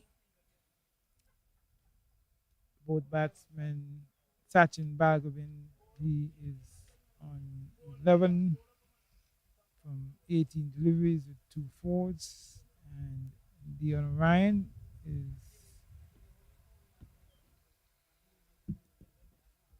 on Dion Ryan should be on 12. Yes. Yeah, Dion Ryan on 12 from 29 deliveries with 1 4. It's a good challenging score posted by the Windward Islands, 262, 262 for 8. And this one, After it's 50 a short overs. delivery and it kept low, and the batsman was looking to pull it. And all that he was able to do was hit it straight to that man at mid wicket. So the leg spinner strikes from the far end, Isaiah Jones, and uh, Rampersad now has to depart the middle for 12, Guyana 40 for 2 in the 13th over. Very good breakthrough there for the Windward Islands, getting rid of Rampersad Ramnath, with the left-hander, with Yeah. the number 40 inscribed on his shirt. So the Guyanese have lost the wicket number 2. They have lost their second wicket. A good breakthrough there by Isaiah Jones, the right arm leg spinner. Jones, right arm leg spin, right Yes. arm leg spin, bowling from the southern end. He has bowled 1.1 overs, picking up that wicket of the first delivery of his second over. No maiden, 3 runs, and he has just picked up the wicket of Rampasad Ramnath. So it's a very good wicket to get for the Windward Islands, putting added pressure, additional pressure So this one on a the misfield. Guyanese. The new batsman is Romario Ramdial, and he gets off the mark immediately due to a misfield by the man at backward point. Yes, a sloppy bit of fielding there by backward point. Really should have not have been a run. I think, of course, more so than maybe other teams in this competition, the Guyanese would probably be more well equipped. Of course, they are exposed to more a spin friendly diet in Guyana. And so it would be interesting to see how they go about these middle overs. It seems like Jones, though, is getting a few to keep low. And we've seen the batsmen now twice going back to deliveries that are keeping low. And that is something to look out for. We have noted that on this pitch, that it gets lower as the game progresses. And of course, with such a large total to chase in the context of the tournament in of itself, we haven't really seen scores in excess of 250 that much in this tournament. And so it's certainly a challenge of the bat, no pun intended, but added the conditions of the pitch and the outfield, it's certainly going to take some application from the Guyanese batsmen if they are to get anywhere close to this total of 263 that they're chasing. The over concludes, that's over number 13 with the score on 43 for 2. Yes, the Guyanese would have to apply themselves pretty well in order to get these 263 runs. They would have to apply the formula of O plus A equals R. That's occupation plus application equals runs. They have to occupy the crease, apply themselves, and score as much as they can, picking the gaps, picking up the ones and twos, and putting away the bad deliveries as they come. Sen the batsman there, Ramdale, he's playing from the crease there. He was trapped on the crease, got an edge to third man, and the man, Darwin Ford, he's coming from the pavilion. And of course, Ford is the joint highest wicket taker for the Windward Islands. Coming into this match, he was overtaken by Kirsten Murray. Who also had 5 wickets, but he would have collected 1 wicket in this inning so far. So he's now on 6, and Ford would be hoping to match him. And he's close there with a full delivery outside the off stump, and the batsman is driving and missing. So the field set for Ford. There's a mid on, there's a mid wicket, and there's a man at deep fine leg. On the offside, there's a mid off, an extra cover point, a gully, and a deep third man. So good to see that they're still trying to be attacking with the gully in place. And he's looking to drive again, but a good stop by the Mandi at extra cover. And I want to point out that it hasn't taken the men from the Windward Islands a lot of time to figure out that the lack of movement in terms of the ball swinging, any lateral movement, a lack thereof, they've now looked to put men in front of the bat and limit the singles on the offside, especially even though he has a gully in place, and he's again looking to drive. And I think if that is the case, then he probably would be better served by taking one of the men out of the offside and probably employing a slip as well, because it does seem like both Balgobin and Ramdale, they are flirting outside the off stump, and they do have enough runs uh, to take some risk with to get these wickets.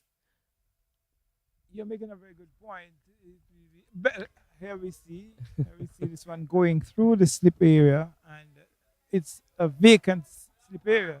So probably had there been a slip in place, that probably could have gone to hand. It might have been low, but it probably could have gone to hand. So it might be better if the Windward Islands can employ at least another slip and put some more fielders in close catching positions in order to prize out some more wickets of the Guyanese. Yes, I did mention that there's a lack of movement. However, because they have to score runs, they have to chase at these deliveries. As this was a poor full toss, it was a slow delivery, but he got away with it, and the batsman not getting any runs. So at the end of over number 14, the score 45 for two. And as I was saying, Baptiste, that even though there's no lateral movement, there's no swing, but the fact that these batsmen have to go after the bowling to keep abreast of the run rate now just creeping over 6 runs and over, it always will present an opportunity for that man once you get them driving. And so it's uh, a, a conundrum that the captain has to figure out. Does he uh, become too defensive and miss opportunities to take wickets, or does he become overly aggressive and start to leak runs? Something for him to think about as Jones continues from the far end. Yes, you have made a good point in that the Windward Islands, they have the runs to play with. They have the runs to play with. So having a total of 262 on the board, they have the luxury of being able to set more attacking fields and have closer close catches near near the wicket to try to prize out some more Guyanese wickets. And this one is As we short, and see he's hitting this this one just one, short of the man there at mid on. He seemed to take off a bit late, and I was wondering if he thought that was probably going to go over his head, but uh, uh, that initial hesitation allowed the chance to go begging, as he's flighting this one now, and he's driving to that man at extra cover no run. So two full toss that these two batsmen have failed to capitalize on, and of course the required rate over 6 runs and over. the fielder at mid-on apparently thought that the ball was going to drop in front of him. So rather than come forward to try to get under his hands on it to create the catch, to make a catch out of it, Ooh, and he this one is stayed back. edged, and it flew past the wicket keeper, and the captain Pascal is chasing it to the boundary, but it will go for four. And so, lucky for the batsman dear, he went hard at it. Did Ramdial? He got the edge, but it flew past this first slip. The captain Pascal, and now the 50 coming up for Guyana in this the 15th over. Again, he's bringing up the 50s. That's the first landmark for them, but the scoring rate is pretty slow. This one is pulled through mid wicket. There should be at least 2 runs here. A bit of hesitation by the batsman, but because of the bubble and the fumble by the fielder on the deep mid wicket boundary, they were able to turn for the second run quite comfortably to take the total on to 52. 52 for 2 at the end of 15 overs with a current run rate of 3.47. Uh, Sachin Balgobin has moved on to 14 from 25 deliveries with 2 fours. And Romario is on 9 from 10 deliveries with 1 4. So Guyana will be hoping that these two can build a good partnership for them because in order to get these runs, they need partnerships. They need good partnerships. They need their batters to remain out there and bat for long, deep into the overs, in order to get these runs. Son, 262 by no means an easy target to achieve, but they will have to work hard. So they do have their work cut out for them. for to continue when he's fishing again, and we do see that change now. However, there's still a man at cover, so they've taken the man that was at mid wicket previously, put him into almost a fly slip position. He's between first and second slip, and there's now only one man in front of the bat on the onside. He's at a wide mid on position, and so really attacking is the captain for the Windward Islands here. And this is good bowling as well from uh, the man forward in terms of his discipline. And we did note with the Guyanese fast bowlers in the first innings of this match, they were a bit guilty of being erratic and not bowling to their field. And that is why the Windwards were able to get off to such a flying start at 73 for 2 in the first 10 overs. But the Windwards have been a lot more disciplined in their bowling efforts so far. They have not allowed really much boundaries, much less singles, and so they are doing a good job of limiting the Guyanese batsmen. I had a conversation with the coach of the Windward Islands team, and I asked him about the preparations for the tournament, and he noted that they were on a camp for a few weeks in St. Lucia. And one thing to note about the Windward Islands team is that they do seem to have a good team chemistry and camaraderie, and that is important in any team sport. You can see that they're all working towards the same goal. They are encouraging each other, and we saw that throughout the batting innings now in the field, and as well as the fact that their fast bowlers are very aggressive. They're not afraid to get in the face of the batsmen, as this one is a full toss and it's flicked into the leg side now. The batsman should come for two, probably three. No, the man at wide mid on is able to field, and the score goes up by two. Yes, I was saying that the aggression shown by the two fast bowlers, that was really good. That's something that we haven't really seen throughout this tournament. Getting into the batsman's face, going short, having a word with them, getting under their skin, and that led to the initial first wicket falling. I do believe that played a part, as well as the fact that he noted that they are trying to tackle the game in stages, in phases, and that is important at the end of over number 16. They score 54 for 2. Yes, and it is important to tackle this game in phases. 50 overs is a long time. And now, as a batting team or any team in general, you can choose how you want to break it down.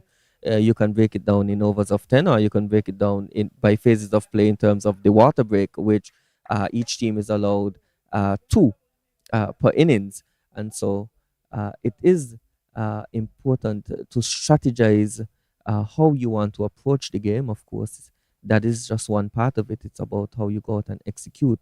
But I would say that in this game, the Windwards have done a really good job in terms of their planning and execution, as we see good fielding there again. So the Windward Islands really with their tails up now, and they're making it really difficult for the batsman out in the middle to get anything from them. Yes, they seem to be a team that is riding very high on confidence. They seem to be confident in all aspects of the game. The bowlers are bowling with confidence. We saw the opening bowlers being very aggressive.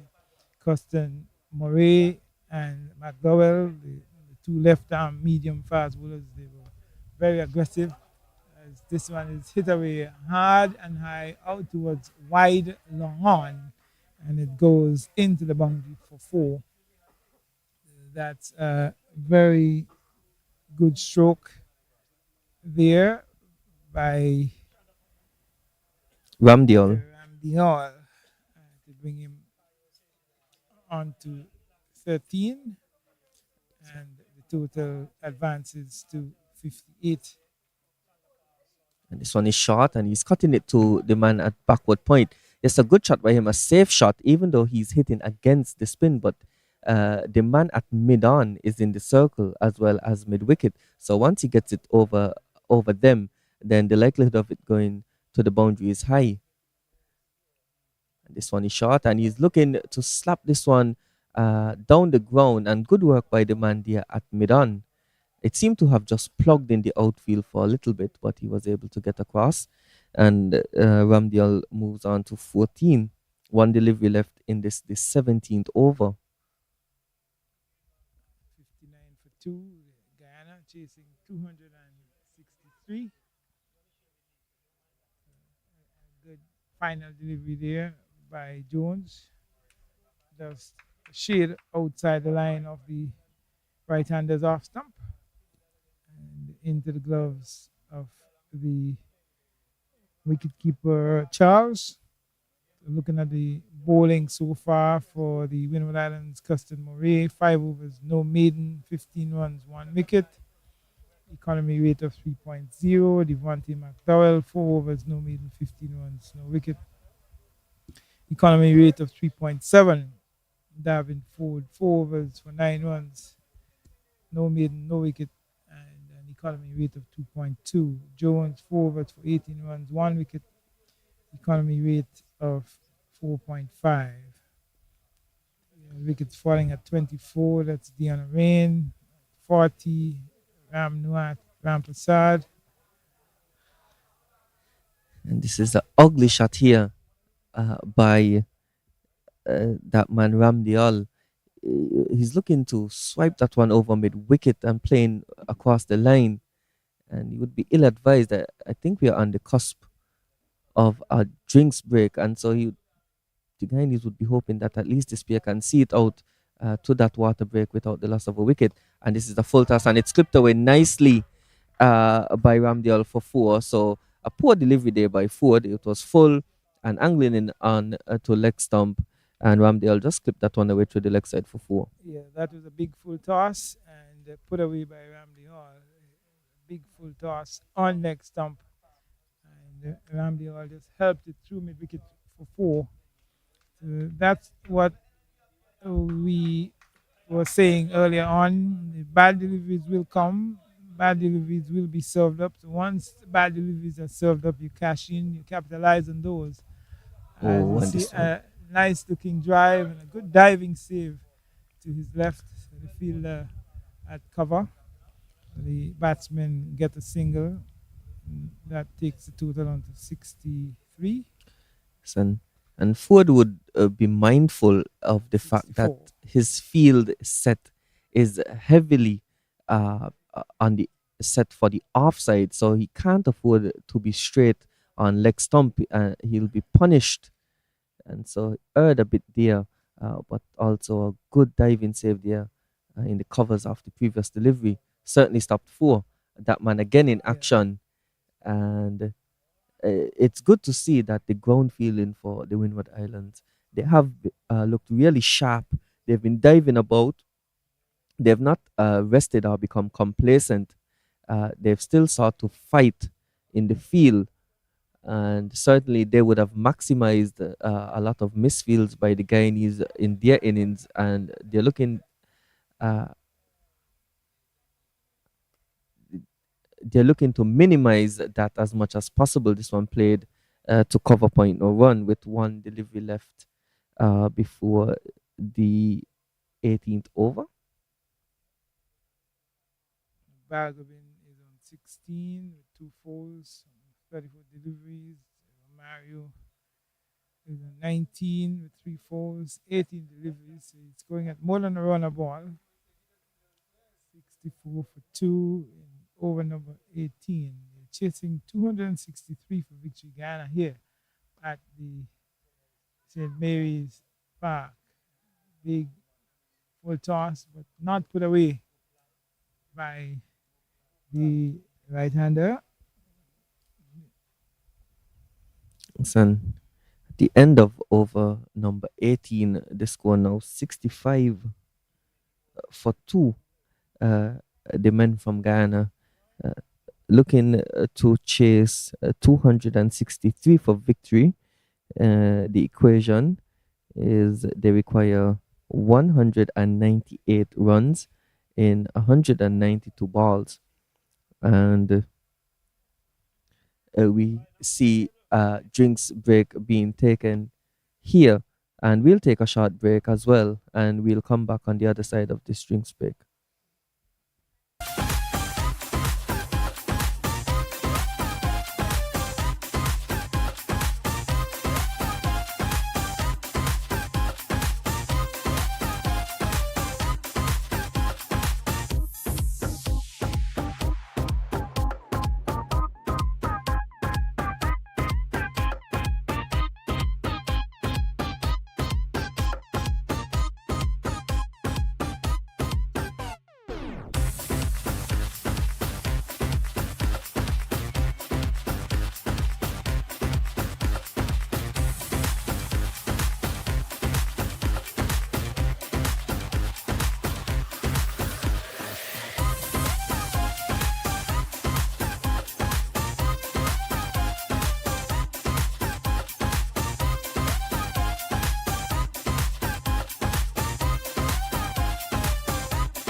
And we're back here at St. Mary's Park in Keon after the drinks break. Guyana 65 for 2 of 18 overs, looking to get 198 runs in 192 deliveries for victory here. As we see a change in bowling from the far end. That man is Kurt Murray, left arm orthodox, coming around the wicket to the right hander. Sachin Balgobin, who is 17 from 36 deliveries. And he's partnered by Romario Ramdiol, who is 19 from 18 deliveries. Murray would have had a really good game against the Leeward Islands. Would have picked up 4 wickets in that match. And he's spearing this one in. He's more of a traditional left arm orthodox bowler in fact that he's looking to pitch it on middle and off and turn it away from the right-handed batsman, but he's bowling with a good pace here. And this one sliced off the outside edge again to backward point. And so a solid start here by Murray for that deliveries in his spell, at the start of his spell.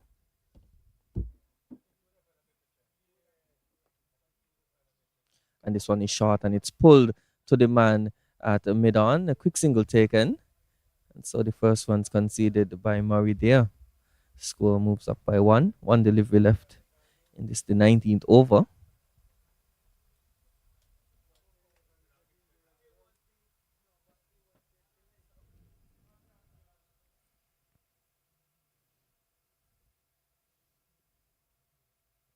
And this one flighted again nicely, but driven down the ground uh, for a single. And so at the end of over number 19, the score 67 for 2.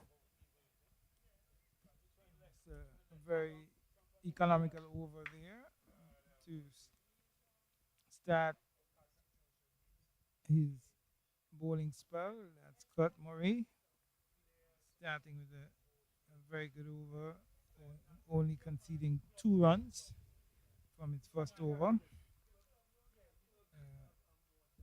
Guts and Murray has bowled 5 overs, no maiden, 15 runs, 1 wicket. Ford has bowled 5 overs, no maiden, 15 runs, no wicket. McDowell 4 overs for 15 runs, no maiden, no wicket. And Jones 4 overs, no maiden, 18 runs, 1 wicket. And we see a change of bowling here from the pavilion end.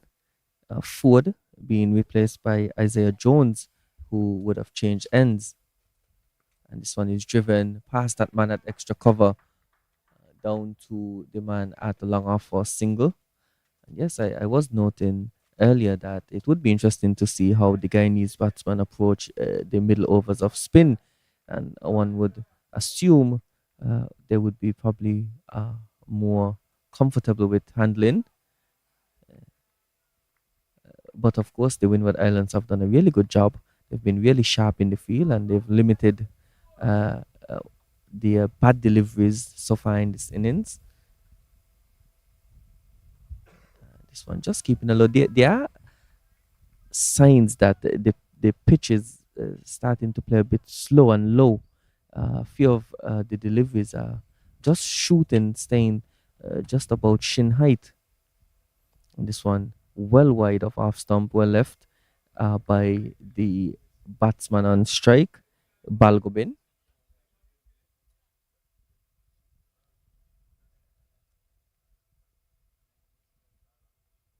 Ooh, and this one takes the edge and it's dropped at slip. And so, uh, chance there created by Jones. It was a good delivery lined outside the off stump. As we see the replay, yes, a well flighted delivery. It was dying at the ankles of the man at slip, and he was unable to snaffle that chance. It looks like the captain there at first slip. So the first opportunity, sorry, that's the second opportunity of Jones as well that has gone past slip. Looking to drive, and good work there by the man at extra cover limits that to just a dot. And so at the end of over number 20, Guyana 69 for 2.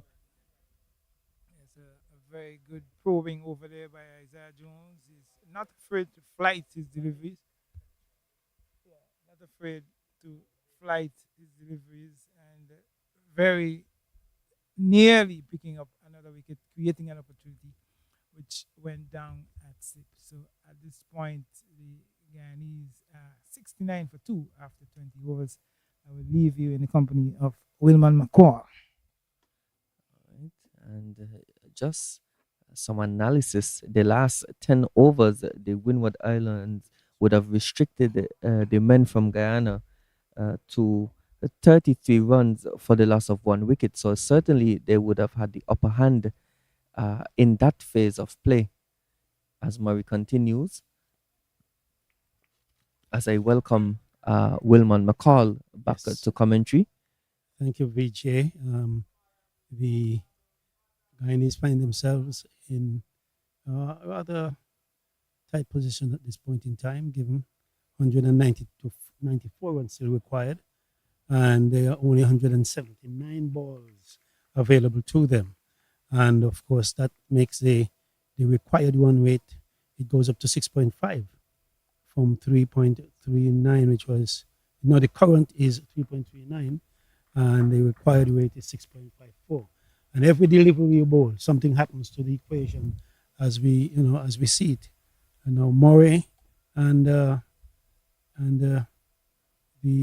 Windward Islands are trying their best. In fact, Murray has just taken another wicket, playing the ball right back to Murray, caught and bowled. Yes, and that is a a good sharp catch by Kurt Murray. It was driven firmly back by Ramdial, and so now he has to depart for 21 from 22 deliveries with 3 boundaries. Guyana now 69 for 3. Yeah, he caught on ball, and he was the one that was seemingly set, the one that was trying to uh, shepherd the whole thing along. There should always be someone from the top order that would bat down to about 30 overs, 35 overs. That is not the case with Guyana. They're slipping slowly. And I do hope that as the captain comes in, he would see his role as one who can rebuild and turn the fortunes of the Guyanese.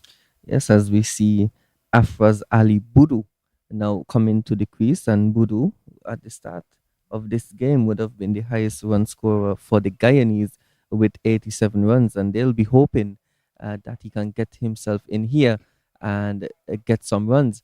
Of course, the men from Ghana uh, can look at the innings that Fontaine played, and we can look at the fact in that innings that his first 50, he only scored 2 boundaries, but he kept running, he kept rotating the strike, and he never fell below a strike rate of 50 in his first 50. He then went on to score another 50, and he would have added 5 boundaries. He would have added 4 boundaries and 6.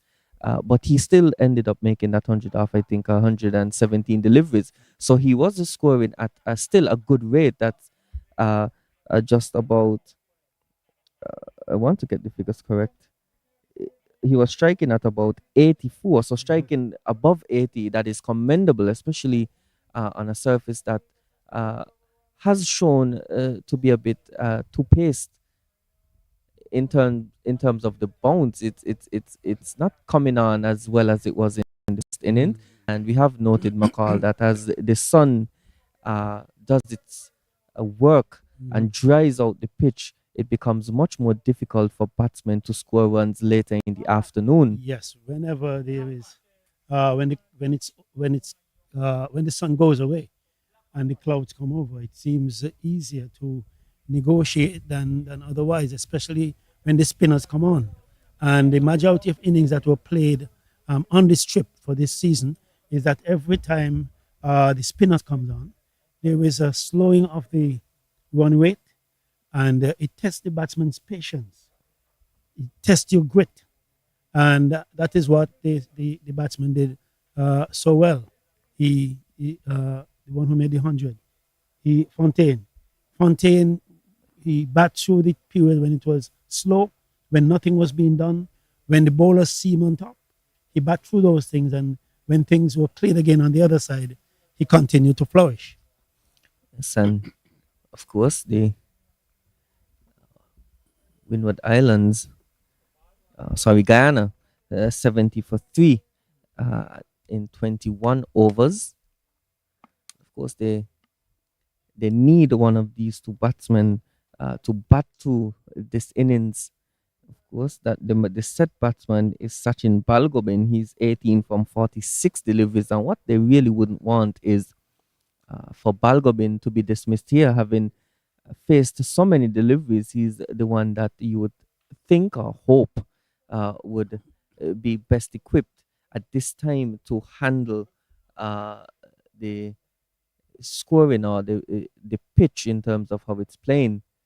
As we see a little break in play here, the batsman is now fixing his pads. I think he got a change of pads. Yes, Balgobin cannot ask anyone to step up. He is the one in place. He must take responsibility. He has to now buckle down and realize that this is the difficult period. We have lost 3 wickets already. We are behind. We have 174 balls yet left to get 193. It is still possible, but Balgobin has to be the one to take control, given he has already faced 46 deliveries. He has only made 18, which means he's batting through a very difficult period in time. Says Jones set to continue. Jones, who has 1 wicket and could have had 2. He got the edge of Ramdial in the previous over. It fell at the ankle of the captain Pascal. He was unable to snaffle that chance, but Ramdale being dismissed in the next over by Murray. And this one, Budu is looking to get back and cut and shy at the non-striker's end, but Balgobin in his squeeze, he didn't hit the stump. No harm done there. And this one is short, but again, it's keeping low McCall, and he's playing back and missing. And so, again, there are signs that the bounce in this pitch is becoming a lot more Again, it's keeping uneven. low. Yes, it's uneven. Again, he's looking to go back and pull that one to backward square, but missing it. As we see a change in the field, is it? No, but there is a man at a long on. There's a man at deep mid wicket and deep backward square, an orthodox mid wicket in place on the onside. This one flighted, and he's flicking this one out to that man at deep mid wicket. A single taken. On the offside, there's a mid off, there's a extra cover, there's a man sweeping, a backward point, and a slip. Field changes over to accommodate a right-hander, and this has to do with Balgobin facing Jones. And Jones, he's giving it good flight here, and this one just played out to the man at the sweeper boundary on the offside. One delivery left in this the 22nd over. One wonders if the Guyanese has any power at the back. They must keep this thing going until someone who can, give you a 20-run over or 15-run over to get you back in the ascendancy or get you back on keel. They haven't had a really good go of it in this tournament, batting wise. And this one again keeping low and cracked to that man at extra cover. At the end of over number 22, the score 73 for 3. And yes, I just want to mention that game against Guyana. They would have made 255 all out, chasing 261. So they have made over 200 in the tournament, but it's just that they've fell short in terms of getting the required target that is chasing. Of course, this target is just about in the same ballpark as the one against Jamaica.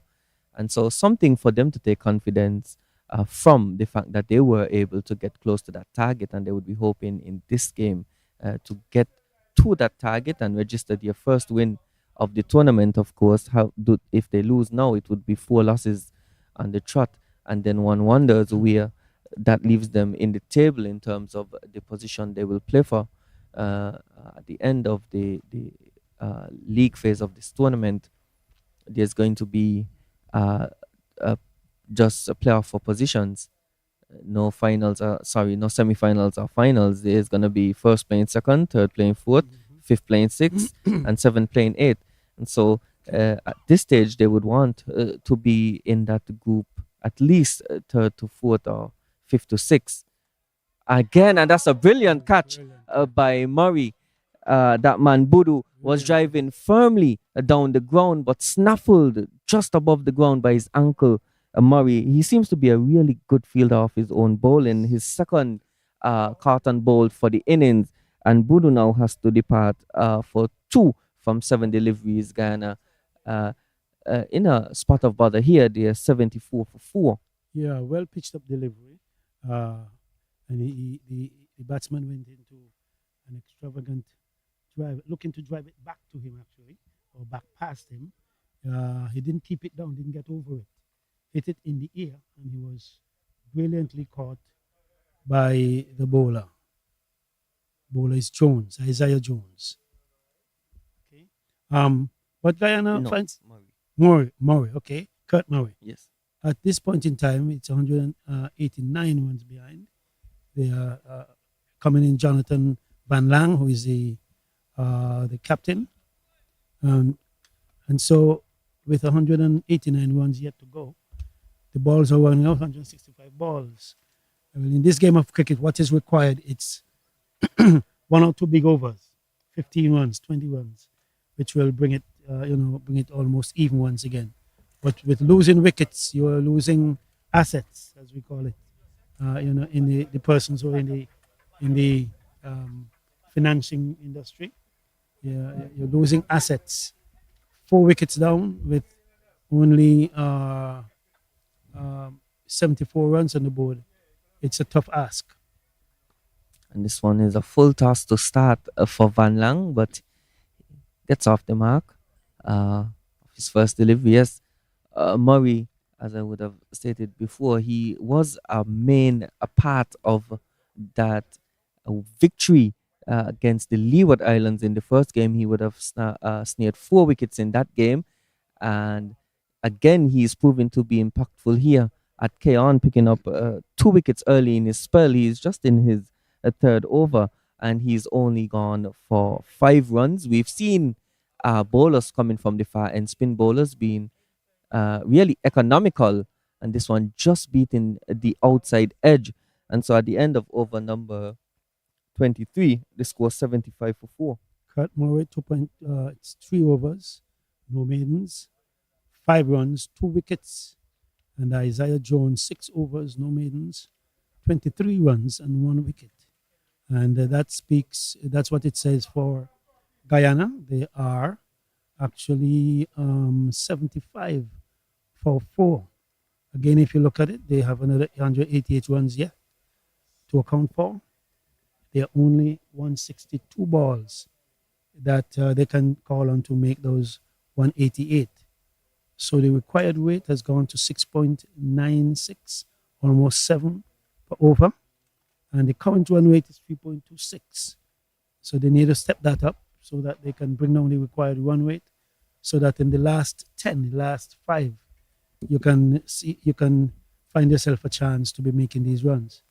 The captain has now come to the crease. He has 1 run. He has faced 1 ball, and now he's facing Isaiah Jones. Yes, and the required weight now just a shade under 7 runs required. And Van Lang settles on his bat. This one is flighted, and he's driving this one firmly to long off. A valiant effort by the bowler to try to stop that, but it was just too powerfully struck, and he couldn't stop it. It's going now moving on to 76. And Balgobindo, he's still out there. He's still battling. He's 20 from 50 deliveries with 2 boundaries. And this one again keeping low. He's going back to cut, gets the outside edge, and it's running to the third man boundary. The man at backward point uh, gets around and just limits it to 2.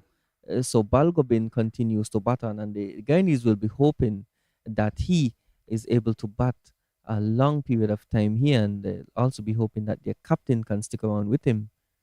And this one again short, and he's slapping this one wide of the man diving in the cover region, and it's gonna run close to the boundary. It actually just goes over now, and so the first boundary of the innings the third boundary of the innings for Balgobin. Short delivery was getting back and slapping that one in front of the man at cover, and it had enough legs to get to the boundary for 4. And so he moves on to 26, and Guyana now 82 for 4 with 3 deliveries left in this, the 24th over. The umpires are conferring whatever they are having a conference, if you want to call it that, while the Balgobin reassesses situation, realize that he is the one who will have to do what is to be done to get Guyana close to this total. And if they can bring back another 200 runs in this game, you want to commend them highly. Yes, and Jones is flighting this one again. One thing that I've noticed from Jones that he delivers not in terms of wide from the crease. He doesn't change his trajectory. What he does is that he exactly where he delivers from, and so he some deliveries he delivers from further behind the crease than others, and so it keeps the batsman guessing. Of course, he needs to be accurate when doing this. Of course, when you vary where you land, you also inevitably vary where you're gonna pitch the delivery. But so far, he's done a good job, and he's giving it good flight. Again, this one keeping low and Lang, a tall, a bulky figure, had to get the bat down quickly, and that one to keep it out after 24 overs, they score 82 for 4. Van Lang would be advised to stay on the front foot rather than back foot. That one almost got through him. And Jones, of course, with a nice little loop every time, he gives it a lot of air. Big rounds, which could prevent a 6-7 now and again, but he think he has the freedom to loop balls up to the batsman, which he's doing, and he's getting by with it because the fielders are on the alert. Murray to continue. Good looking drive by Balgomin out to Duran. It is sweeping up on the cover boundary and the single taken. Murray is a lot more flat with his bowling. He's not looking to give it much by way of air, but he's bowling with a good pace and he's extracting some turn from this wicket. We have again noted that this pitch is conducive for spin, and what the Windward Islands bowlers are doing really well. They're really accurate, and so they haven't been much by way of bad deliveries per se. They've done a really good job, and we have noted that as well in the innings of the Windward Islands, where there was a bowling partnership between uh, Latif and Chulai. Yeah, which produced very few runs Yes, and which rather put the Windward Islanders under pressure. And but once that was over, the Fontaine and his partners accelerated. and the difference in regard to that is the fact that the Windwards were able to get off to such a good start that they Foundation was yes they were able to soak up the pressure in regard to that moment where scoring was slow, because they were in many ways some way ahead of what where they would have wanted to be at the end, certainly of the first 10 overs. And so uh, it is important to have a good solid base when batting, and a good foundation laid by the middle order batsmen. I As we don't like Guyana. Guyana didn't have a firm yes, foundation. They lost wickets periodically, and they're down to now 5 wickets, and so that 4 wickets, and that makes this situation so much different to what it was when the Windward Islanders were playing. They do not have that the luxury of allowing this slow period to develop because they really do need the runs. That will put a lot of pressure in the last 20 overs. And if they don't have the resources or they don't have the potent batsmen to handle themselves, they would not win. and we are now at the middle uh, part of the innings in terms of overs. 25 overs, they score 86 for 4. Balgo being the man on strike, and so 150 deliveries left, 177 runs required. And this one is tossed up and driven to mid on. Quick single taken. A good run in there by the batsman. Putting the man Fontaine, it is the Centurion in this game, under pressure at mid on. And they're able to come complete a single as Fontaine now. He is jogging back to the long on boundary. So there's a man at long on, a deep forward square on the onside and a mid wicket for Van Lang. Van Lang also has a a long off. There's a man sweeping on the cover boundary. There's an extra cover, a cover, backward point and slip. Jones again, this is short and it's cut and it's spun past the man at backward point. It's probably going to go close to the boundary, just crosses the boundary now. And so a bit of a misfield there. But I think the fielder was beaten by the spin on that one, taking it away. Initially, he was moving to his right, but it spun away too far to his left. And by the time he was able to get his balance, the ball was trickling into the boundary. And so Van Lang now with his first boundary of the innings. And this is reaching and driving for this nicely, hitting that one out to a cover, and the batsman come back for two. So good running by Van Lang there. So a bit of positivity now being shown by the captain. He's running hard. He's getting a few boundaries. The total now moves into the 90s. It's 93 for four with one delivery left in the 26th. And that's just a play to the man coming in at long on for a single. So the score 94 for four at the end of over number 26. Yeah, the captain having some success. He cut the ball down to the third man area. The ball, when it hit the ground, it spun away from the fielder. He got 4 runs and he slammed on down to extra cover where it was fielded. He got 2 runs for that one, and he seems to be a good hitter of the ball. He seems intent on doing so. Every time the bowler bowls, he's walking down, which then he shows his intent on stepping up the scoring rate. It is still possible with 169 up against 144 balls. Still very possible. What Guyana needs now is they need from the required ones about 30 runs coming from the required to what they have. And that will bring it on an even keel, but that's not going to happen without a big over or two. Says you were asking about the capabilities in the back end for the men from Guyana. Well, it does seem like the captain Van Lang can hit it a far distance. He is burly built and he's tall, he's strapping. This one he's looking to cut though, only getting it to the man at the backward point. Yes, I think this is a crucial partnership for Guyana here. Balgobin, who is 30 from 58, he's the set batsman, and he'll be certainly looking to replicate what Fontaine would have done in his innings. Of course, that would mean that the batsman at the other end, though, would have to take some of the pressure of scoring off him and get themselves in as well, build a partnership. This partnership were 20 from 23 deliveries. He's reaching again for this one. So 3 dot deliveries to start this over for Kurt Murray. Kurt Murray, he didn't get any wickets in the victory against Jamaica, but he was economically bowled 10 overs for 30 runs. And this one faster and just played out to cover. So while he may not be picking up wickets, Murray, he's still quite, yes, he's quite miserly. He's only allowed so far 8 runs, and this is his 5th over. He has 2 deliveries left to complete it. See, in this game, that ball is a very important ball.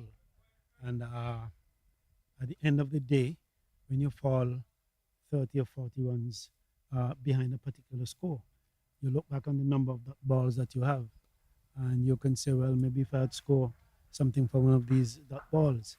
And what has been beating the West Indies of late is that they have a style which accumulates many dot balls, and it leaves them many times lacking at the end, and as they call it, at the back end, leaves them lacking because they have not capitalized on many of the balls that they could have. Yes, and at the end of over number 27, the score 95 for 4. So just a single coming from that previous over. Isaiah Jones is set to continue from the pavilion end. Yes. Sorry, it looks like Jones set to continue. He's again making room and cracking that one out to the man sweeping on the cover boundary. Batsman thought about a second because of the misfield there, but unable. Good recovery by the man that's sweeping out there on the boundary just to limit it to 1. So Guyana inching closer to the 100-run mark. This one looped nicely by Jones. He's giving it some good flight. He's tempting the batsman to go for a big shot. Of course, he has a mid-on in the circle. He's giving it some good flight and There's a a misfield though. misfield. Yes, I think he was a bit a casual there, the man. He had extra cover and trying to see his number. It looks like number 11, so it, no, no, it isn't. And this isn't flighted nicely, but a misfield again by Jones allows another single. So the score now moves on to 98.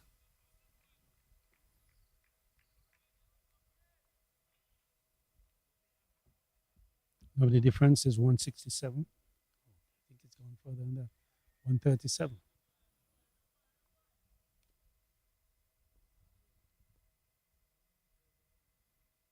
And this one flighted again nicely. A quick single being taken to mid-on. A good throw at the stump, but the batsman was already in. And so the Guyana is inching closer to that 100 run mark. They're just one run away from getting there. And they would be getting there though in the 28th over. They're going at just a shade over 3.5 runs and over. And this one is swept. Oh, and that's a good attempt by the Centurion Fontaine. It was in the air for a while and a diving effort, but he was unable to get there, and the ball slipping past his outstretched right hand and goes to the boundary for 4. So at the end of over number 28, with that boundary, Guyana now move on to 103 for 4. Yeah, just the effort from the Centurion is very satisfying. The ball was well struck, in my view. A little way to his right, he ran and he tried to get to it. That was not to be. It went away for 4. But just the effort is very pleasing. The captain is on intent on getting things going. I think they've gotten to 100 now. 100 Yes. and they've gotten to about 100. And of course, the Guyanese are still fighting. This is a slow period. Yes, and this one is short, and it's a cutaway to that man Duran, feeling on the cover boundary.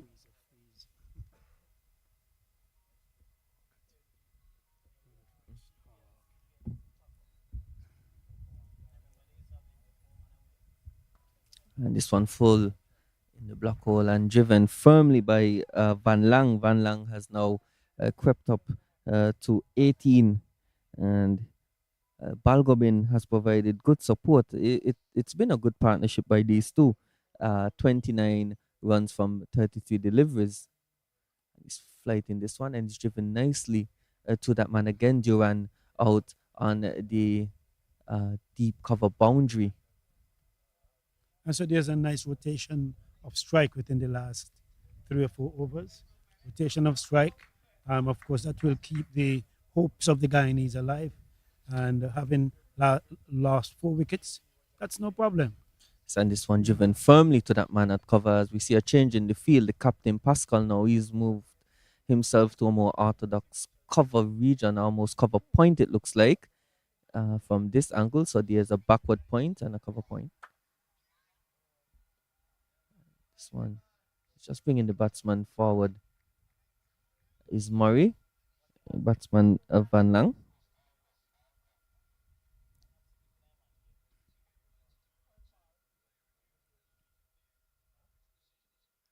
Ooh. Oh. And Van Lang is looking to get a little too cute there. He was trying a late cut and he got the edge, and the wicketkeeper fumbled the opportunity. It was a difficult catch. It was a slight edge, but he certainly would be disappointed, the wicketkeeper, to miss that one after 29 overs, the score 106 for 4. But I understand what Van Long was trying to do. If he had hit it earlier, it would have gone either to the point or the cover. If he had broken through those two, there's a man out in the deep cover boundary. So he thought, if I can go to the third man area, so he delayed it and tried to cut it neatly. He touched it, but the keeper did not gather. Sorry, the score 106 for 4. My apologies. Yes, Van Lang lucky to get away with that one. Jones has been very steady in his spell. He has been a bit expensive. He's going for just over 5 runs and over, but he has bowled well in partnership with Murray. He's 1 wicket for 47 runs in this his final over. And as I would have noted before, he uses the crease differently. He doesn't really change his angle of delivery, but he does change his where he delivers from, and so that is a special variation. And this one shot it stood up in the wicket, but the batsman able to slap it out to that man at deep cover for a single, and he's betting the batsman there to take on a single. And of course, the Windward Islands, they don't want to get complacent here.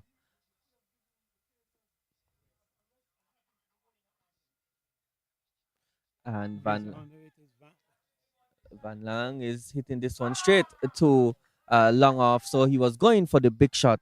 Was Van Lang? He was trying to get that one over the straight boundary. He ended up skying it, and it nestled there in the hand of number 27. That looks like Devonte McDowell.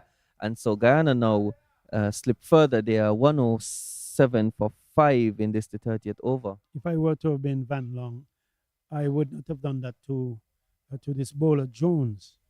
This is 9.3 overs. He had just a few more balls to go. He's a very tight bowler. I would have seen him off and then go after somebody else. And the wisdom in going at him with 3 balls to go, I question that. I know you could well have done with the 6, but to have gone on a ball that is well set, 9.4 overs, none for 48. Yes. Shama Apple comes to the crease. It is about match awareness. And of course, we were just discussing that he has bowled well in partnership with Murray. And so it would be important then to just see his spell off. He just And let me see a now, new bowler. yes, Let me see a new bowler. because they do have to replace him. Mhm. And, that bowler now would have to come in to settle. He's now in a settled spell, having changed ends. He did start from the far end, and with now 2 deliveries left in his spell, he would have picked up 2 crucial wickets. Mhm. And Guyana now, with a lot of work to be done, they still require 156 from 122 deliveries. Kurt Murray has 2 for 12, and I felt he should have seen off Jones and then see what they have to offer in terms of another bowler. And if so, then you can go after one of those. But as you say, match awareness. And really even a bit more shocking is the fact that it was the captain who made that error. You would expect him to probably approach that a bit differently, especially considering the circumstances that they find themselves in. And this one shot again, and he's bowled him. And this one again, we've talked about the fact that he has gotten a few deliveries to keep low, and the batsman on the back foot looking to pull this one away, and it came about shin height. He was on the back foot, missed it completely, and Bowled. was bowled. And so Apple, he's still out there. He's still at the wicket. He's looking down at the pitch. I'm not really sure what he's waiting for. No, well, I I understand. understand he's disappointed. Yes. Yes. And, But really, um, there's not much that anyone can do about that. Even himself, it was one that kept low and crept well, just for below the ease, bat. just the ease of conscience, just to ease the pressure on your mind. He stood for a while, and so I would forgive him. Not that he doubt me, he's being bold, but the, the the frustration in his mind, the disappointment, uh, just to sit there for a while, gives him a chance to ease himself. And so Jones, having been bowling his last 3 deliveries, has taken 2 wickets. Now I must blame the captain for that wicket as well, because had he played out Jones, then he would have seen another bowler, and the batsman Apple would not have been deceived by a flatter delivery. And so, match awareness. Some people speak of your IQ to the game, your IQ to the cricket. How do you think it? Yes. What's in your mind? What do you do when you go to the crease? How do you look at the bowling up against runs that's to be had? And so I have it in my mind that many of these guys have very high cricket IQ, but sometimes you tend to wonder Yes, the execution is the poor. execution. And this one is standing up in the wicket. It's cut away to that man Durand on the uh, deep cover boundary, and that brings the new man here on strike, Pameshwar Ram, and he's a left-handed batsman. He'll be facing up to the left slow orthodox of Kurt Murray. Kurt Murray, who has really remarkable figures here. He's bowled. He's in his seventh over. He has 2 wickets for 13 runs. And Isaiah Jones, he finished his spell at 10 overs, 2 wickets for 48 runs. This one played down the ground, and Ram gets off the mark first delivery. Yes, Isaiah Jones. I was saying that he was a touch expensive, but in that last over, he was able to get 2 wickets for all but 1 run, and so really a successful spell of bowling by him. And this one fired in a bit flatter by Murray. What he has done is he has a good control of both his pace and his line and his length, and he's a very miserly bowler.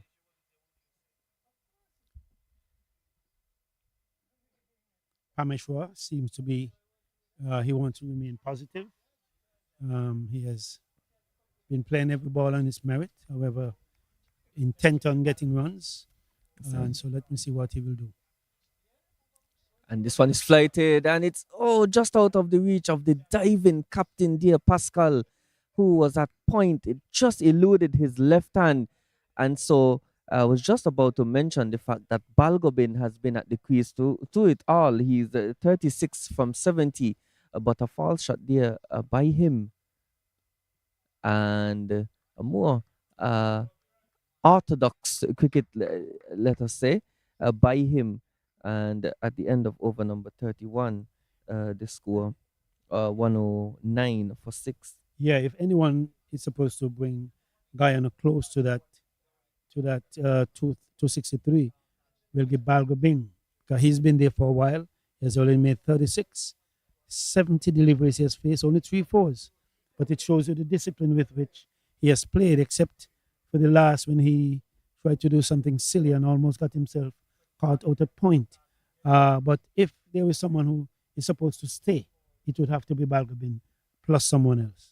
Let's Uh, hope it's this new batsman, Pameshwar. yes, Pameshwar. Pameshwar Ram. And we see a change in bowling from the pavilion end. The man Devonte McDowell, who would have had a fiery opening spell, and would have noted that with McDowell, he did hit uh, the opening batsman. I think it was Romeo Dion Orion twice before Dion Orion was caught in the gully of Kirsten Murray. And those two bowlers really had a good fiery opening spell and set the tone for this innings for the Windward Islands in the field. And I believe this is a good move, McCall, getting your strike bowlers back with Guyana now 6 down, and they're hunting for another wicket.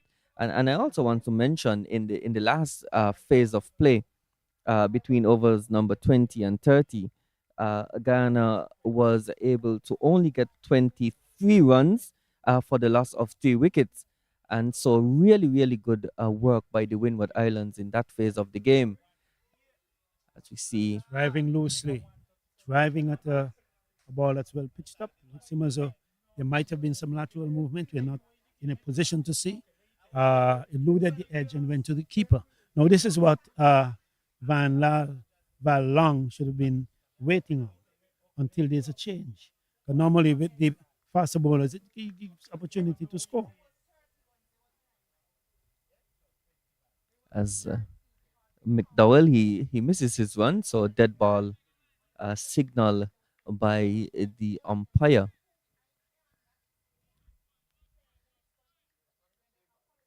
Only 2 runs for this partnership.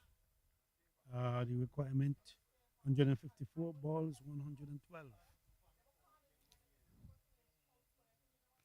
This one is just outside the off stump. Of course, McDowell was a bit erratic in terms of his line. He did concede a few Wickets, wides in his opening spell, and he'll be hoping to get it full and straight. As you would have noted, McCall, there may or may not be any lateral movement. I don't think so. We have noted that the older ball doesn't behave the same, quite but the this is a same good way. slow delivery. And a quick single taken to the man there at mid on. So good run in there by Ram. But yes, we do see that when the ball gets a bit older and softer, it doesn't carry as well as when it's hard and new, and the bowlers are flying in and putting in that effort. So he would, I guess, my advice to him would be to just pitch it on the stumps and bowl wicket to wicket. It's we have seen the odd deliveries keeping low, That is right. and so you want to give yourself the best chance of at least getting a LBW, or even getting the batsman bowled. And this one is short, and Short. it's rushing the batsman. He's pulling this one out to Duran. They're looking for two, but Balgobin just settles for one. So he increases his score by one. It's now 37. 111 for 6 is Guyana facing 263. Of course, they have some careless batting in spurts, a few good partnerships, but with a few indiscretions that cause their wickets. And the batsman is struck on his pad. And that one again, it seemed to keep low. He's playing off the back foot, but that one just not even getting over knee height. And so the umpire now signals a leg by the end of over number 32. The score 112 for 6. Yeah, which is with a rate climbing to 8.37. And in fact, the current rate is 3.50. And if they are to get to the total, there would have to be some good hitting, or there must be a partnership that must be put in place at this point in time, reserving those 4 wickets for later. The Windward Islanders, of course, would be hoping differently that they will have more wickets and bringing this game to an end before the required time. But this is all good for the cricket. And Murray continues from the far end. He's bowled a really steady spell, and he's been really miserly. And in some ways, he's mirroring the effort by Chulai, who in the Windward Island innings, he would have bowled 10 overs, 2 for 22. And so Murray, in his 8 over, he's 2 wickets for 15 now. And so uh, it is good to see that someone, at least in this inning, was able to replicate something from the previous inning. Now, he still has a few overs left in his spell, so I don't want to give him the commentator's curse. But he has been bowling well so far. I don't expect him to throw it away from here in terms Right. of his And consistency. similarly, Balgobin remembers the innings By Fontaine, Juan yes. Fontaine, and is trying maybe to replicate much the same. Yes, and he's uh, pulling out the slug sweep there, and just gets it to the wide mid on for a single, as the Ram now comes back on strike.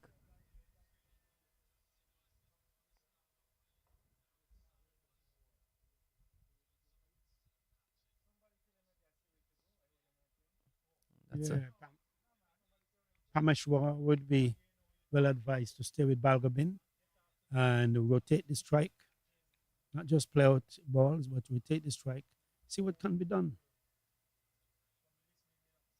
Oh, and this one is a lovely shot. He's played it over extra cover, and it just trickles over the boundary now for 4. So really good shot there by Ram. He got to the pitch of that one, and hit it over extra cover for four. And Guyana now 118. Sorry, is it one? It would be 119. 118 for Sorry, six. 118 for six, That's yes. right. And Sachin Balgobin seem to have a partner. And if they can just rotate and do their thing together for the next 4 or 5 overs, it could go a long way to bring down that 8.53 heading towards 9 runs per over. It is still possible. In cricket, you never say it's done till it's done. And so Guyana has to come with a mindset that this thing is still possible. Yes, and one thing that I would have noted with the coach of the Windward Islands is the fact that even though they have won two games, they have been narrow victories, and that just goes to show that they keep themselves in the game. Now you have to keep yourself in the game to stand a chance when it gets to the latter stages, and so the Guyanese would hope to uh, replicate some of that fight and get this game as deep as possible. Go into this game, get it, keep it going for as long as possible. Yeah, As McDowell rushes the batsman, the Balgobin. yeah, the Windward seem to be masters of these close games, and they have nerves of steel. Many teams, when it gets down to the very close game, they capitulate. But the Windward seems intent that whenever it's close, it belongs to them. And But this one is by any means not close because 263 up against 120 runs. They are long. The Guyanese are a long way away, long ways away from their target. and that is the hallmark of a really good team, the ability to grind out wins, even in instances where it doesn't seem like a victory is possible. That is the hallmark of really good teams. As McDowell, he's bowling a slow one and he's driven firmly to mid off. A quick single taken, and had that hit, it would have been interesting. But Balgobin moves up by one. He moves on to 39, and the score now 119 for six. As Ram comes back on strike. McDowell, of course, he's bowling with some good pace. He does have some really good pace about him, and he does have also an aggressive mindset. I like the fact that he gets into the face of the batsman. This one short, and it's called wide by the umpire, and you can see what I'm talking about with McDowell. He, even though that was a wide delivery, he's still having a go at the batsman. He's letting him know that he's here and what he's about, and he's egging them on. He's telling them, "Listen, I want you to hit me. Show me that you can do it." And this one is full and driven lovely over extra cover, and it's gonna run away for four. The Centurion Fontaine is chasing. He's unable to get there. So Ram showing his range. He's hit two good shots in the extra cover region. And until then, uh, McDowell is still saying something to the batsman. You can see he has a competitive spirit. I wouldn't want to hear what he's saying, but just the workman-like attitude of McDowell. He looks like a workman. He looks is willing to do his job. Yes, I really love the aggression that he is showing here. I think that is an important facet to have as a fast bowler. You need to have that aggressive mindset. You need to, in some ways, instill fear into the batsmen. They should not be Too soft. yes, they shouldn't be looking at you and thinking that, well, I'm gonna get under this guy's skin. No, it's uh, important for a fast bowler to have that aggression to be successful. And this one shot again, and he's rushing him. Oh, and it's just over his head. And so we are Just talking. out of reach. Yes, McDowell. He'll probably be disappointed in himself that he didn't get there, but it was a really, really good effort by him. A very acrobatic effort, as we see it on replay here, just out of the reach. He was going to his right, and that is his weaker side. He's left-handed, Yes, and but the ball was short, was quick. The batsman was into the pull shot. He was a bit early, I think. Well, I don't know if early or late, Yes. but the ball seemed to hit high on the bat, and it came back to the bowler, but to his right. He threw himself, hopingly that he can get a hand to it.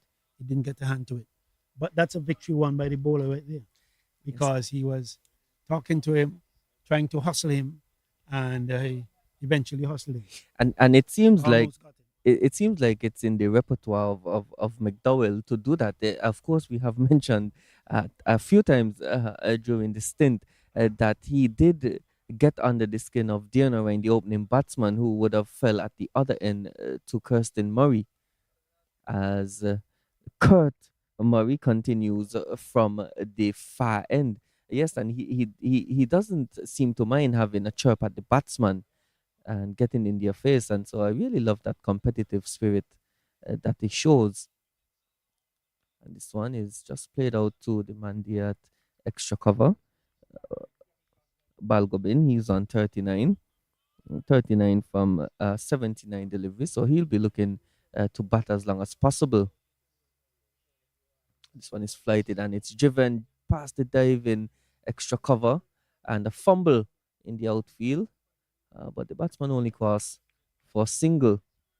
Ram now comes back on strike. Now it would be interesting to see if any adjustments are made for Ram, considering the fact that he has shown a propensity to hit it over extra cover. We see the man that is on the deep cover boundary comes to a more orthodox point position, and there's now a slip in place. So the field for him, there's a slip, a backward point, cover, sorry, an extra cover, a mid off. There's a man at straight mid on. There's a deep long on. And this one Oops. is picking up off a length. It hit the wicket keeper in his face, and Oops. luckily for him, he has a helmet on, and that Ooh. just goes to prove the importance of wicket keepers using helmets. Yes. And had he not had that, it might have been a lot worse than what it is at the moment, as we see the medical team as well coming out Yeah, to that take was a look at Charles, the wicketkeeper. yeah, that's a bad one. It kicked, and before his hands could get up, the ball crushed into his helmet. According to the rules of late, there must be a concussion test, and they have gone on to administer that and to know if he can continue. He's having some water. Doesn't seem to be badly hurt, but it's important to have those checks because it is just protocol these days. Um, a delivery that kicked off a good length and into the uh, keeper's grill, to his grill, and of course, one wonders what happened long time ago when no one had helmets, and there were not many injuries, were there? And I think There were not many injuries. we're gonna take a bit of a drinks break here while the wicket keeper is being tended to. But yes, it is interesting that in the days of old, and I say Mm. days of old, I am Yeah, a back in bit my from days. yes, I am a bit from the new school, but Yeah, uh, batsmen never really wore helmets at that time. neither keepers. Yes, and at that time as well, the conditions for cricket was so much more different. One for sure, there weren't covered pitches at that time, and secondly, there were no rules about fast bowling, and so bowlers were allowed to bowl as much short deliveries as And demons, possible. and demons. Yes, without any yes Mm. repercussions, and so but it is good to see that as the game has developed, the need for safety has taken precedence. And we do, of course, remember the incident with Phil Hughes in Australia, where he was struck on the back of the head and he lost his life uh, due to that injury. And so, from that, there Many was a rules. Yes. change. And I think that there may be a change soon where the umpires, especially in the 20 over format, We they have may be to asked to wear a wear helmet. helmets. Yes, because the way that Okay. the batsmen are hitting the ball, the way that they strike the ball in this era, to me, I'm not saying that they didn't hit them hard before, but because of the change of bats. And even the change of balls, they don't you don't really use the same ball throughout 50 overs, That is correct. and so it's a lot They have more a yes, it's a lot more hard. 25, 25, two balls. Yes. Yes. So I am happy that the safety and uh, let's Well, say the the safety health of the features yes, the players. have improved. Yes. Rules and regulations are put in place to ensure the safety of all the persons on the field. The medical staff has returned to the hutch, and it's just the drinks that they're having. The players are now dispersing. The partners of the both teams are now going to their several. Well, some of them coming back to the pavilion along with the third umpire. He too is coming back, and of course, I'm joined by Rodney Baptiste, saying that Vijay has abandoned me for the moment. He will join me. So I have Rodney with me, and this break gives an opportunity for Rodney to sound his voice. Thank you very much, McCall. And we see about to see we've seen a resumption in the play. The Guyanese very much up against it.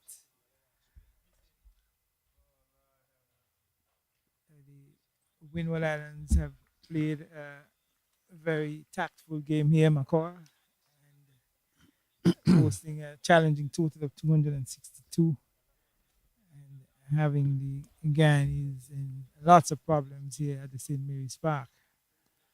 Well, thanks to the batting of Fontaine, who labored through the innings to post 100 for himself and to get his team up to 262.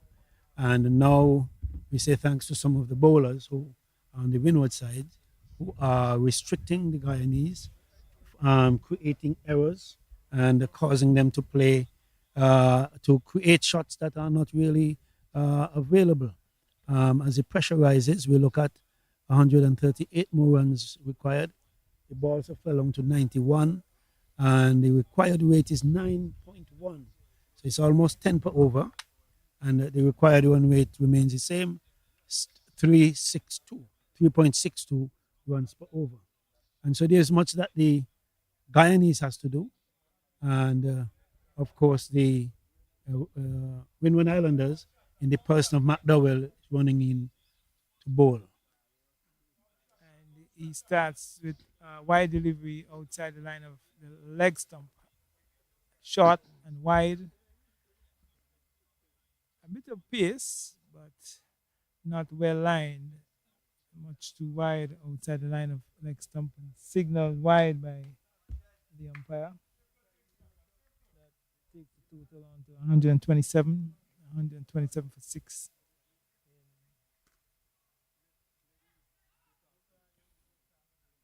Yeah, the Guyanese need to, uh, particularly the batsman who has been there for quite a while, um, he needs to bat on and shepherd the rest of the innings to a comfortable position. He's now 40. Balgobin is 40 from 80 balls. He's only struck three fours. That means he's been very disciplined, and now he needs to shepherd the rest of the team. So it's pulled towards long leg. Another single to the total. Taking it on to 128 for six. 128 for six. 36th over, actually. 36th over.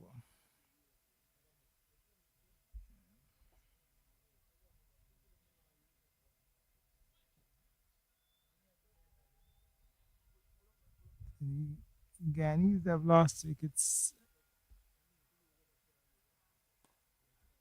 rather steadily as this one is played a bit uppish out towards deep extra cover. And there is another single to the total.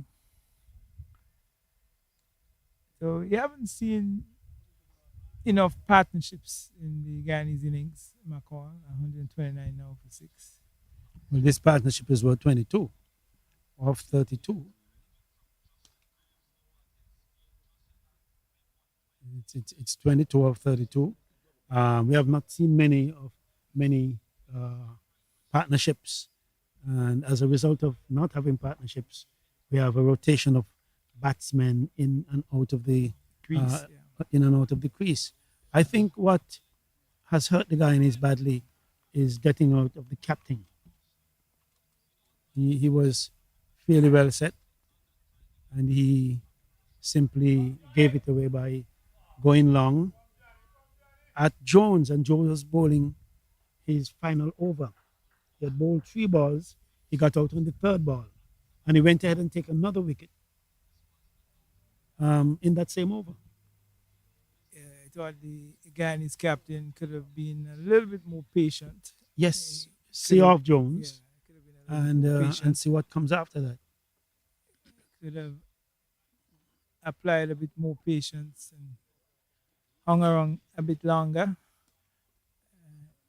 Short delivery by McDowell, and attempted pull through the onside, not really making proper contact, not getting it off the meat of the bat, not getting the timing, and just trickling out towards forward square on the onside.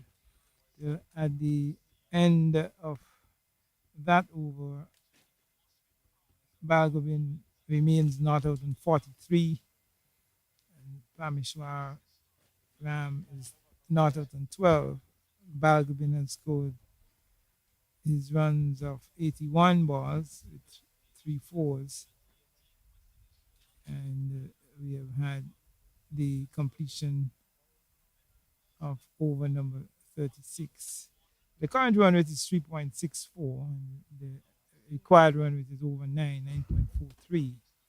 As they get another single to a short, fine leg, and the total advances to 132 for 6 in over number 37. So it's a tough ask for the Guyanese. They have quite a lot of work to do at this point, and the Windward's bowlers have held their own. They have bowled a pretty good line and length, and have picked up wickets steadily throughout the Guyanese innings. Yeah, the gentleman Belgobin is doing a very good thing. He's trying to do uh, similar to the Centurion from the Windward side, and trying to shepherd the rest of the team into a good position. But 129 more runs to go. Balls are still many, 81, still possible. Um, the question is, do they have the talent, the resources to bat deep and go long late? And so, having lost wickets all along the way has weakened their position terribly. 6 wickets down, and still 100 runs to go.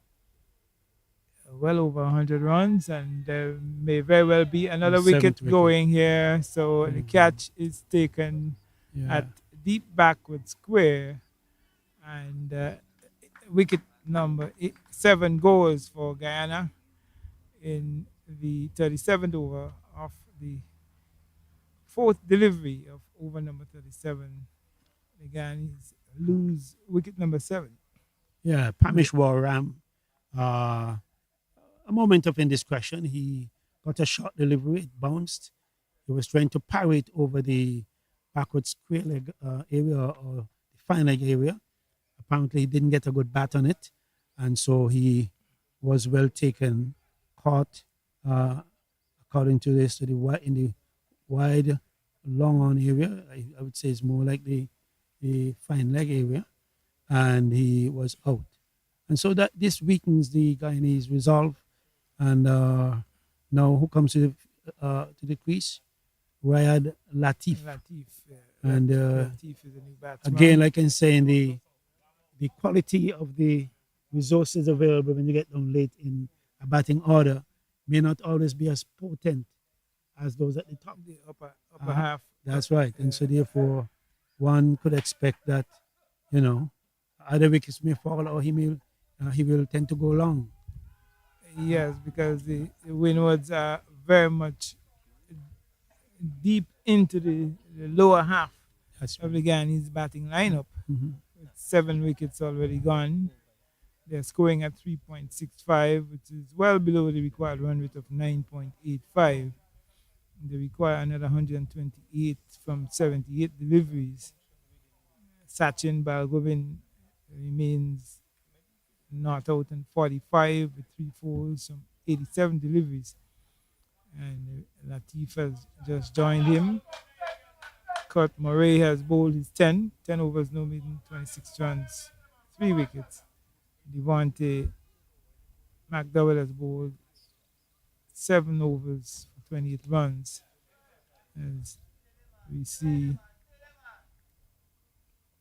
Ford coming back into the attack. Is it Ford back into the attack? Yeah, the bowler McDowell. It's McDowell. McDowell. Yes. Yes, 7 overs, Devontae 7.1, McDowell. 28 runs, no wickets.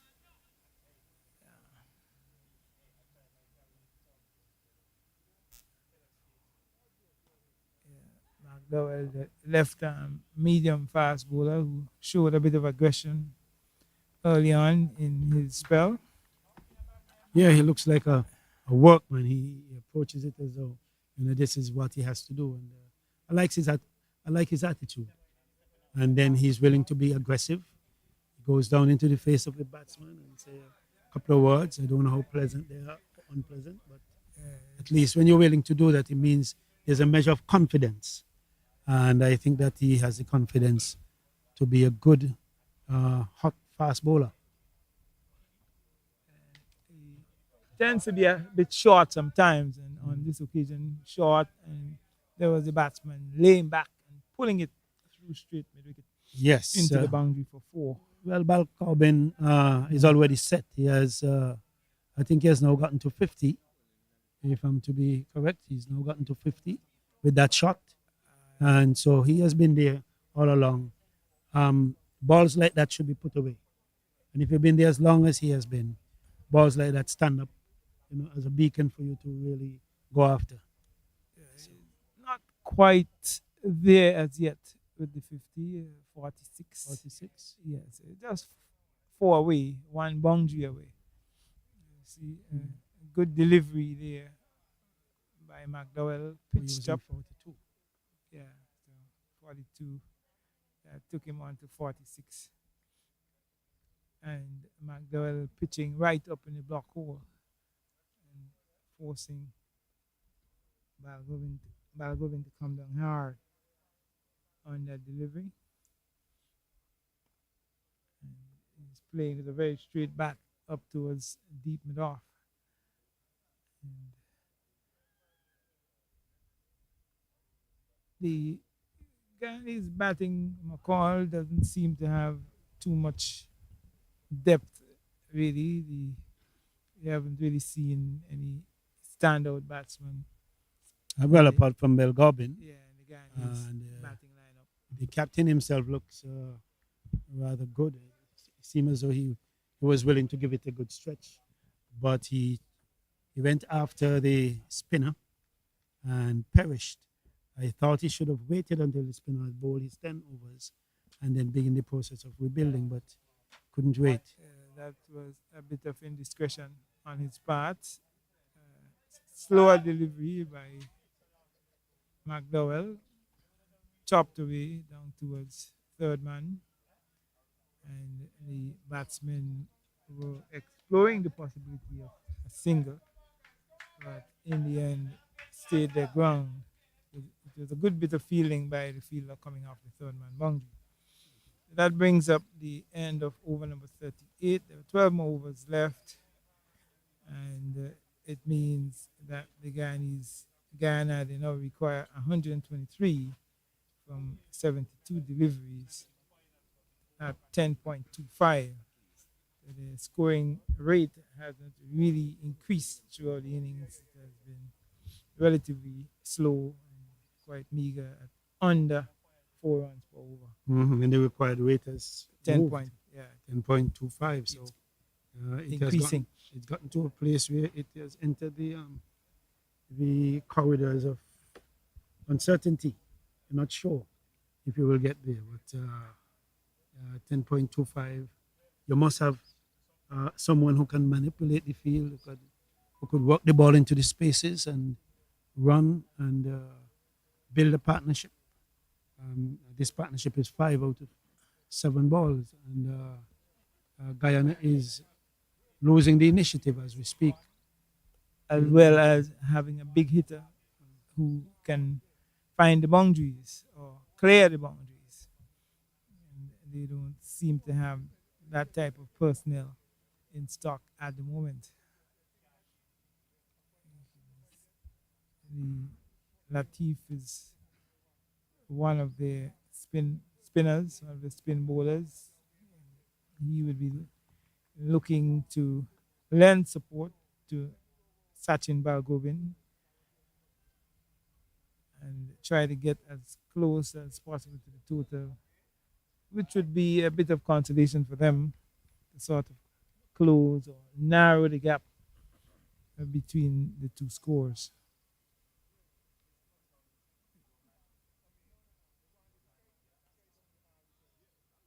And The fielding for the Windwards have been good. They have not been tested much, but from what I've seen, there's always somebody backing up. They're always willing to be trying to overthrow. Um, and when you're willing to do that because you have a backup fielder on the other side, it means that you're well organized. I've seen some teams with overthrows. You know, nobody's backing up. and it shows confidence as well. It does exhibit a level of confidence in that the players are fielders are not tentative or afraid to throw at the stumps, knowing that they have good backup fielders in the outfield.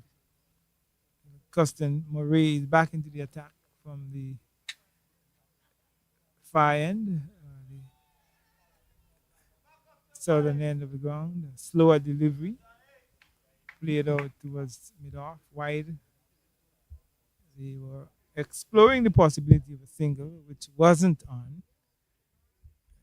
They eventually stayed their ground. So the total remains 140 for 7 after 38.4 overs. Justin Murray, 5.4 overs. No maidens, 15 runs, 1 wicket. One of the opening bowlers. And he, I think, opened the bowling with McDowell. Yeah. Yes, he's here to do his thing. He's a little taller McDowell. than McDowell. And so when he hits it into the ground, it comes off pretty nicely. McDowell now have to put, because he's shorter, he digs it in short and it balloons nicely.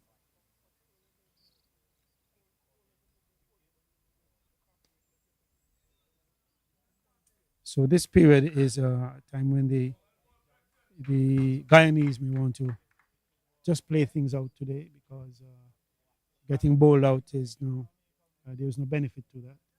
And even though you've lost with 2 wickets to go, well, I think they would prefer that than to be bowled out well before the 50 overs.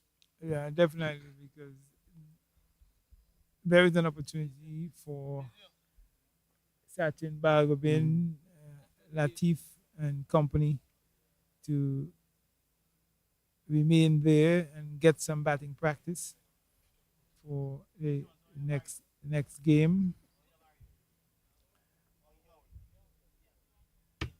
Uh,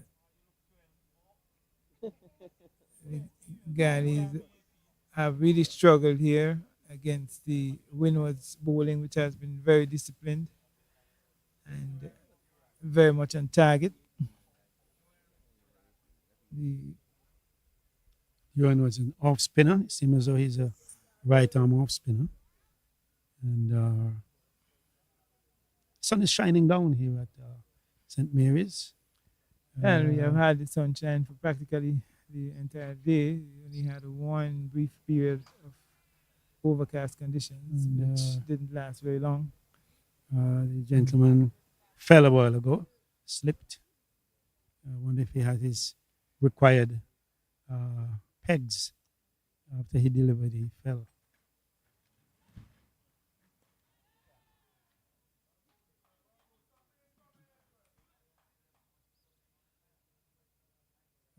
Durand has been introduced into the attack from the northern or pavilion end. He's bowling, it looks like right arm off spin. Right arm off spin. Off spin. There's a nice little loop on it, and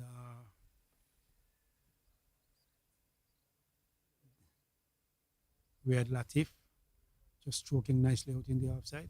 Now it comes to a big hit, goes up over long off and into the boundary for 4 runs. So that's a hit. And I felt that the captain missed a beat, not waiting. Um, Jones was bowling pretty well, and he was getting to the end of his spell, and I thought he should have waited. That was a very good enterprising stroke there by Latif, coming forward and lofting it through long off. One bounce into the boundary for four. That takes him onto took him on to eight, and he's since advanced by another single to nine. Total 145 for seven.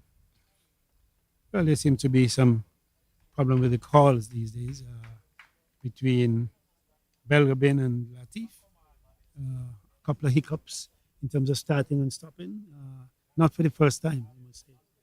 But now they're having a chat. And Belgabin is 46. It will be nice for him to really bat through and see this thing through. And 145 for 7 is by all means what seemed to be a losing cause for the Guyanese. 118 runs and 60 balls. That means there are 10 more overs. Well, just about the 40 overs bowled. This is the 41st, and yet 118 runs to go. There's still quite some cricket here, because if someone can launch and get a big over, it changes things altogether. Should they go on to get a few big overs, that would make it even more interesting. If the required run rate now over 11 runs, 11.80. 11.8, yeah. Single down to third man, taking the total on to 146 for 7. Latif advancing to 10. And Sachin Balgobin on 46. Seeing a number of young players with the first name Sachin Makar. Yep.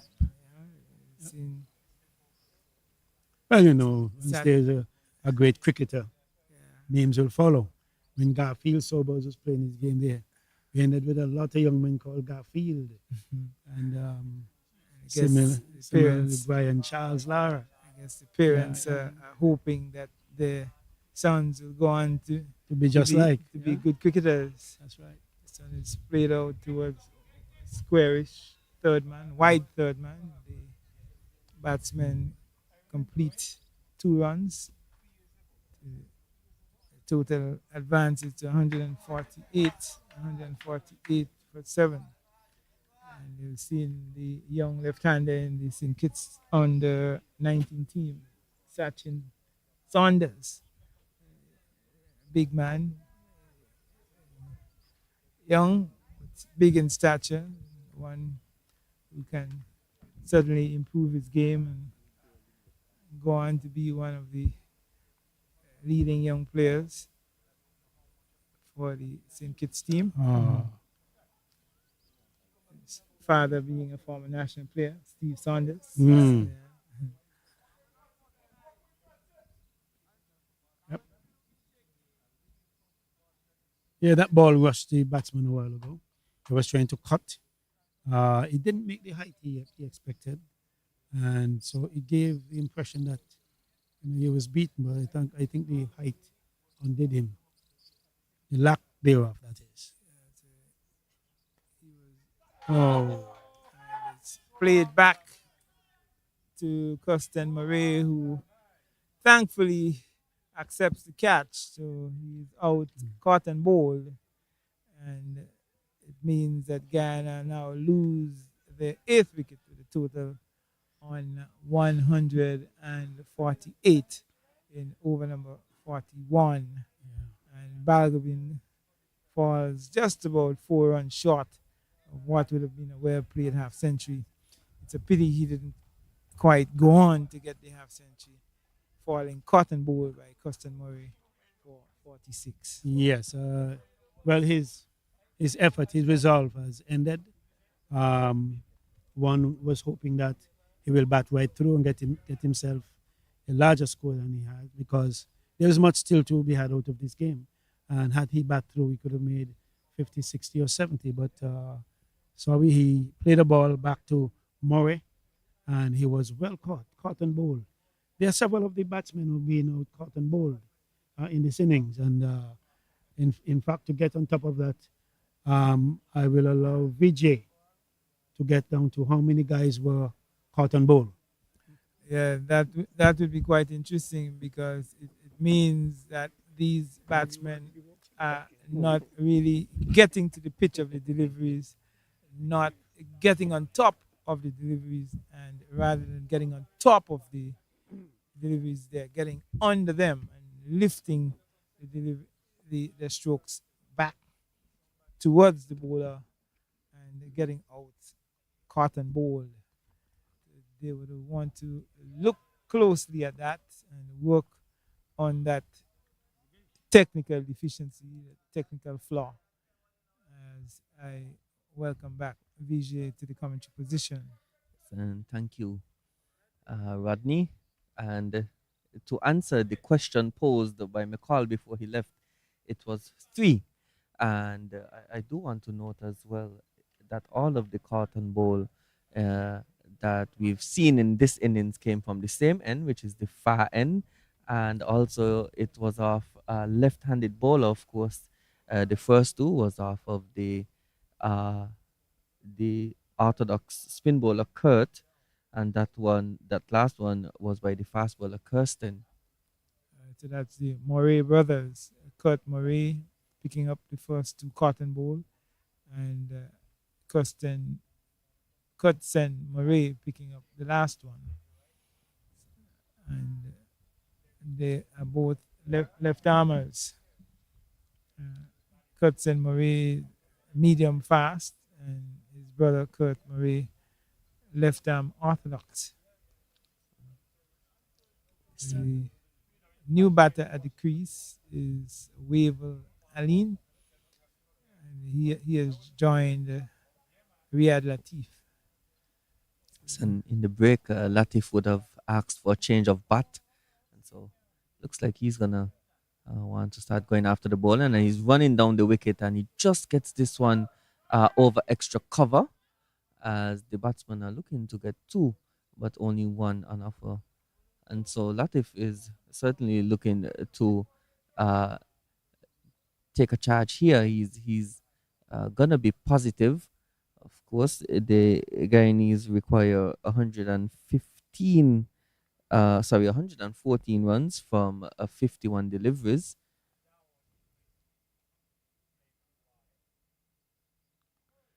And if they are to stand any chance of getting these runs, they certainly would need boundaries. And so can't fault Latif for the approach that he's taken. It's just how much can they get without losing any more wickets. Yeah, they would need plenty of boundaries from here on. It's 114 to get from 50 deliveries. There has to be high percentage of boundaries, the ones and twos and threes won't be enough. There must be an increase in a significant increase in the scoring rate with a very high percentage of fours and sixes from here on. The required run rate has increased to 13.96, current run rate 3.56, 149 for 8 at the end of 42 overs. And with 8 overs left, I was listening to McCall, and he was sharing that he believes that there is some merit in batting out these overs and not getting bowled out. As Kirsten Murray continues, and uh, this one is edged to the man at the deep third man boundary. That is number 2, Isaiah Jones. Isaiah Jones, who would have had a good spell in this innings. He bowled 10 overs for 48 runs and got 3 wickets. And yes, I would like to concur with the point of McCall. I mean, it's not the actual victory, but it would be a moral victory for them, considering the tournament that they've had. If they were to not get bowled out here, and of course, they are steering what would be their fourth defeat of this tournament, and it certainly doesn't put them in a good position in regard to what the final placements would be. Remember, we're not going to have a semi-final and final. We are just going to have different positions play each other in that regard. So first and second will play for first, third and fourth play for third, and he's wrapped on the pad and he's given out. So it looks like a Latif there. He was, sorry, it's Allen. He was struck on the pad. It was full and it was on line on the stump, and he was beaten for pace there. And the ninth wicket now falls for Guyana with the score on 150. Yes, another breakthrough by the Windward Islands, 150 for 9, with Allen going struck plumb in front, in the opinion of the umpire. He was not playing straight. He did not play with a straight bat, played slightly across the line, playing around the pad, and struck plumb in front, in the opinion of the umpire. So the last batsman, that's July, Gulcher and July comes in for Guyana with the total on 150 for 9. They require a further 113 runs of 45 deliveries, and that seems to be very much beyond them at this point. Latif on 12 and Gulcheran just joining him. July Murray so far has bowled 7.3 overs. He has picked up one. He has picked up 3 for 19 with one maiden, and the bowler at the other end, Joel Durand, 2 overs, no maiden, 6 runs, no wicket. So Uh, the Windward Islands very much in the driver's seat and seem to be well set to wrap up this game. Son, I want to highlight an interesting tactic being used by the Windward Islands. As you can see, there are two men that are short and right in front of the batsman. It's almost a short mid on and a short mid off, and that has been a tactic that they have employed throughout this tournament. I did see them employ it in their win against the Leeward Islands, and I think it's something to do with just putting pressure on the batsmen, just having fielders in the eye line close to the bat. It adds pressure to the batsman. Definitely so. Definitely so. One can remember in days of old in Test match cricket, one would have remembered the silly mid on and the silly mid off. But in the shorter version of the game, where the batsmen hit the ball much harder, or which is slightly different to the Test match, cricket where you would find batters being a little bit more on the defensive. With the shorter versions, batsmen are looking to score quickly and looking to hit the ball very hard. I think it's on the basis of that rather than putting the fielders close. And this one is And hit this out one is hit too out. long off, but it's falling just short of the man coming in. It looks like Davin Ford. And uh, Latif, well, he's not going to. Well, he's going to die trying. Certainly, he's looking to get after the ball in here, and so Chulai now the man on strike, and he's flighted, but a nice drive down the ground for single brings back the aggressive Riyad Latif on strike. So I was saying that rather than using the traditional silly mid on and silly Ooh. mid off, they're using short mid on and short mid off. The batters would have to be very careful with the defensive play and the drives, having to get on top of the deliveries and forced to keep the strokes on the ground as opposed to pushing it back in the air, as we saw. At least we have seen at least three return catches being taken by the Windwards so far in this innings. And it, as you would have mentioned, it's not something that you find prominent in the limited overs format where you have batsmen so close uh, to the pitch itself. You would have noted that in the longer format, in maybe the first class and Test cricket, that they are more men under the bat. It creates a pressure for the batsmen, and I think that in some ways that position it's new for these batsmen. It's difficult for them to adjust in terms of the mental side of the game. Having two men close, it does create pressure on you, Yeah, and and here is where batsmen will have to work even harder on their technical skills, especially in their defensive play and on the drives, both the off and on drives.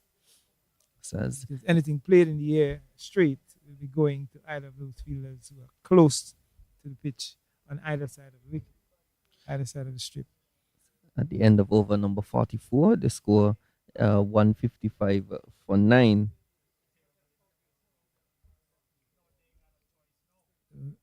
Vijay, are you satisfied with the changes made by the West Indies for the third test?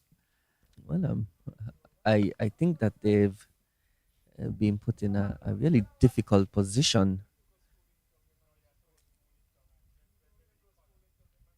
and this one is full and it's driven nicely to the offside. It's gonna challenge the boundary. The man at point gets around, and the batsman just collected two, and so uh, Latif, he continues on his merry way. A good drive through the offside. Yes, I was saying it is a difficult position for the men coming into the team. I think there were three changes. There's Mikhail Louis, who hails from St. Kitts. There's Kevlon Anderson, who replaced Casey Carty. And there's the vice captain, Jamel Warwick, and he replaces Anderson Phillip from the last test. And of the many changes, there are interesting changes. To be quite honest with you, I think to include Warwickon is interesting, considering that I don't think that spin will play a huge part in this test match. I think based on what we've seen, there's a little sample size, but what we've seen with day night tests is that the seamers play a big part in those games. And I think traditionally the Sabina Park has been One, known this to one is be cracked. Sorry to cut you there, no Baptiste, problem. but that is cracked to the offside. A full toss and dispatch through cover for four. And Latif, he has shown good aggressive intent in this inning so far. He continues. He now moves on to 21, going at a run a ball. You were saying, Baptiste? Yes, it was a good stroke by Latif, full toss, and he took full toll of it and played it through the cover region into the deep cover boundary for four, taking him on to 21, the total of 161 for nine. And you see them looking for a single, which could have been suicidal. I was saying traditionally, Lisa Bynum Park hasn't been known to be a spinner's wicket. It's been known to be a fast bowler's wicket, unless there have been some changes in recent times. But traditionally, Sabina Park has been known to be a pitch that favors the faster bowlers. So it's a bit strange to see them bringing in the spinner, Was Warwican.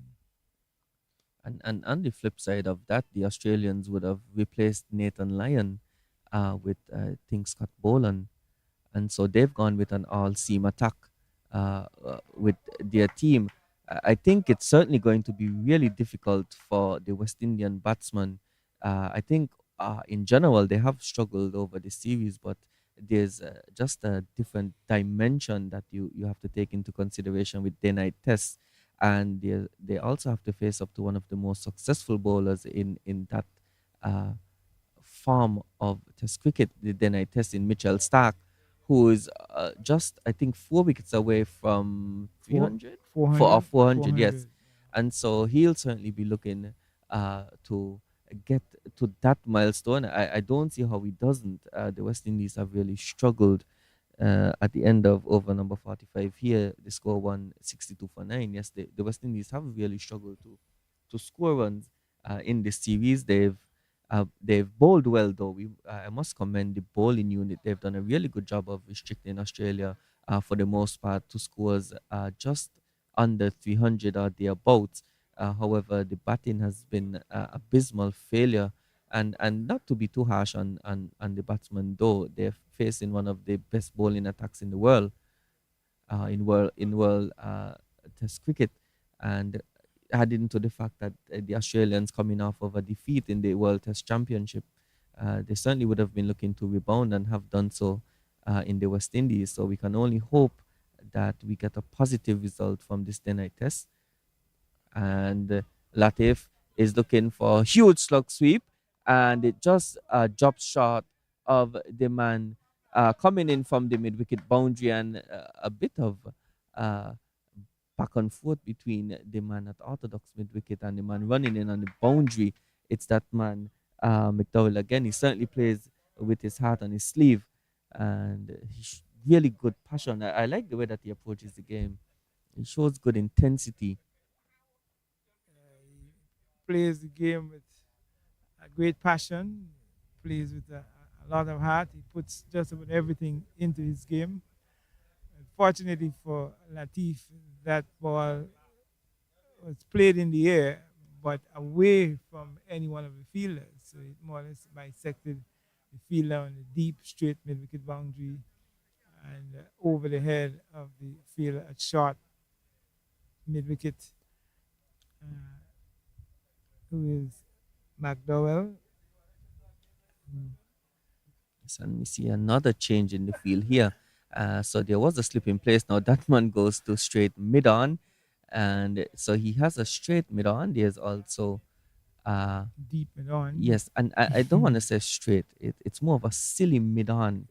That's the correct term for that field placing. There's a silly mid on, and as Duran now he oversteps, and so free hit signal, and we're gonna see a change now in the field. I think the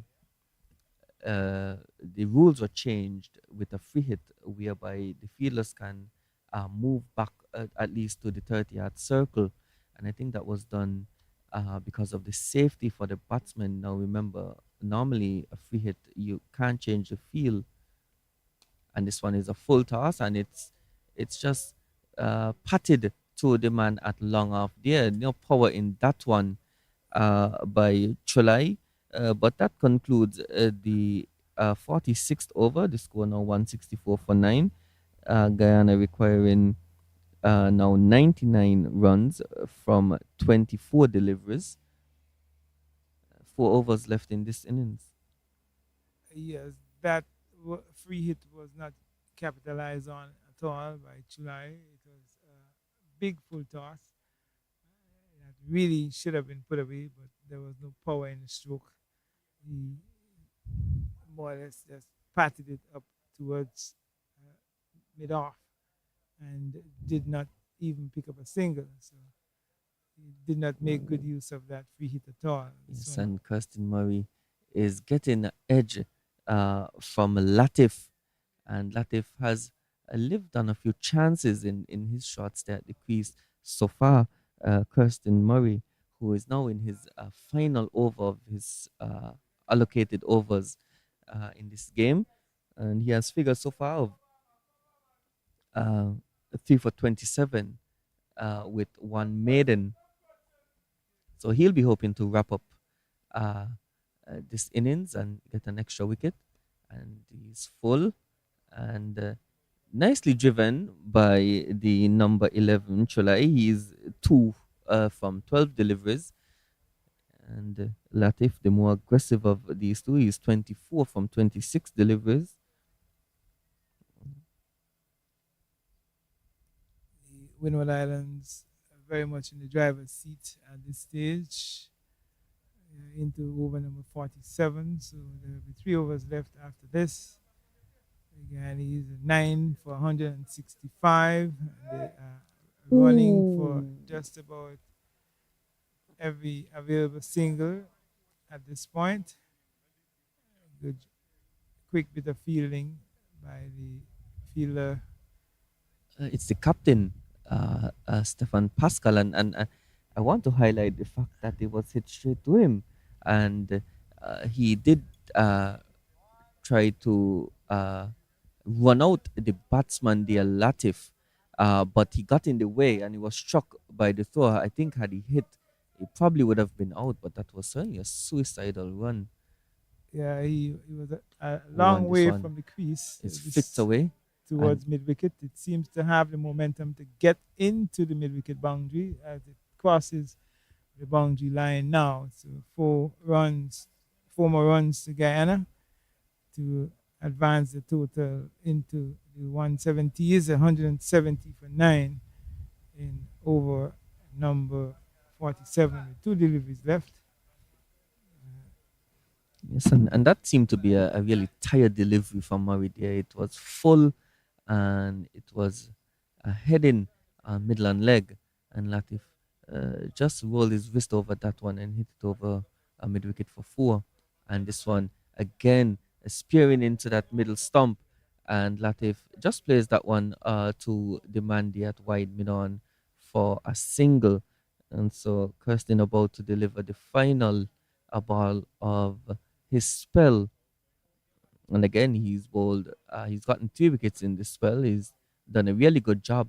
The opening bowler, and he was the successful bowler early in the piece, getting Dion Ryan, and has continued to collect wickets throughout his spell. He has a very impressive economy rate of 3.36. And with that delivery, that delivery, it concludes his spell. So he bowled 10 overs, 3 wickets for 33 runs with one maiden. So that is a really commendable performance. He bowled with good pace and good variety. And as you would have noted as well, Baptiste, that he was also very economical. He kept the pressure on, and that is, of course, reflected in the equation now. Guyana requiring 92 runs from just 3 overs. The current run rate is just 3.64. However, they require 30.67 to stand a chance, and so that's certainly Yeah, out of the question it here. seems to be well beyond them, very much out of the reach at this point. The Windward Islands, they seem to have this one well locked in, well bagged up.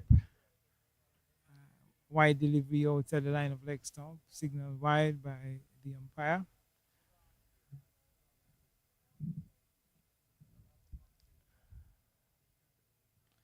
Latif, Latif has shown uh, good intent in this inning so far. He's gone at a runner ball, probably just falling below that now, but shown good intent.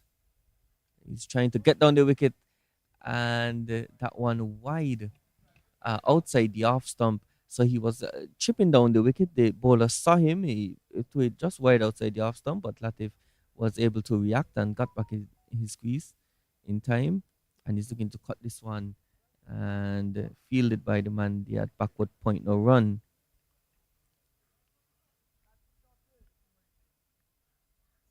And the umpires in this game, the presiding umpire is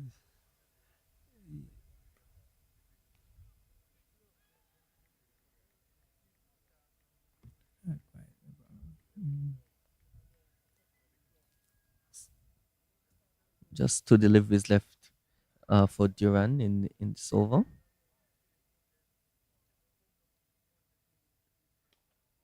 And Latif, he seems disappointed with that one. He's just jogging down to the non-striker end as he gets a single. I think he was trying to get that one more over mid-wicket.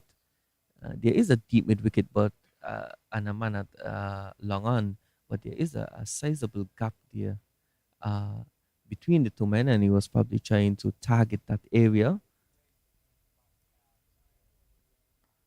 And this one is played nicely into the offside by the number 11 Chulai. And so that brings to an end over number 48, the score 174 for 9 Guyana.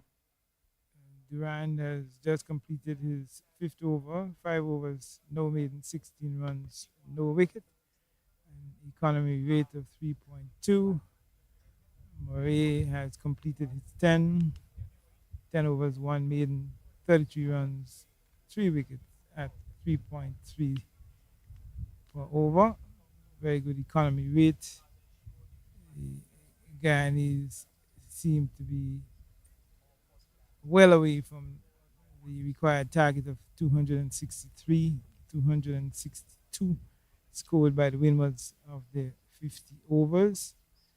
It's been a very good display by the Windwards with both bat and ball. So as we see a change in bowling from the far end, Theo Edward coming into the attack, just probably going to get through these. Just gonna bowl one over. There are only 2 overs left, and this one is quick and a good shot there, just past the man there straight mid wicket. But a good pick up and throw. They just keep it to one. So really good work all round. It was a good shot, and the man though at long on was able to come around quickly and just limit it to a single. Edward doesn't look to be interested in giving this one any flight. He's bowling with a good pace, probably going wicket to wicket. This one now slowed up. Bowling right arm leg spin. Off break. Right arm off break bowler from the far end of the ground. That's the southern end. Ooh, and he's reaching for that one is Cholai. Good work by the wicket keeper, Dear. That's Charles. Yes, he went up for stumping appeal, but however, the umpire at square leg decided that it wasn't, he didn't move out of his crease, and so he survives. It seemed to have been well grounded. This one looking to turn it on the onside, trickled out onto the offside. It was a short third man position. Wide signaled by the umpire. So on the required rate now 66 runs. That's very much out of the reach of the Guyanese. They get a single out towards wide long off. Total 177 for 9 in over number 49. So one delivery left in over number 49. Gultran on 4, that's Chulai, and Ria Latif on 31. 4 fours of 34 deliveries. We have lost the sunshine at this stage as we come to the closing stages of this game. A quick single taken. And And, uh, with that single, the score now moves on to 178. And so, of the final over, the men from Guyana now require 85. 85. Mhm. And even if they were to have an instance where the batsman hits every ball in that over for the maximum that they can get, which would be six, they Still would still fall. shot. Yes, and Mhm. by a great margin as well. Of course, I do believe that that man Latif would try his best too. He has again shown some intent, and I believe that had his teammates uh, showed that same intent when they came out to bat, they probably would have done a better job of getting closer to this target. Of course, they have a loss of wickets regularly throughout their innings, which hampered their ability to get a good platform to have a good go at this total. As we see the final over now being bowled by sorry, it's McDowell. The Guyanese will surely have to go back to the drawing board, and they would have to work on their game. They haven't performed well in this tournament. As you mentioned, this is going to be their fourth defeat in this tournament. They haven't performed well at all, which is very much unlike Guyana. Guyana, traditionally over the years, they have been very competitive at all levels of regional cricket. So they are the reigning first class champ. Yeah, Yes, first for the champions in the first class cricket, and so it certainly has been a disappointing campaign by by this them. under But 19 team. conversely, Yes, the Windward Islands have really done a good job of grinding out results in the early games, and now a huge victory on the cards for them here in Keon. And this one is short and is wide, and it's probably gonna run away for four. Yes, it does. And so a really loose delivery there by McDowell. He's remonstrating with the fielder, but I'm not sure what it was. A really bad delivery, and very wide. yes, and it goes away for five Keeper had wides. no chance. Fielder coming around to his left from third man Hey, tried despairing dive, tried to pull it back, but was just unable to do so. So it was really wayward delivery by McDowell, which gave the Guyanese another four plus runs to their total 183 for nine now. well, to continue, and he's going full, and Latif is looking to hike this one away on the leg side, and he only succeeded in getting the inside edge to the man there at mid wicket. So just three deliveries left in this innings, and Ghana requiring 80 runs. Certainly an impossible task, and really at the halfway stage, it would have always been a challenge to get 263 for victory, as Latif is looking to go over the top, and the man at mid-off runs back and takes a comfortable catch. And so in the final over, uh, the Guyana team is bowled out, and that man Latif, he would have made 32 from 38 deliveries. He falls in the final over, and so at the conclusion of this game, the Windward Islands would have beaten Guyana by 81 runs. Sorry, it would be 79 runs. Yes, a good victory for the Windwards. A very good victory by the Windwards, defeating Guyana convincingly. The Windwards posting 262 in their turn of the crease of their 50 overs, with an even 100 for Fontaine, and good support by the captain Pascal. And throughout the innings, the Windwards had some good partnerships, which helped them to build a challenging total in the end of 262.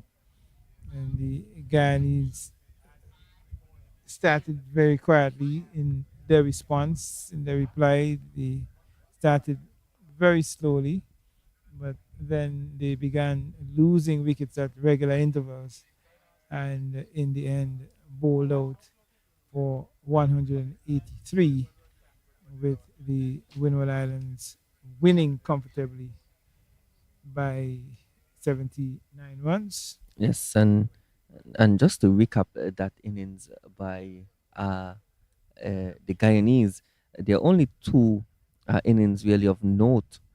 There was Sachin Balgobin, the number three batsman. He batted for the majority of the innings. He would have made 48 of 100 deliveries. And there was also that man Latif, the last man out. He got 32 from 39 deliveries, but really nothing else in the scorecard of note.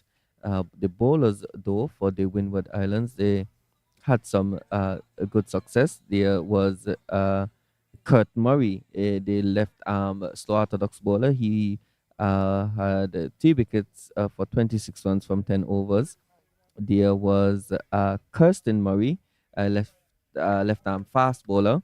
He got 3 for 33 from 10 overs. And Isaiah Jones, right arm leg spin, he got 3 wickets for 48 runs.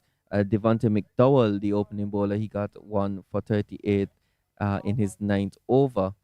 And so as we conclude here at St. Mary's Park, we just want to thank you for tuning in with us, and we look forward to seeing you again here on Tuesday for the fifth round of this CWI Rising Stars Challenge under 19 men's 50 over championship.